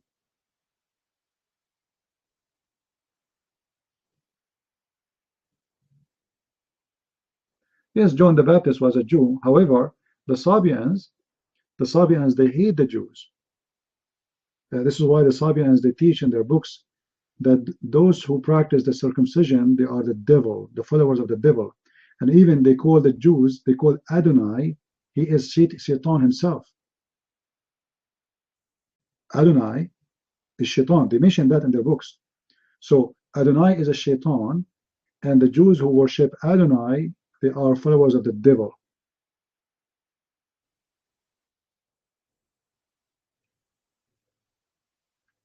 You see, they translate the word Sibagha as color. This is false because they are stupid. Sabgha in Arabic, it's mean color, yes, but this is not what the verse is saying. In the old language, Sabagha is the same word used by the Sabians. So if a Sabian, he want to say, I want to do baptism to you, he don't say, I'm going to shower you. He say, I want to do Sabagha. This is an old Semitic word. This is not Arabic word. All right. So I want to like how you do color anyone. I mean, if you even at the word color, how you can color. The word coloring is coming from the old Sabian words, which Aramaic word, which is like putting a liquid in someone. So Sibagha specifically in the Sabians is about baptism. Because when they do Sibagha for you, you change. Your color change, your spirit change. You are a new person, the same as the Christians believe. And I believe that they took that from John the Baptist, which means this is something new for the Sabians.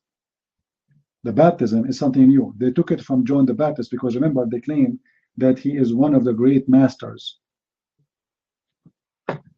And the Sabians didn't really have any original like old ancient book. As I know, that's the book they have right now. Maybe it's almost close to the time of the Quran is written, which is making it more fishy. because both books is written in the same period.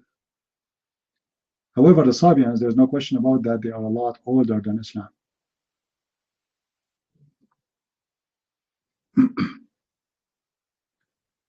The scientific miracles of the Quran. Right now, we have a translation in English.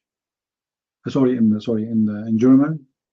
A brother is working in that, and we have one in Dutch. Soon will be out, and more to come.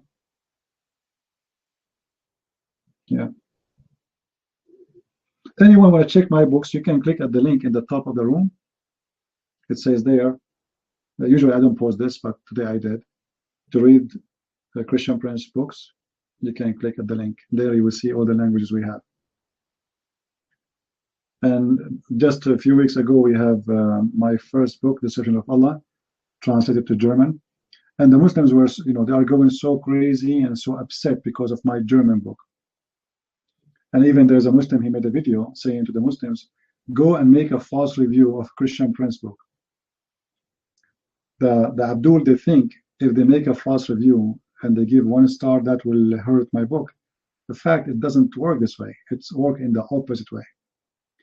The more they try to attack it, the more people they will get it, because it's very obvious, first of all, that you did not even buy the book. You see, when somebody make a review in Amazon, in the top of your name is going to show if you are a verified purchaser or not. None of those Muslims is a verified purchase. Same time, when you discuss my book and you are a Muslim and you talk about it, that's for my benefit, because it's still you are obviously this book make you angry. If this book is so bad and so stupid, I mean, what the point of making you angry? Why you are upset? There's nothing there, right? Like, imagine there is someone so small, so tiny, but he's making you so upset. Doesn't make sense.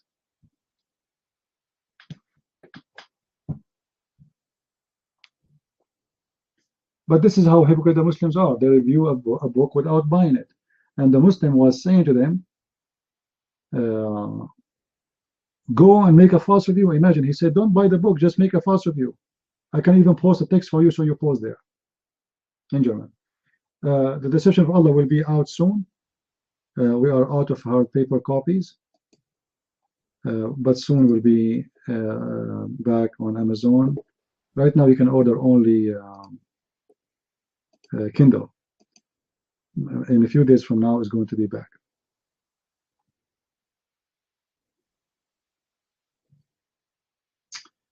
Do we have any Abdul? Actually, my books is used by many people who they are studying Islam to get a PhD, to get a master's degree, because forget about my opinion in the book. My book is nothing, or my books is nothing but a backed treasure of reference. Reference you never saw anywhere before. You can go and read and check all those who you heard them speaking about Islam. None of them have my reference. And most of people who write about Islam, even those who speak against Islam, they don't speak Arabic. And that is the down point of what they do. Because if you don't speak Arabic, you miss a lot of information. 99.99% of Islam is in Arabic. And it's not translated. Actually, nothing is translated yet. Because even the one we read, like in Sahih al-Bukhari, etc., all of it is a false translation.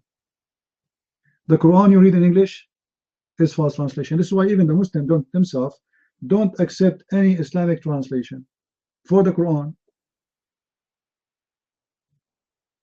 And even the Hadith, if you remember, I posted before a video made by a Muslim. He was warning them about the false translation they have in English, and he was showing them why. And he's a Muslim. But this Abdul do not know that those guys, when they are doing that, they are trying to protect Islam. The purpose of giving false translation is not really because they want to be false, as much they want to be protecting Islam by using the taqiyya. Because if we give an accurate translation, then people will see how stupid it is. As an example, if you go to the website of Harun Yahya, the one who speak about the miracles of the Quran, you will see the stupid idiot, the same verse, he have many translation for the same verse. Like what? When he want the verse translation is something, and when he want the verse translation totally different, because depends what the miracle he want to try to claim. You know what I mean? Because he want to fool you. So once he make the translation about, you know, the airplane, and when he want the translation to be about something else, so they play with the translation to fit with their claims. As an example, in the website of this Harun Yahya, the first one who started speaking about miracles,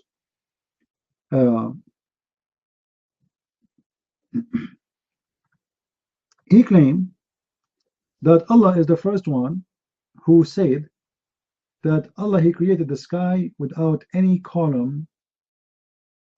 How Allah he know that?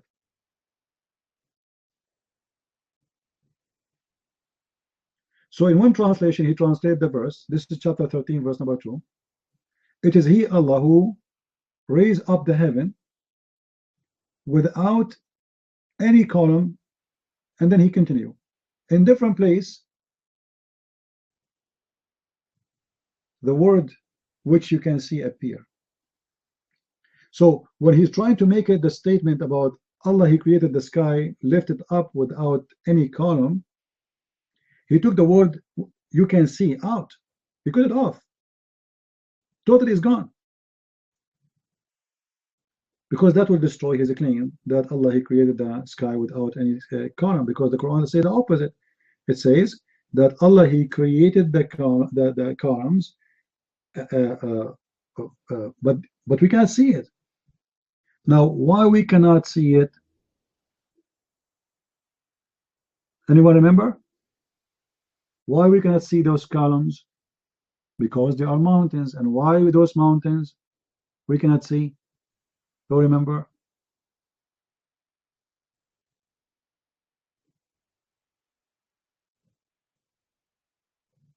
No, they are not transparent. They are blue.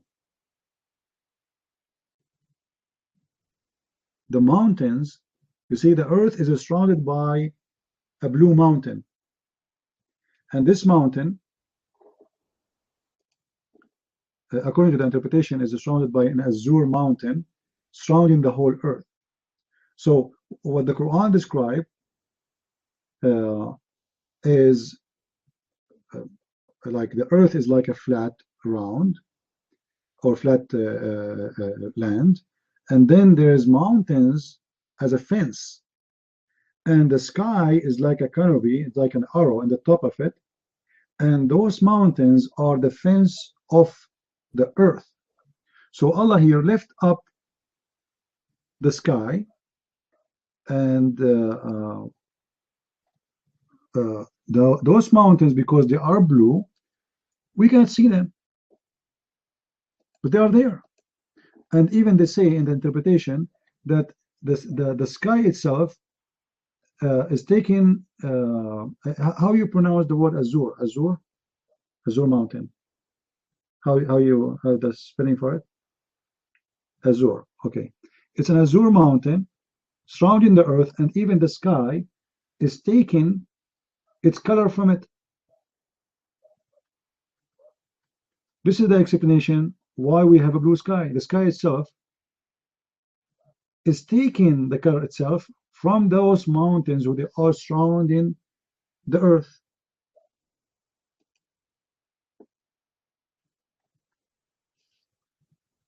And that is supposedly the science of the Quran and the science of Islam.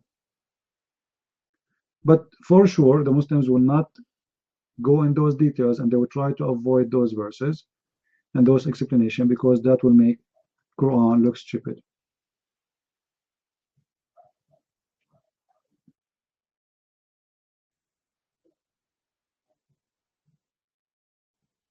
Do we have any Abdul?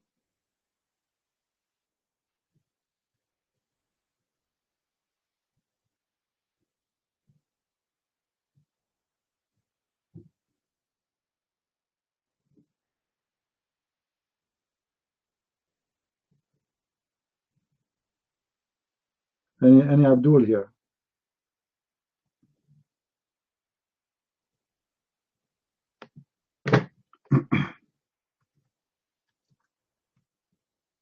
No Abdul? Like, you know, you see that what happened, I think the Abdul, they get jealous from each other. So either you find them, all of them together at the same time, or you don't find any.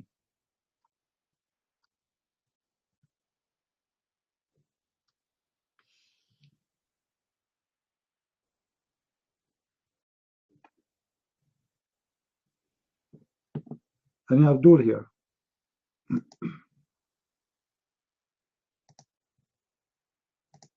No?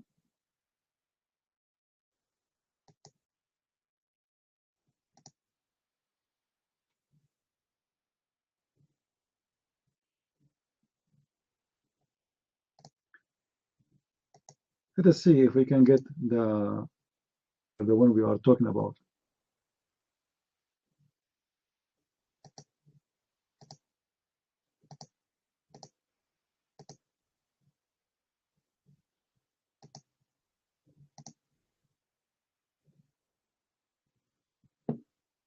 Here we go. Who on the reference for what we're saying? This is in chapter 50, verse number 1. And this is the reference. Read with me. I will post the link too. And from his narration in the authority of Ibn Abbas is the cousin of Muhammad. He said that in the interpretation of Allah saying Qaf. Qaf, he says, it is an azure mountain overlooking this world, and the color of the sky takes from it. Allah swear by it. Do you see it? And this is the official government website of the Kingdom of Jordan, the interpretation of Ibn Abbas, the cousin of Muhammad.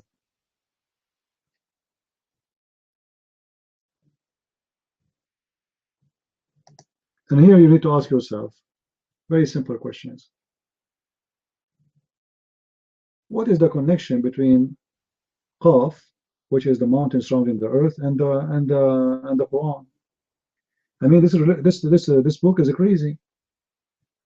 Why you are swearing by the mountain and the Quran? Anyone have an idea? What it should be? There's a connection. What is the connection? Because the verse says Allah swearing by Qaf.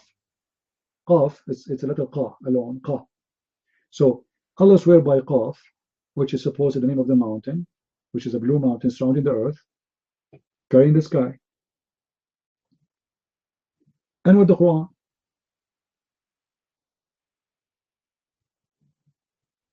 Any Muslim knows? Why Allah swear by a mountain anyway?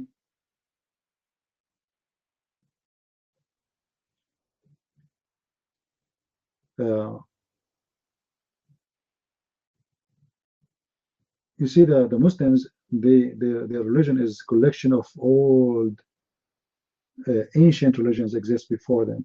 So there is some ancient people before they used to believe that there is mountains which is high, so high, and they are the one carrying the sky from failing us.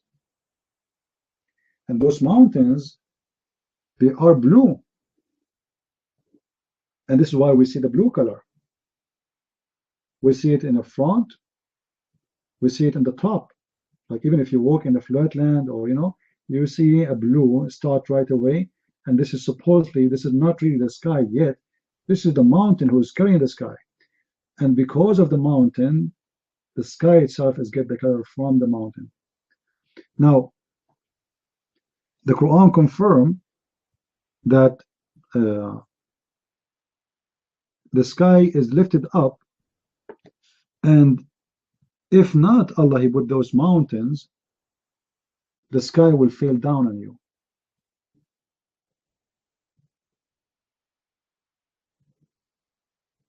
And that explains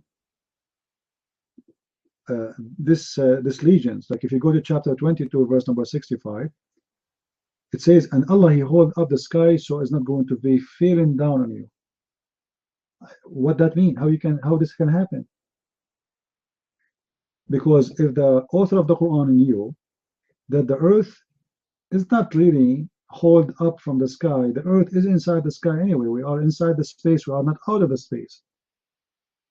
And the sky around us is not something physical. It's mostly space, empty space. Like, yes, there is galaxy full of stars, but the sky, the one we are talking about, is an empty space. There's nothing to fear on us. You know what I mean?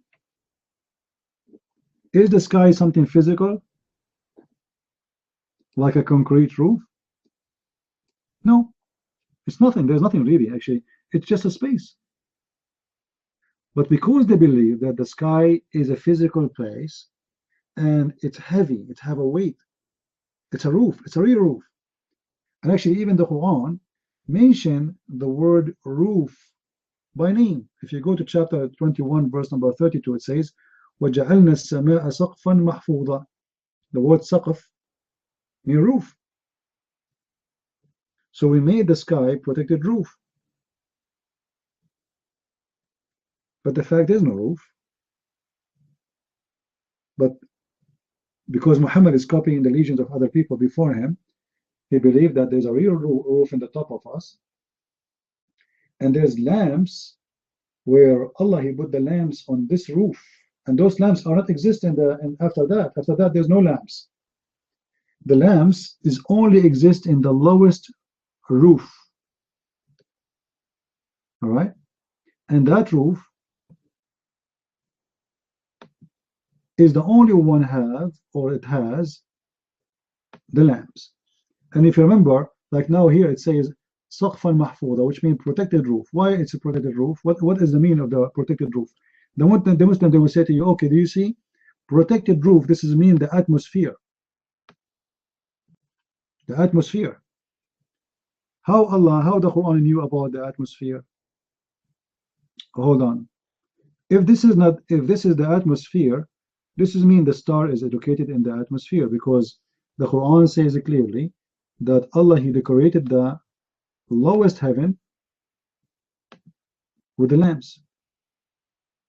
And those lamps are decoration. In the same time, Allah, he showed the devil when they try to get out of the earth.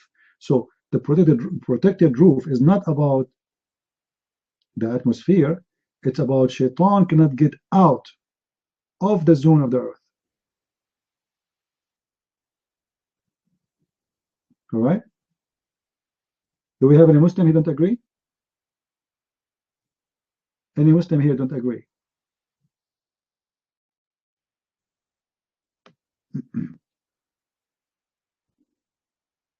Any Abdul? If you go to chapter 67, verse number 5, it says, and we decorated the lowest sky, or the lowest heaven, with lamps, and we made it missiles to shoot the devils. This is the protected roof Allah is talking about, because Allah, he is saying, I will not allow the shaitan or anyone to go out of the zone of the earth. And how he do that? If any devil he try to get out of the earth, Allah will shoot him with a star, the lamps. And you notice there the word is lamps. It's not like a meteor. It's not a meteor. It is a lamp. It's a star. Meteor is not a lamp. And according to the Quran, only the lowest heaven have those lamps. And that's absolutely false. You know what the Quran speak about the stars, just to show you the logic of the Quran. I think I need some water.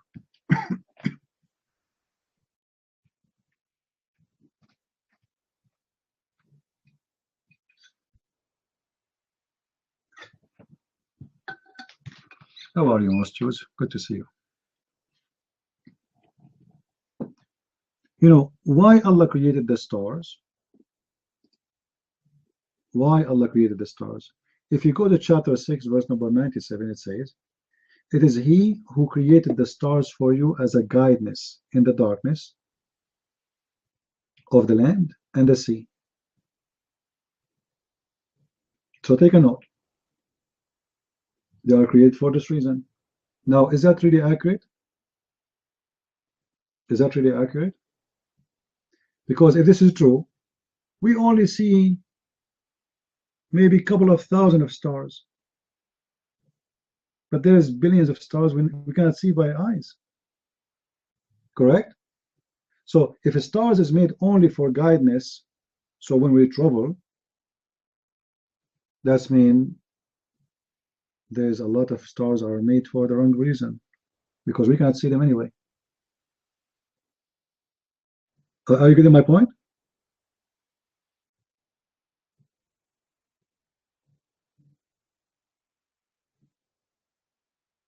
Same time.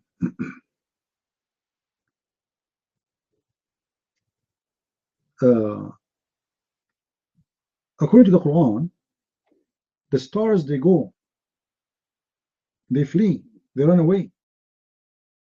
And you can find this in chapter 52, verse number 49. Now, how come Allah do not know that the stars is not moving anywhere?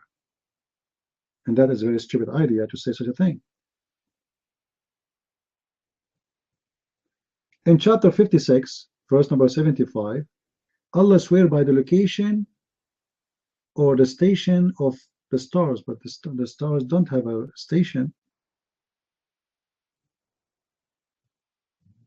What is the location of the star? What location?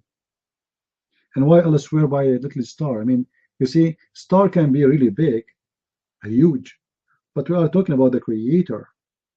So how big the star is for God?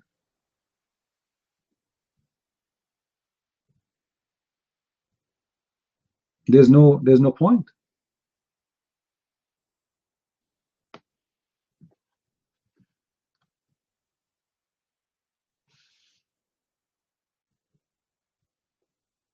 In chapter 53, verse number 1, it says, وَالنَّجْمُ إِذَا هَوَى, when the star fell down. That's madness. Stars don't fall down. If a star falls down on Earth, we will get killed. The Earth will be destroyed. You know how big the star, how small the Earth is? Earth is not to compare with any star exists in any galaxy around us. Earth is like a dust compared to the stars.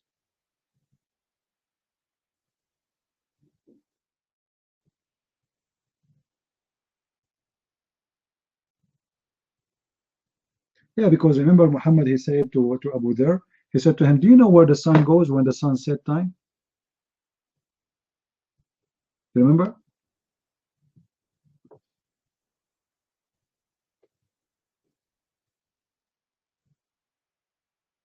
He said to him, where is the sunset? Do you know where the sun set? Abu Dharr, he said to Muhammad, Prophet, Allah and Prophet know better. So Muhammad told him, every day the sun goes and set under the throne of Allah. So according to Muhammad, the sun goes from point A to point B every day. And this is how he explained how the sun goes. But this is, we know that this is false, proving to us that he's just fabricating a stupid idea in his head of the all-time belief that the sun goes every day and set in a murky water. Actually, the Quran confirmed that when Zulqarnain he found the sun set, where he found it sitting, where? Found it sitting in a hot, murky water. How Muhammad explained that? Because people always, they see the sun in the ocean going down and they think they are going inside the water. If you look at the horizon and you are watching the sunset and you are a person who lived like 10,000 years ago, how you can explain the sun going there in the ocean? You know what I mean? This is what your eyes is showing you. You got the idea? Where this is confusion is coming from? Because always a human being see that the sun goes in the water. So if you're a person watching the ocean during the sunset, you might think, if you are not educated, that the sun really is going inside the ocean. And people, they notice that the water turned red like fire and turned like murky. You can't see through, but yet it's red. And this is what the Quran is talking about. So according to the story, Alexander the Great, he went all the way until he found where the sun set, and he found where the sun rise. So the sunset and the sunrise as a location is not something metaphorical.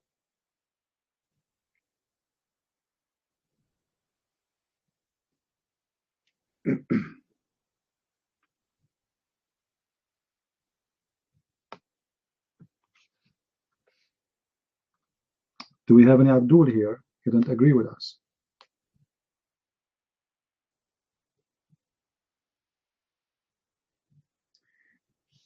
Just to confirm what I was saying, that the protected roof is about protecting the sky from inside, not from outside. If you go to chapter 55, verse number 33,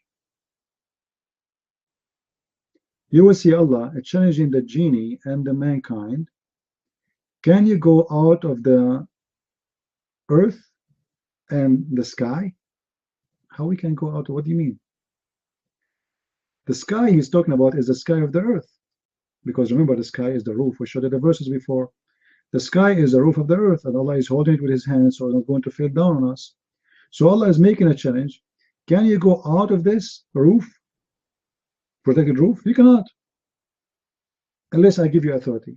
If you go and see the Muslim interpretation for the authority thing, they will say, as an example, authority was given to the Prophet Muhammad to go to the heaven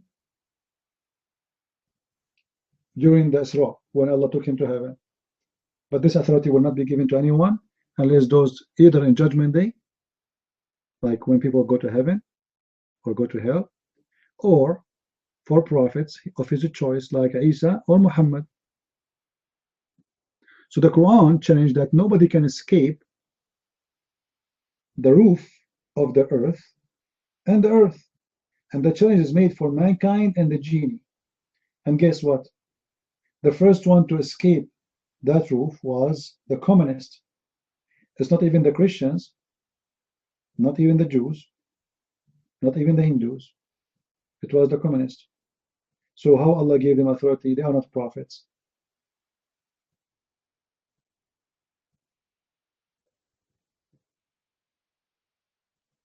So the challenge in the Quran here is showing us that Muhammad, he never thought that time will come and a human being will be able to escape the zone of the earth.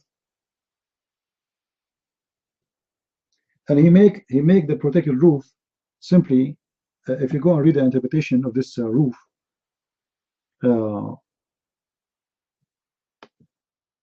according to Muhammad, when before Muhammad became a prophet, shayateen, the devils, used to go and spy at Allah.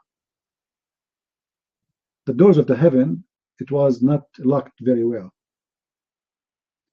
After Muhammad became a prophet, the genies became so upset because they tried to spy at Allah, but they cannot get through.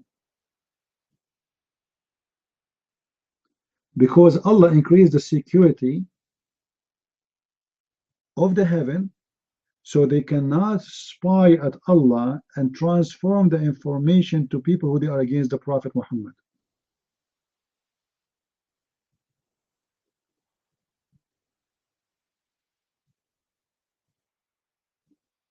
Any Muslim here don't agree? Because I'm not saying anything of my own. I can show you the reference. Any Muslim?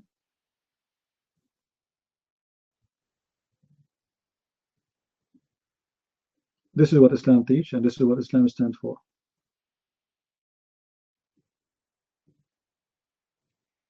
Don't forget, guys, this coming Sunday, we will have a debate with this guy. His name Shia, the Muslim Sheikh from Germany.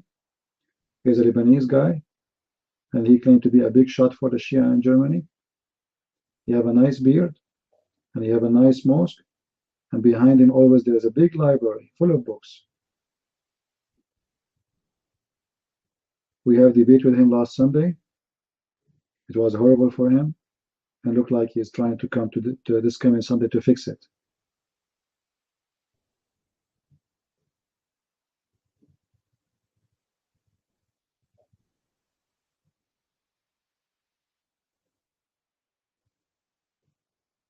No, the Quran confirmed that okay, I thought you were saying, was he?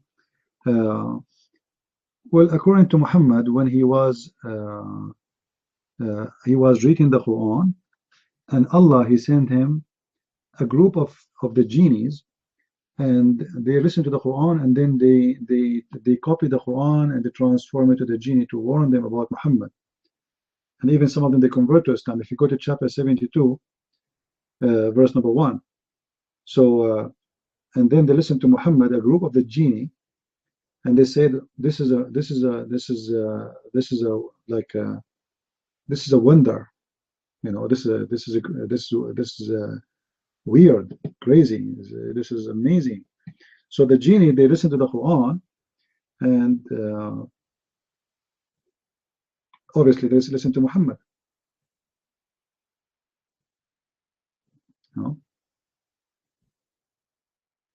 And the verse is saying, tell them that it was inspired to me that some of the genies was listening to me. So Muhammad claimed that Allah told him that when he recited Quran, genies, they listen to him. And then you will see that the genies in verse number 2, the same chapter, the genies, they converted to Islam.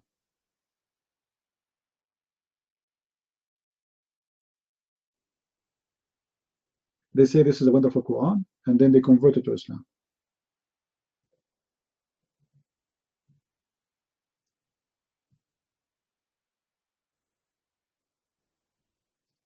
So even genie convert. Does he really? Yeah, all Muslims have a big library, actually. Muslims, they have a big library. They spend a lot of money for the library, but to show off.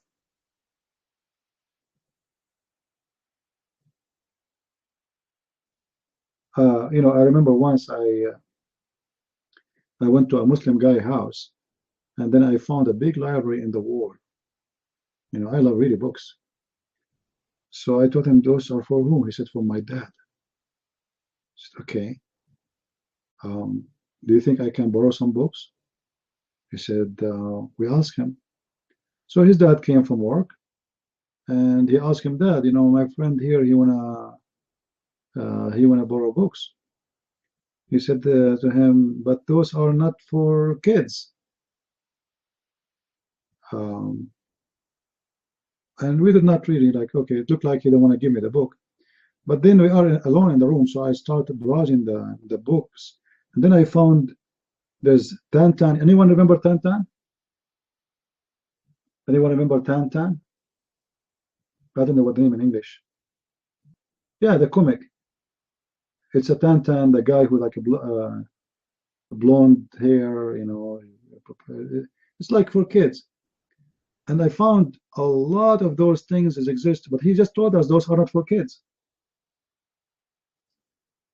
When you see those books, they have from outside an English name, or for me, I don't speak English, so I don't know what it says. But when you open it inside, you see all of them, they are for kids. It's just comic and etc. And yet he was saying that those are not for kids. So what they do when you have visitors, they look and they see books is written like the cover is in English, or they make those comic books. They make a new cover for them.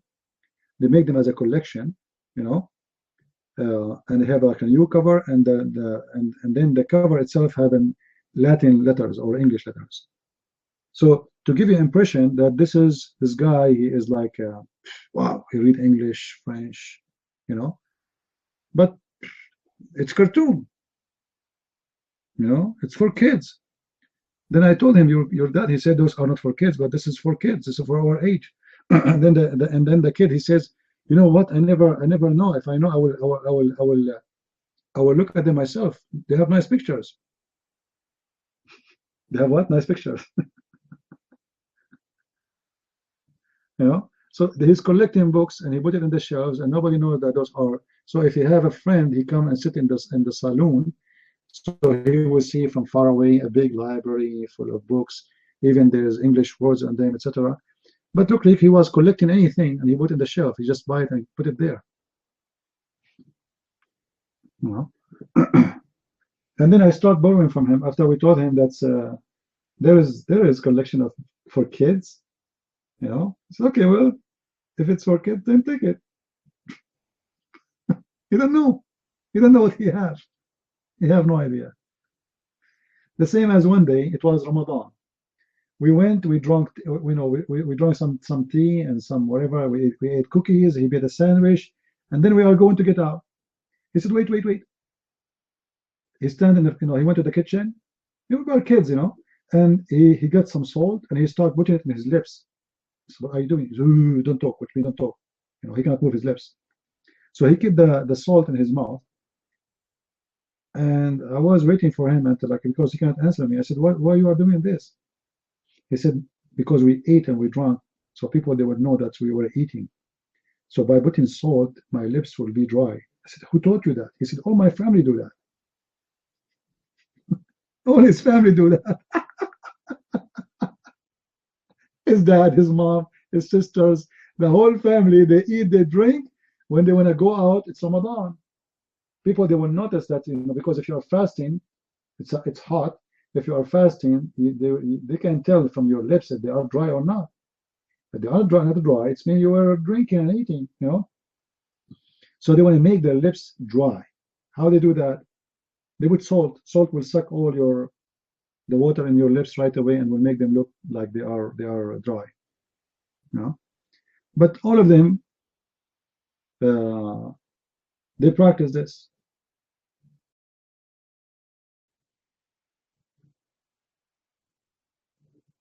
Do we have any Abdul here?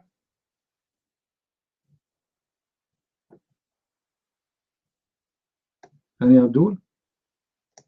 We have a king. You have a filthy mouth. You are Mujahid? Put your hand up and talk to us. Stop using filthy language like your prophet. Okay, take the mic. What do you want to tell us about your religion, Mr. Mujahid? As long as you are Mujahid for Allah. Let us see how good you are.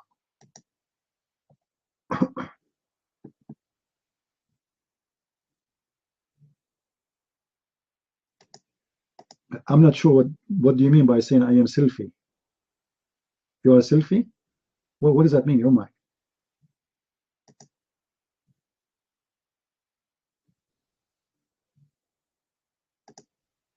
You want to take a selfie with me?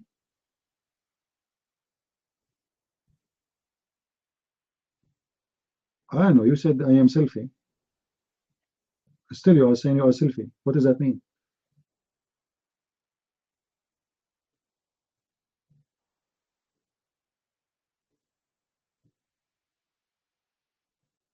Conservative? That's selfie, because you hold the phone and you take a snapshot of yourself.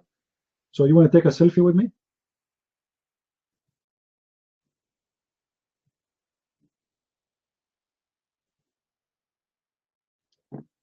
Do we have any Abdul here? This joker even don't dare to come to mine.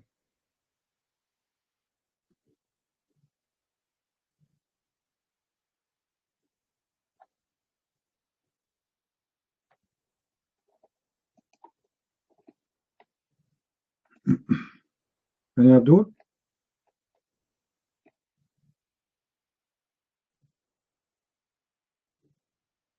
No human shape can be God. So Rayyan Khan, how your prophet describe Allah as a Charlie Chaplin guy who is fat, he have a curly hair, and he is short. We have a guy in YouTube. Isn't it your prophet he describe Allah as a short man and he's fat and he walk like a Charlie Chaplin?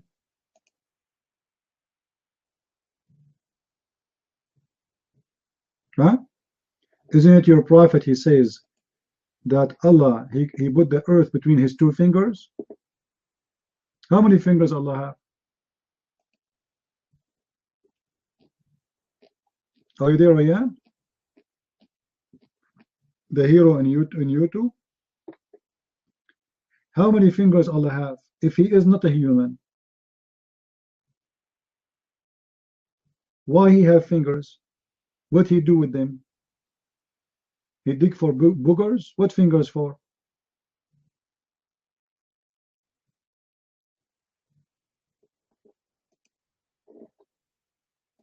Any brave Muslim?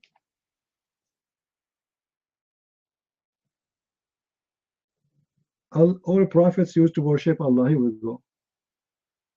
Oh, well, you know, name for me one prophet you worship Allah. Even your prophet Muhammad never worship Allah. How we can prove it easy? Allah, he says something, Muhammad says something else. Who is more powerful? Who is following who? Muhammad, his penis is hot. Allah, he make a verse for him. Allah is like a waiter or waitress. He's in the kitchen. Muhammad, he want to have sex with women. Allah, he bring him the women. Allah, he serve Muhammad, not Muhammad, he serve Allah.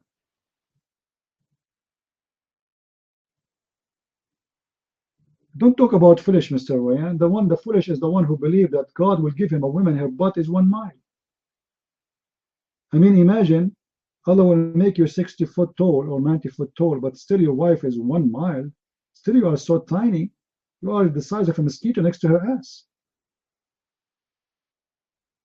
How a human being, he speak about foolish and smart, he believed in such a size of women, and Allah will give you endless penis.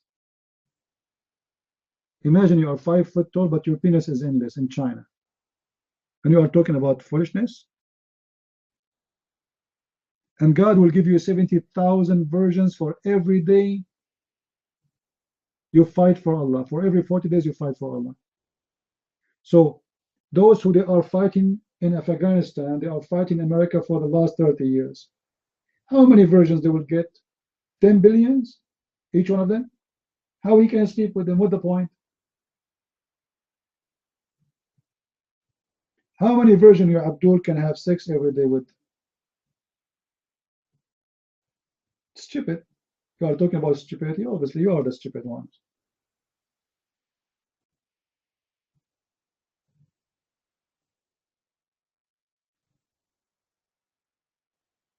What kind of God, he says that women, they have a sperm coming from their ribs, and you are talking about foolishness? I think Mr. Ryan in YouTube he's wearing a black shoes, because the hadith says those who wear black shoes, they have a weak vision and their penis is weak. And this is, by the way, proven by science. And I think Mr. Silfi here, he's wearing black shoes too. Who is a Muslim here is wearing black shoes?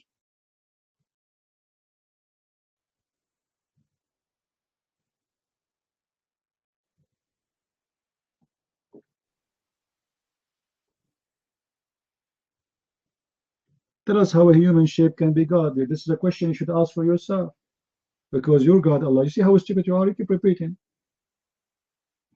Let me shut you up. Guys, how a human being, how a human shape can be God? Let us go and see what Muhammad said about a human shape. Because Muslims is the first one to believe that Allah is a human. And he have a human shape. Let us get you busted. We go to the hadith. And now we will see what Muhammad himself he said about this issue. I hope you will not say that you're stupid, your prophet is a stupid too, because you are calling me stupid. All right? Your prophet, he said, that your God Allah, description as the following. Let me pause the hadith for you, so everybody can read it.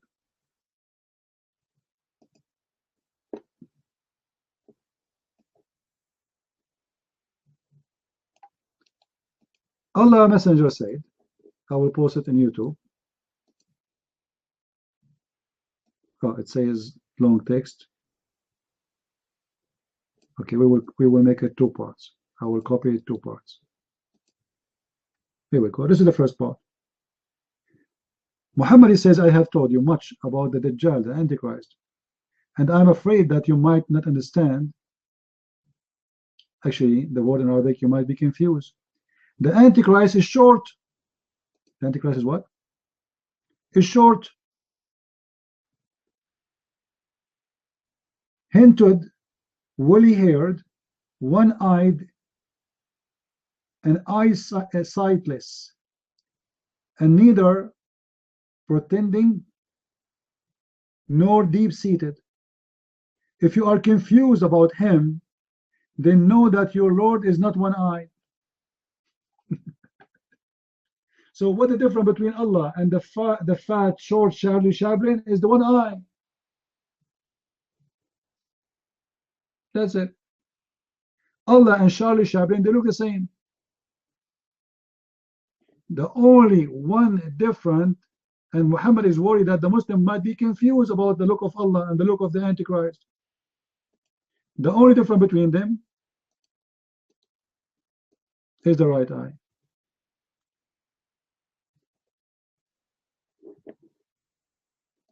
Any Abdul? Who is next?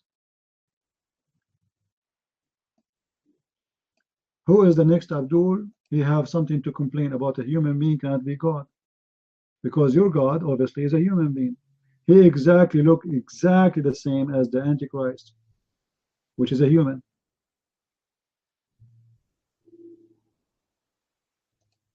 The only single difference between them is the right eye. So who is the stupid here?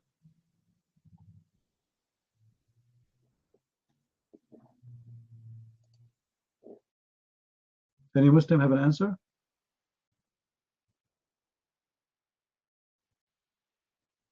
Who is the stupid here? Only one difference between Allah and the man, his name is the false Messiah, is one eye. And Muhammad is afraid that people will be confused about Allah and him. Why they will be confused if Allah is not a man? What is the reason to be confused between someone is short and like Charlie Chaplin, and he is fat, and you have a curly hair, and you have a big ass? Why they will be confused between him and Allah? Any Muslim knows? Read.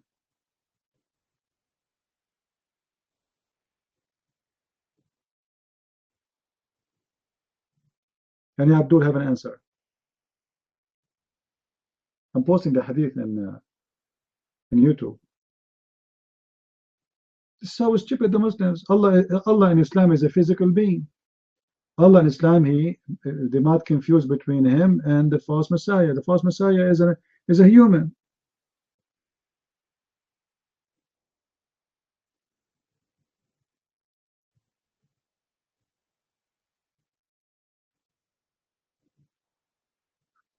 This guy is a kid. He keep repeating himself. Do we have any Abdul here?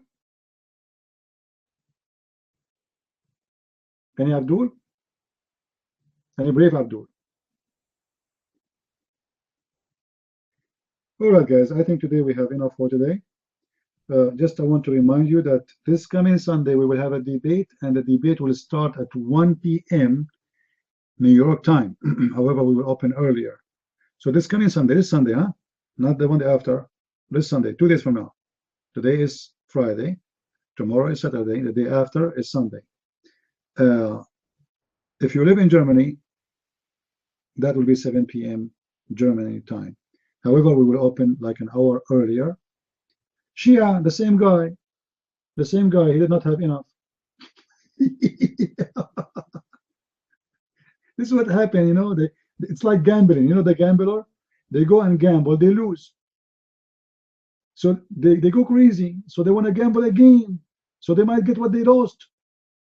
So this guy, his honor was scattered in the floor. He want to get it back, as simple as that. He's hoping, well, you know, we will be in this room. I'm not going to go anywhere. If he accepts or not, this is his business. We went to his room last time, and that's it, right?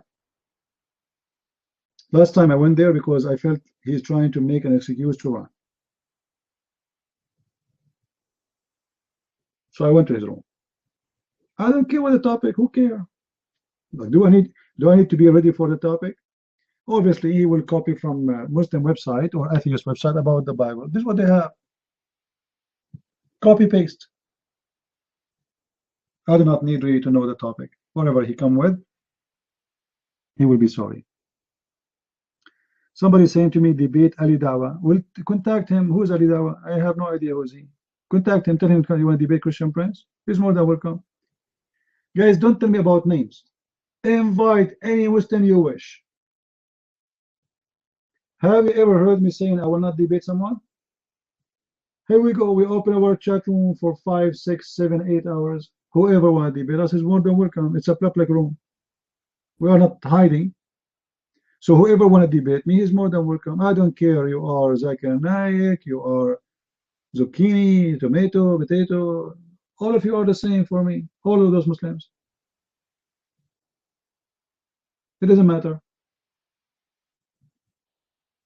So if you have a Muslim who want to debate me, contact him, tell him why, tell him, whatever the name is, tell him why you don't debate Christian Prince. And if you don't like Paltalk, we can do it in Skype. I open my Paltalk room for sure, but you don't have to come to Paltalk. We can have it in Skype. You know. Anyway, someone, his name is Muhammad Mustafa, saying Christian Prince is scared to go to speaker corner. What do you eat it? I don't live in England to go to the speaker corner. Somebody told you that England in the corner of my house? Potato Abdul?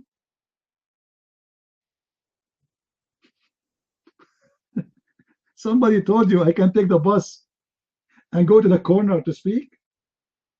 I live in USA, Potato. And this is a big speaker corner. In the corner you are talking about, how many people will listen to you? 15, 20? I have 80 in the chat room and I have 80 in YouTube right now, just now. I have 160 people listen to me. This is a lot bigger than any corner you have.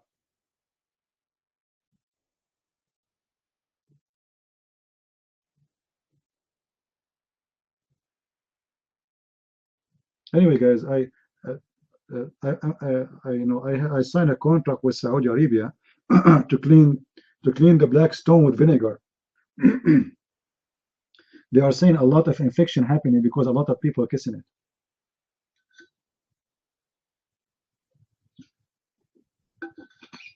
A black stone kisser, someone he prayed to adoration to a stone. He kissed a stone. He bowed to the stone and he go around the stone and he's talking about idols worshippers. You believe it? And not only this, if we go and see what is as-Safa and al-Marwa in the Quran. Anyone knows what as-Safa and al-Marwa? Who knows what as-Safa and al-Marwa is? The scumbag Muhammad in chapter 2 verse number 158. He ordered the Muslims that to practice as-Safa and al-Marwa, but as-Safa and al-Marwa is a practice of the shrine of the pagans. Even the interpretation, it says that. Go to the book of Asbab al-Nuzul. It says the Muslims, they were upset for practicing as-Safa and al-Marwa. What is as-Safa and al-Marwa? As-Safa and al-Marwa simply, it's a status of a male and a female naked. One they put it in as-Safa and one they put it in al-Marwa. One for a man and one for a woman. And supposedly those two men and women, they have sex in the Kaaba. And the Arab, they go between them and they practice certain walking fast between them. And that supposedly is a sexual practice will grant you, after you touch the black stone and you kiss it, especially women, they go when they have their period, they touch their vagina when they have a blood, and they put their hands on the black stone. And they believe that the black stone, it's the vagina of the wife of Baal, and that will make Baal have sex with the black stone, and his sperm will touch their vagina and they will get pregnant. So they practice as-Safa and al-Marwa, which is a sexual practice. And Muhammad said to them, do as-Safa and al-Marwa, it's not a sin. Like, what? Is it from God or it's a sin? Why you are saying it is not a sin? If you go to the book of Asbab al-Nuzul, you will see it says clearly that the Muslims were upset because the Safa and al-Marwa was the practice and the shrine of the pagans before Islam. But because Muhammad, after he gave up with the Christian and the Jews, he knew they will not follow him anyway, he decided to go back to the shrines of the pagans before him, which is the Kaaba. That's why before he was praying to Jerusalem. He was praying to Jerusalem, you believe it? But at that time, Muhammad was trying to earn the respect of the Jews, trying to say to them, I am a Jew like you, but it doesn't work. So when he gave up from the Jews and the Christians, he go back to the shrine of the pagans before him. This is why we see him, suddenly, he changed the direction of prayer from the direction of Jerusalem to the Kaaba, and he kissed the black stone. And then he ordered him, not only this, to practice as-Safa and Marwa, which we can find in chapter 2, verse number 158. And when the Muslims ask him, why you are doing the Safa and Marwa? This is the shrines of the pagans. He told them, well, this is the practice of Allah. What? Why it is the practice of Allah? How it's happened? What is the Safa and Marwa have to do with Islam? If the Kaaba is built by Abraham, what is the Safa and Marwa? If we go to the book of Asbab al-Nuzul, let me pause the link so you guys, you can save it. You will see that the Muslims, they complain about as-Safa and Marwa, and they say to Muhammad, why we are practicing as-Safa and Marwa when this is the shrine of the pagans? Read with me.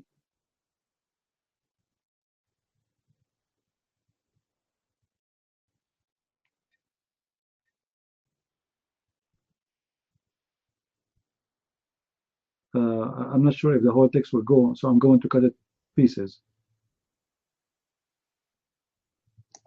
I hope it's going to go. Let us see.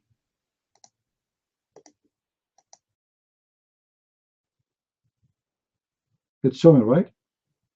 So Sayyid Anas, etc., etc., we dislike going between as-Safa and Marwa. What? We dislike going between as-Safa and Marwa because they were the shrines of Quraysh.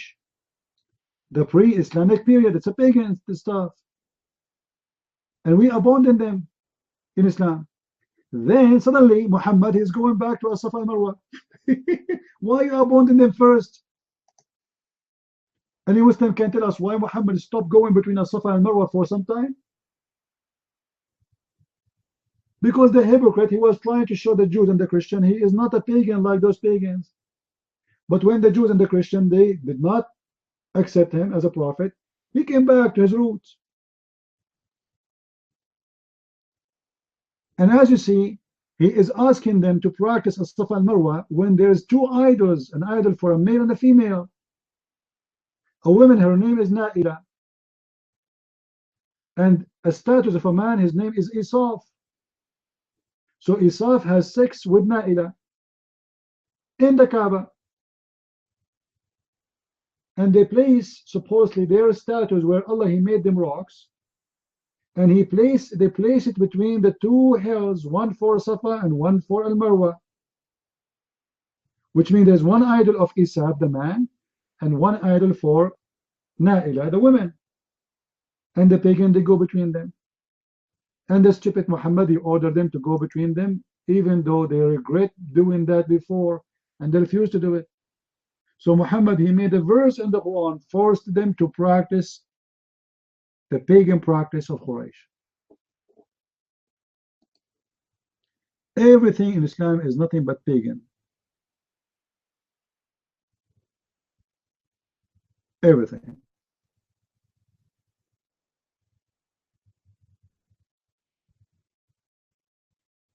Do we have any Muslim here? He dare to come and debate us? Any Muslim dare to come?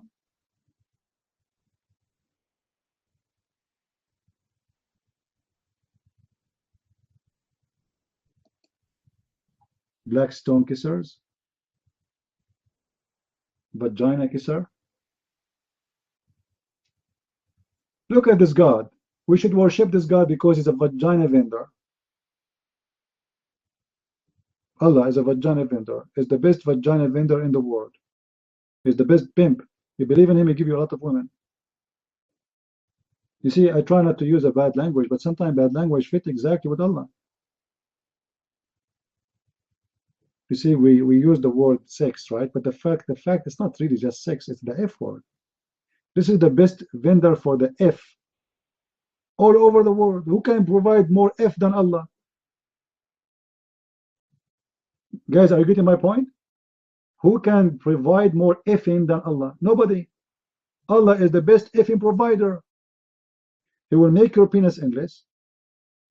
He will give you a vagina fit for that. He will make her virgin each time you F her. This is a perfect God. Unbelievable. Each time you sleep with this girl, Allah put his finger between her legs and he make her virgin again.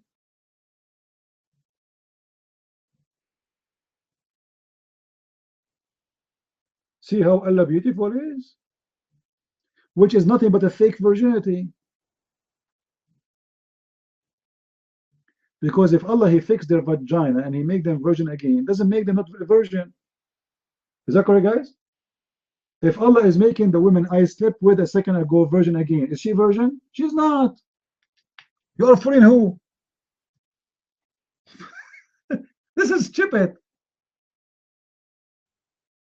I just slept with her and now she's virgin again. She is not virgin. So the Muslims and their stupid religion, because this Muhammad, he knew that those stupid Arab Muslims or his followers, they love to sleep with virgins. So he said, okay, you know what? Allah will keep them virgins for you. But this is a very stupid idea because they are not virgins. They are not. You just sleep with them. Stupid.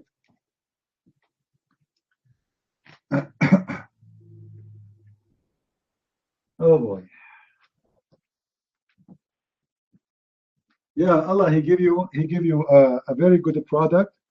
A woman who each time you sleep with them, they go virgin again. Like, you know, in the computer you have a default window. So you want to restore your computer to default. Press the F1. Press the F2. F2. See, even the computer use the F thing. What's wrong with you? Can't you see it? Even the computer, like, you know, you want to restore your computer, press F2. If F2 did not work, press F3. Even the American, when they fight the Arab, what they do? They send them F-16. Like, what the heck? What's happening here?